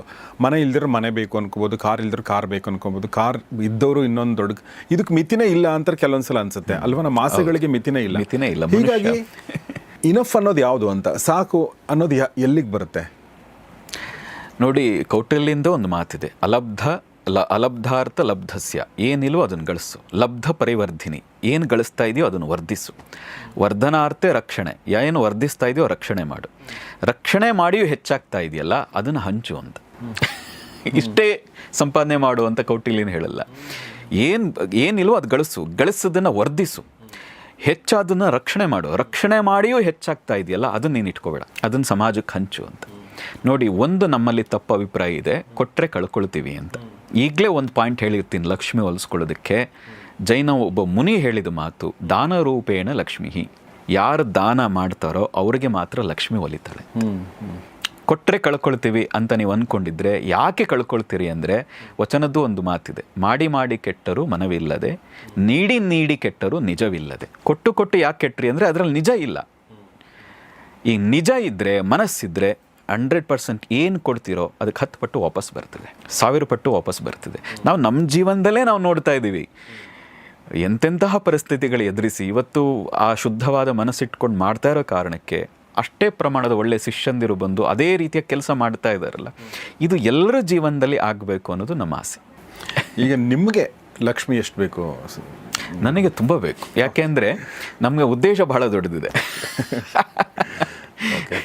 ವೈಯಕ್ತಿಕವಾಗಿ ಕೇಳಿದ್ರೆ ನಮಗೇನು ಈಗೇನಿದೆ ಅದು ಬೇಕಾದಷ್ಟು, ಆದರೆ ಸಮಾಜಕ್ಕೆ ನಾವು ಏನು ಮಾಡಬೇಕು ಅಂತಿದ್ದೀವಿ ಅದಕ್ಕೆ ಬಹಳ ದೊಡ್ಡದು ಬೇಕು. ಆದರೆ ಒಂದು ನಾನು ಹೇಳೋದು, ಇದೇ ಅಂತ ಇಷ್ಟೇ ಸಾಕು ಅಂತಲೂ ಹೇಳಲ್ಲ, ಬಂದಿಲ್ಲ ಅಂತ ಕೊರಗಲ್ಲ. ಪ್ರತಿಯೊಬ್ಬರು ಮಾಡಬೇಕಾದದ್ದು, ಒಂದು ಜೀವನದಲ್ಲಿ ಇರಲೇಬೇಕಾದದ್ದು ಕೊರಗಬಾರ್ದು. ಇಲ್ಲ ಅಂತ ಯಾವತ್ತೂ ಕೊರಗಬಾರ್ದು. ಕೊರಗ್ತಾ ಇದ್ದರೆ 100% ನಿಮಗೆ ಲಕ್ಷ್ಮಿ ಅಲ್ಲ, ನಿಮ್ಮ ಜೀವನದಲ್ಲಿ ಯಾರೂ ಇರಲ್ಲ ನಿಮ್ಮ ಬಳಿ. ಹಾಗಾಗಿ ಯಾವತ್ತು ಕೊರಗಬೇಡಿ, ಏನಿದೆಯೋ ಅದರಲ್ಲಿ ಖುಷಿಯಾಗಿದ್ದರೆ ಇನ್ನು ಹೆಚ್ಚು ಬರ್ತಾ ಹೋಗ್ತದೆ, ನಿಮ್ಮ ಹತ್ರಕ್ಕೆ ಬರ್ತಾ ಹೋಗ್ತದೆ, ಹೊಲಿತಾ ಹೋಗ್ತದೆ. ಲಕ್ಷ್ಮಿನೂ ಹಾಗೆ. ಈ ಥರ ತುಂಬ ಪಾಯಿಂಟ್ಗಳಿದೆ ಲಕ್ಷ್ಮಿಯನ್ನು ಹೊಲಿಸ್ಕೊಳ್ಳೋದಕ್ಕೆ, ಅದ್ಭುತವಾದದ್ದಿದೆ. ಮತ್ತು ಪ್ರತಿಯೊಬ್ಬರು, ನಾನು ಹೇಳ್ತೀನಿ, ಪ್ರತಿಯೊಬ್ಬರು ಇವತ್ತು ಯಾರು ದರಿದ್ರದಿಂದ ಇದ್ದಾರೋ ಅವರೂ ಕೂಡ ಖಂಡಿತವಾಗೂ ಒಂದು ಹಂತದ ಸುಖವನ್ನು, ಅದ್ಭುತವಾಗಿ ಜೀವನವನ್ನು ಕಟ್ಕೊಳ್ಳೋಕ್ಕೆ ಖಂಡಿತ ಸಾಧ್ಯ ಇದೆ. ಶಂಕರರದೇ ಒಂದು ಉದಾಹರಣೆ ಇದೆ. ಶಂಕರರು ಬಾಲಕ ಆಗಿದ್ದಾಗ, ಇನ್ನೂ ಸನ್ಯಾಸಿ ಆಗಿಲ್ಲ, ಕೇರಳದ ಒಂದು ಘಟನೆ. ಅವರು ವಿದ್ಯಾರ್ಥಿ ಆಗಿದ್ದಾಗ ಆಶ್ರಮದಲ್ಲಿ ಭಿಕ್ಷೆ ಬೇಡ್ತಾ ಹೋಗ್ತಾರೆ. ಒಂದು ಮನೆ ಮುಂದೆ ನಿಂತು ಬೇಡ್ತಾರೆ. ಹೀಗೆ ಬೇಡಬೇಕಾದ್ರೆ ಆಕೆ ಬಾಡು ಹೋದ ನಲ್ಲಿಕಾಯಿನ ತಂದು ಹಾಕ್ತಾನೆ. ನೋಡಿ, ನನ್ನ ಮನೇಲಿ ಏನೂ ಇಲ್ಲ, ತುಂಬ ದರಿದ್ರದಲ್ಲಿ ಇದ್ದೀನಿ ನಾನು, ಇದು ಬಿಟ್ಟರೆ ನಮ್ಮ ಮನೇಲಿ ಏನೂ ಇಲ್ಲ ಅಂತ ಕಣ್ಮುಚ್ಚಿ ಶಂಕರರು ಪ್ರಾರ್ಥನೆ ಮಾಡ್ತಾರೆ. ಹಿಂದಿನ ಜನ್ಮದ ತಪ್ಪು, ಅದಕ್ಕೆ ಈಗ ದರಿದ್ರ ಅನುಭವಿಸ್ತಾ ಇದ್ದಾಳೆ ಅಂತ ಬರುತ್ತೆ. ಹಿಂದಿನ ಜನ್ಮದಲ್ಲಿ ಮಾಡಿದರೆ ಅದು ಹಿಂದಿನ ಜನ್ಮಕ್ಕಾಯ್ತು. ಈ ಜನ್ಮದಲ್ಲಿ ಯಾಕೆ ಆಕೆ ಇಷ್ಟು ದರಿದ್ರವಾಗಿ ಬದುಕಬೇಕು ಅಂತ ಅಲ್ಲೇ ಕನಕದಾರ ಸ್ತೋತ್ರ ಅಂತ ಅದನ್ನು ರಚನೆ ಮಾಡಿ ಅಲ್ಲೇ ಹೇಳ್ತಾರೆ ಅವರು, ಆ ಕನಕದಾರ ಸ್ತೋತ್ರವನ್ನು. ಹಾಗೆ ಹೇಳಿದ ತಕ್ಷಣ ನಂಬಿಕೆ ಇದೆ, ಈಗಲೂ ಆ ಮನೆತನ ಇದೆ ಅಂತ ಹೇಳ್ತಾರೆ. ತುಂಬ ಥರ ಡಾಕ್ಯುಮೆಂಟಲ್ಲೂ ಕೂಡ ಅದು ಬಂದಿದೆ. ಹಾಗೆ ಹೇಳಿದ ತಕ್ಷಣ ಅವರು ಮನೆ ಹಿತ್ತಲಿನಲ್ಲಿ ಏನು ನಲ್ಲಿಕಾಯಿ ಮರ ಇತ್ತು ಅದರಿಂದ ಚಿನ್ನದ ನಲ್ಲಿಕಾಯಿಗಳು ಉದುರಿದ್ವು ಅಂತ, ಕನಕೆಯ ಚಿನ್ನದ ಮಳೆ ಸುರಿತು ಅವ್ರ ಮನೆಯಲ್ಲಿ ಅಂತ. ಹಾಗೆ ಪ್ರತಿಯೊಬ್ಬರು ಮನೆಯಲ್ಲೂ ಆ ಕನಕದಾರವನ್ನು ಮಾಡಿಸಬಹುದು. ಆ ಪ್ರಮಾಣದಲ್ಲಿ ಅಲ್ಲದೆ ಇದ್ದರೂ ನಿಮ್ಮ ಜೀವನಕ್ಕೆ ಏನು ಬೇಕಾಗಿದೆ ಅಷ್ಟು ಪ್ರಮಾಣದಲ್ಲಿ ಈಗಿನಗಿಂತ ಉತ್ತಮವಾಗಿ ಅದ್ಭುತವಾಗಿ ಬದುಕಲಿಕ್ಕಂತೂ ಈ ಸಾಧನಾ ಮಾರ್ಗ ನಿಮಗೆ ಸಹಾಯ ಮಾಡೋದ್ರಲ್ಲಿ ಯಾವ ಅನುಮಾನವೂ ಇಲ್ಲ. ಮತ್ತು ನಿಮ್ಮ ಹಿಂದೆ ಏನು ಮಾಡಿದ್ರಿ, ಮುಂದೆ ಏನು ಮಾಡ್ತೀರಿ ನಮಗೆ ಬೇಕಾಗಿಲ್ಲ. ಈಗ ನೀವು ಏನು ಮಾಡಬೇಕು, ನಮ್ಮ ಕೈಲಾದ ಮಾರ್ಗದರ್ಶನ ಮಾಡ್ತೀವಿ, ಅದನ್ನು ಅನುಸರಿಸಬೇಕು. ಬರೀ ವರ್ಕ್ಶಾಪಿಗೆ ಬಂದ್ರೂ ಕೂಡ ಲಕ್ಷ್ಮಿ ಒಲ್ದು ಬಿಡಲ್ಲ. ನಾವು ನಿಮಗೆ ಲಕ್ಷ್ಮಿ ಅಂತಂದು ಕೊಟ್ಬಿಡಲ್ಲ. ನಾವು ಹೇಳೋ ಮಾರ್ಗ ಏನು ಮಾಡಬೇಕು, ಹೇಗಿರಬೇಕು, ಹೇಗೆ ಅನುಷ್ಠಾನ ಮಾಡಬೇಕು, ಅದನ್ನು ಏನು ಮಾರ್ಗದರ್ಶನ ಮಾಡ್ತೀವಿ, ಏನು ಉಪದೇಶ ಮಾಡ್ತೀವಿ, ಅದನ್ನು ಅನುಷ್ಠಾನ ಮಾಡಿದರೆ ಖಂಡಿತ ಅವ್ರ ಜೀವನದಲ್ಲಿ ಲಕ್ಷ್ಮಿ ಒಲಿತಾರೆ, ಖಂಡಿತವಾಗಿ ಅವ್ರ ಜೀವನ ಬದಲಾಗ್ತದೆ. ಅದರಲ್ಲಿ ಯಾವ ಅನುಮಾನವೂ ಇಲ್ಲ. ಫೈನಲಿ ಗುರುಗಳೇ, ಒಂದಂದರೆ ಈಗ ನಾವು ಲಕ್ಷ್ಮಿ ಉಪಾಸಕರು ಅಂದರೆ ನಮ್ಮ ಭಾರತ ದೇಶದಲ್ಲಿ ಪ್ರಾಯಶಃ ಲಕ್ಷ್ಮಿ ಫೋಟೋ ಇಲ್ದಿರುವಂಥ ಮನೆಗಳೇ ಇರಲಿಕ್ಕಿಲ್ಲ ಅಂತ ಅನ್ಕೋತೀನಿ. ಪ್ರತಿಯೊಬ್ಬರ ಮನೇಲಿ ಕೂಡ ಒಂದು ಲಕ್ಷ್ಮಿ ಫೋಟೋ ಇರುತ್ತೆ. ಮತ್ತು ಎಲ್ರಿಗೂ ಆ ಲಕ್ಷ್ಮಿ ಕೈಯಿಂದ ಚಿನ್ನದ ನಾಣ್ಯಗಳು ಉದುರ್ತಾ ಇರೋದನ್ನು ನೋಡಿಕೊಂಡೇ ಬೆಳೆದಿರ್ತಾರೆ ತುಂಬ ಜನ. ಮತ್ತು ಲಕ್ಷ್ಮೀ ಪೂಜೆ ಕೂಡ ಮಾಡ್ತಾರೆ. ನನಗೆ ಗೊತ್ತಿಲ್ಲ, ನನ್ನ ಅಜ್ಞಾನದ ಪ್ರಶ್ನೆ ಕೂಡ ಇರಬಹುದು ಇದು. ಆದರೆ ಭಾಳಷ್ಟು ಜನರಿಗೆ ಲಕ್ಷ್ಮಿಯನ್ನು ಒಲಿಸ್ಕೊಳ್ಳೋದು ಹೇಗೆ ಅಂದರೆ, ನಾನು ಹೇಳೋದು ಗೊತ್ತಿಲ್ಲ. ಪ್ರಾಕ್ಟಿಕಲ್ ಆಗಿ ಅಂದರೆ ಬೇರೆ ಬೇರೆ ಇರುವಂಥ ಸೂತ್ರಗಳು ಬೇರೆ, ಆದರೆ ನಮ್ಮಲ್ಲಿ ಇರುವಂಥ ಸೂತ್ರಗಳು ಕೂಡ ಗೊತ್ತಿಲ್ಲ. ಈಗ ನೀವೇನು ಹೇಳ್ತಾ ಇದ್ದೀರೋ ಇದು ಯಾರಿಗೂ ಏನೂ ಗೊತ್ತಿಲ್ಲ ಅಂತ ಅಂದರೆ ಇದನ್ನು ಈವರೆಗೂ ನಮಗೆ ಹಾಗೆ ನನಗೆ ಗೊತ್ತಿಲ್ಲದಿರ್ಬೋದು, ಅದು ಕೂಡ ನಾನು ಒಪ್ಕೊಳ್ತೀನಿ. ಭಾಳಷ್ಟು ಜನರಿಗೆ ಈ ವಿಚಾರಗಳು ಯಾಕೆ ಎಕ್ಸ್ಪೋಸೇ ಆಗಿಲ್ಲ ಅಂತ. ನಾನು ಹೇಳಿದ್ನಲ್ಲ, ಮೊದಲಿನಿಂದ ಒಂದು ಅವರ ಎಲ್ಲರ ಮನಸ್ಸಿನಲ್ಲಿ ಬಂದುಬಿಟ್ಟಿದೆ, ನನ್ನ ಹಣೆ ಬರಹ ಇಷ್ಟೇ, ನಮ್ಮ ಜೀವನ ಇಷ್ಟೇ ಅನ್ನೋದು ನವಾಗ ಅವರೇ ಒಂದು ಪರಿಧಿ ಹಾಕೊಂಡ್ಬಿಟ್ಟಿದ್ದಾರೆ. ಅದನ್ನು ಅದರ ಆಚೆ ಹೋಗಿ ತಿಳ್ಕೋಬೇಕು, ಈ ಸಾಧ್ಯತೆಗಳು ಇದೆ ಅನ್ನೋದು ಗೊತ್ತಿಲ್ಲ. ಎರಡನೇದು, ಮತ್ತು ಹಣದ ಬಗ್ಗೆ ಇರುವಂಥ ಒಂದು ತಾತ್ಸಾರ. ಈಗ ನಾವು ಕೂಡ ಹೇಳಿದಾಗ ನೀವೊಬ್ಬ ಅಧ್ಯಾತ್ಮ ಗುರುವಾಗಿ ಹಣದ ಬಗ್ಗೆ ಯಾಕೆ ಮಾತಾಡ್ತೀರಿ ಅನ್ನೋದು ನಮ್ಗೆ ಕೇಳ್ತಾರೆ. ಅರೆ, ಹಣನೇ ಇಲ್ಲದೆ ಇದ್ದರೆ ನನ್ನ ಮಾತನ್ನಾದರೂ ನೀವೆಲ್ಲಿ ಕೇಳ್ತೀರಿ? ಹಣವೇ ಇಲ್ಲದೆ ಇದ್ದರೆ ನನ್ನ ಮಾತನ್ನೇ ಕೇಳಲ್ಲ ಯಾರೂ ಕೂಡ. ಹಾಗೆ ಪ್ರತಿಯೊಬ್ಬರು ಜೀವನದಲ್ಲಿ ಒಂದು ಈ ಹಣದ ಬಗ್ಗೆ ಒಂದು ತಾತ್ಸಾರ. ಲಕ್ಷ್ಮಿ ಬೇಕು ಅಂತಾರೆ, ಆದರೆ ಲಕ್ಷ್ಮಿಯ ಹಣ ಅಲ್ಲ ಆ್ಯಕ್ಚುಲಿ. ಏನು ಪೇಪರಲ್ಲಿ ನೋಡ್ತೀವಿ ಅದು ಲಕ್ಷ್ಮಿ ಅಲ್ಲ, ಆದರೆ ಅದರ ಕೃಪೆ ಆ ಚೈತನ್ಯ ರೂಪದಲ್ಲಿ ಅದಿದೆ. ನೀವು ಅದನ್ನು ತಿರಸ್ಕಾರದಿಂದ ನೋಡಿದಾಗ ಹಣ ಬರಲಿಕ್ಕೆ ಸಾಧ್ಯವೇ ಇಲ್ಲ.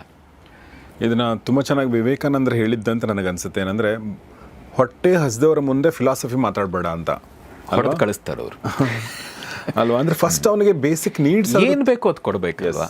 ಊಟವೇ ಇಲ್ಲದೆ, ನಾನು ಹಿಂದೆನೂ ಹೇಳಿದ್ದೀನಿ ನೋಡಿ, ಭಾರತ ಯಾವತ್ತು ಶ್ರೀಮಂತವಾಗಿತ್ತು ಅವತ್ತು ಆಧ್ಯಾತ್ಮಿಕ ಧಾರ್ಮಿಕ ಉನ್ನತಿಯನ್ನು ನಾವು ನೋಡ್ತೀವಿ.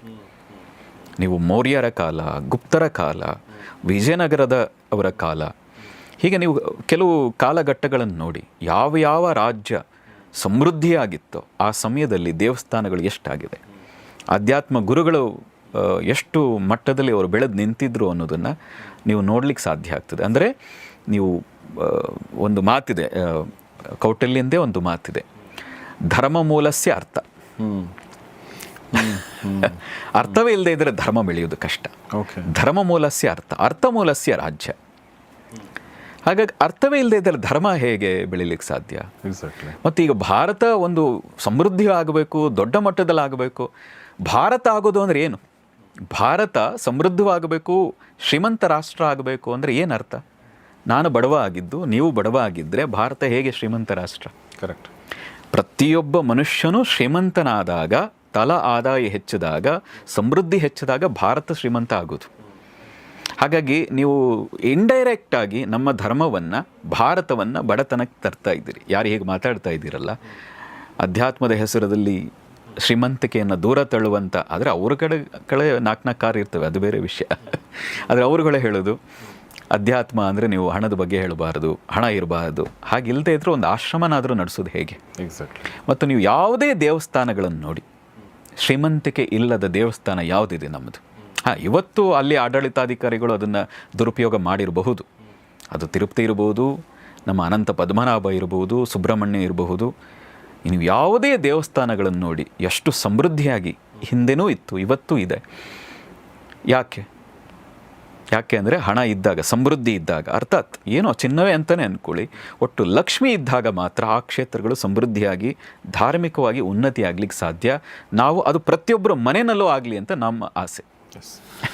ಈ ಒಂದು ತಪ್ಪು ಕಲ್ಪನೆ ಯಾಕೆ ಬಂದಿದೆ ಅಂದರೆ, ಅಧ್ಯಾತ್ಮ ಮತ್ತು ಒಳ್ಳೆ ಆರ್ಥಿಕ ಸ್ಥಿತಿ ಅನ್ನೋದು ಎರಡೂ ತದ್ವಿರುದ್ಧ.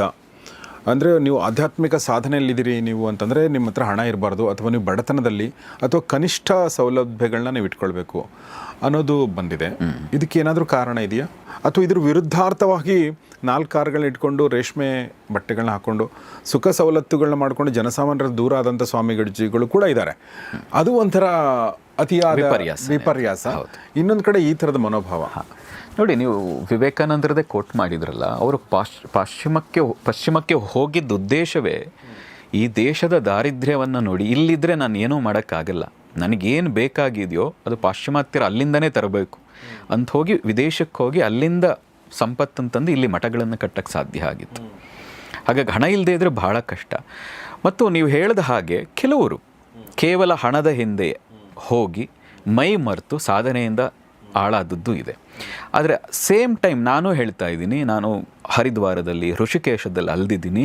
ಒಂದು ಹೊತ್ತು ಊಟಕ್ಕೆ ಕಷ್ಟಪಟ್ಟುಕೊಂಡು ಸಾಧಕರು ಎಲ್ಲೋ ಲಂಗರ್ ಹಾಕೋದನ್ನು ಹೋಗಿ ಅಲ್ಲಿ ಊಟಕ್ಕಾಗಿ ಗಂಟೆಗಟ್ಟಲೆ ಕಾದು ತಿರಸ್ಕಾರದಿಂದ, ಅವಮಾನದಿಂದ ಬರ್ತಾ ಇರೋದು ನೋಡಿದ್ದೀನಿ.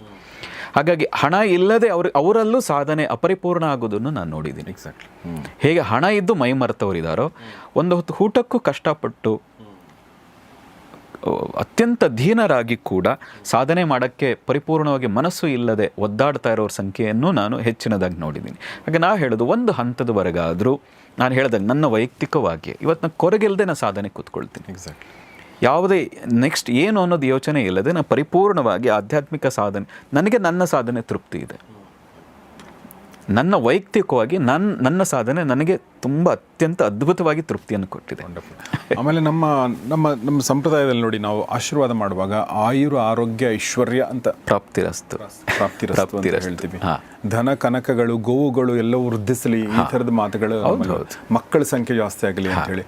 ನಮ್ಮ ಲೌಕಿಕಕ್ಕೆ ಎಷ್ಟೊಂದು ಮಹತ್ವ ಕೊಟ್ಟಿದ್ದೀವಿ ನಾವು ಆ್ಯಕ್ಚುಲಿ. ನೋಡಿ, ನೀವು ಯಾವುದೇ ದೇವಸ್ಥಾನಗಳಿಗೆ ಹೋದರೂ ಕೂಡ ನೀವು ಸುತ್ತ ಏನೇನು ಅಲಂಕಾರ ಇದೆ ಅಲ್ಲೂ ಕೂಡ ನೀವು ಸಂಪತ್ತನ್ನು ಅಲ್ಲೂ ನೋಡ್ತೀರಿ.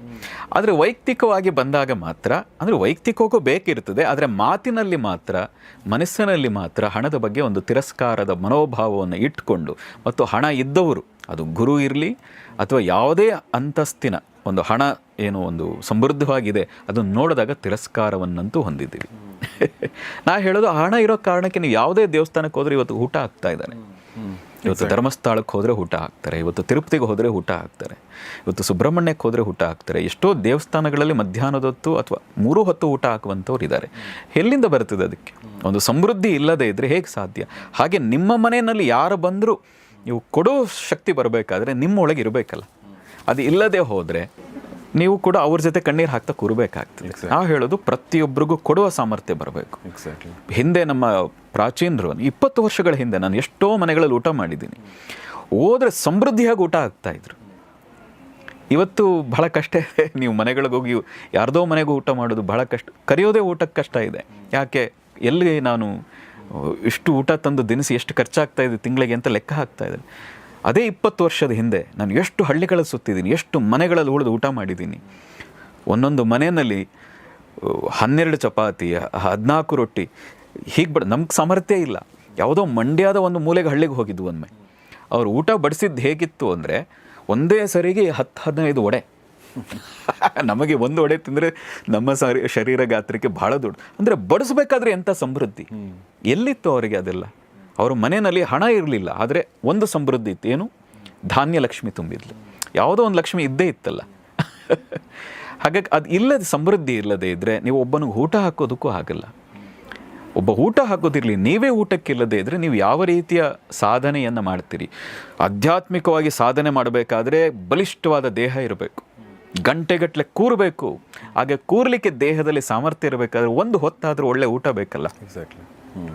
ಮತ್ತು ಎಲ್ಲ ಋಷಿಗಳ ಒಂದು ನಮ್ಮಲ್ಲಿ ತಪ್ಪು ಕಲ್ಪನೆ ಇದೆ.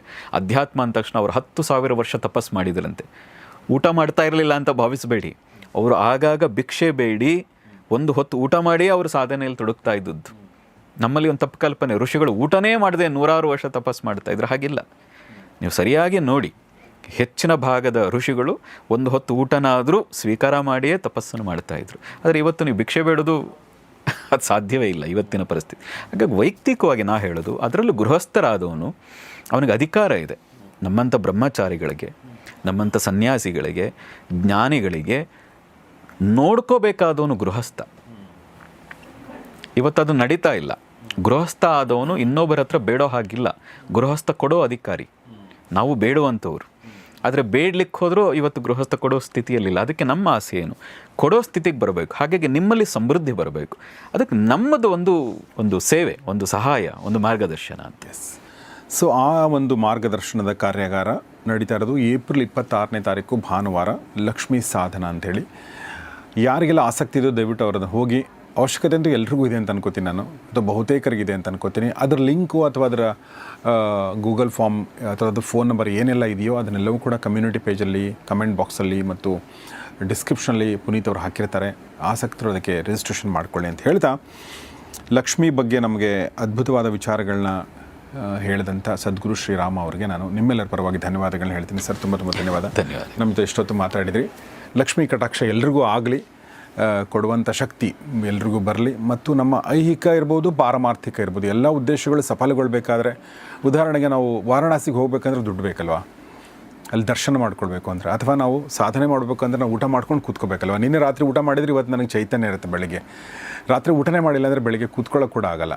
ಸೊ ನಿತ್ರಾಣ ಆಗ್ತೀವಿ. ಹೀಗಾಗಿ ಲಕ್ಷ್ಮಿ ಅನ್ನೋದು ಪ್ರತಿಯೊಬ್ಬರಿಗೂ ಬೇಕಾಗಿರುವಂಥದ್ದು. ಜೊತೆಗೆ ಲಕ್ಷ್ಮಿಯ ಕುರಿತಾಗಿ, ಅದು ಲಕ್ಷ್ಮೀ ಪುತ್ರ ಕುರಿತಾಗಿ ನಮಗಿರುವಂಥ ಅವಜ್ಞೆಗಳು ಅಥವಾ ನಮ್ಮಲ್ಲಿ ಇರುವಂಥ ಒಂದು ನೆಗೆಟಿವ್ ಥಾಟ್ಸ್, ಅದರಿಂದ ಹೊರಗಡೆ ಬರೋದು ಹೇಗೆ ಮತ್ತು ಲಕ್ಷ್ಮಿಯನ್ನು ಬಳಸ್ಕೊಳ್ಳೋದು ಹೇಗೆ, ಇದನ್ನು ತಿಳ್ಕೊಳ್ಳೋಕ್ಕೆ ಈ ವರ್ಕ್ಶಾಪ್ ಅಟೆಂಡ್ ಮಾಡಿ ಅಂತ ಹೇಳ್ತಾ ಈ ಕಾರ್ಯಕ್ರಮ ಮುಗಿಸ್ತೀನಿ. ನಿಮ್ಮ ಪ್ರಶ್ನೆಗಳೇನಾದರೂ ದಯವಿಟ್ಟು ಕಮೆಂಟ್ ಬಾಕ್ಸಲ್ಲಿ ತಿಳಿಸಿ. ನೋಡ್ತಾರೆ ಗೌರಿ ಶಕ್ತಿ ಸ್ಟುಡಿಯೋ, ನೋಡ್ತಾರೆ ಮಾನಸ ಸರೋವರ ಕಾರ್ಯಕ್ರಮ. ನಮಸ್ಕಾರ.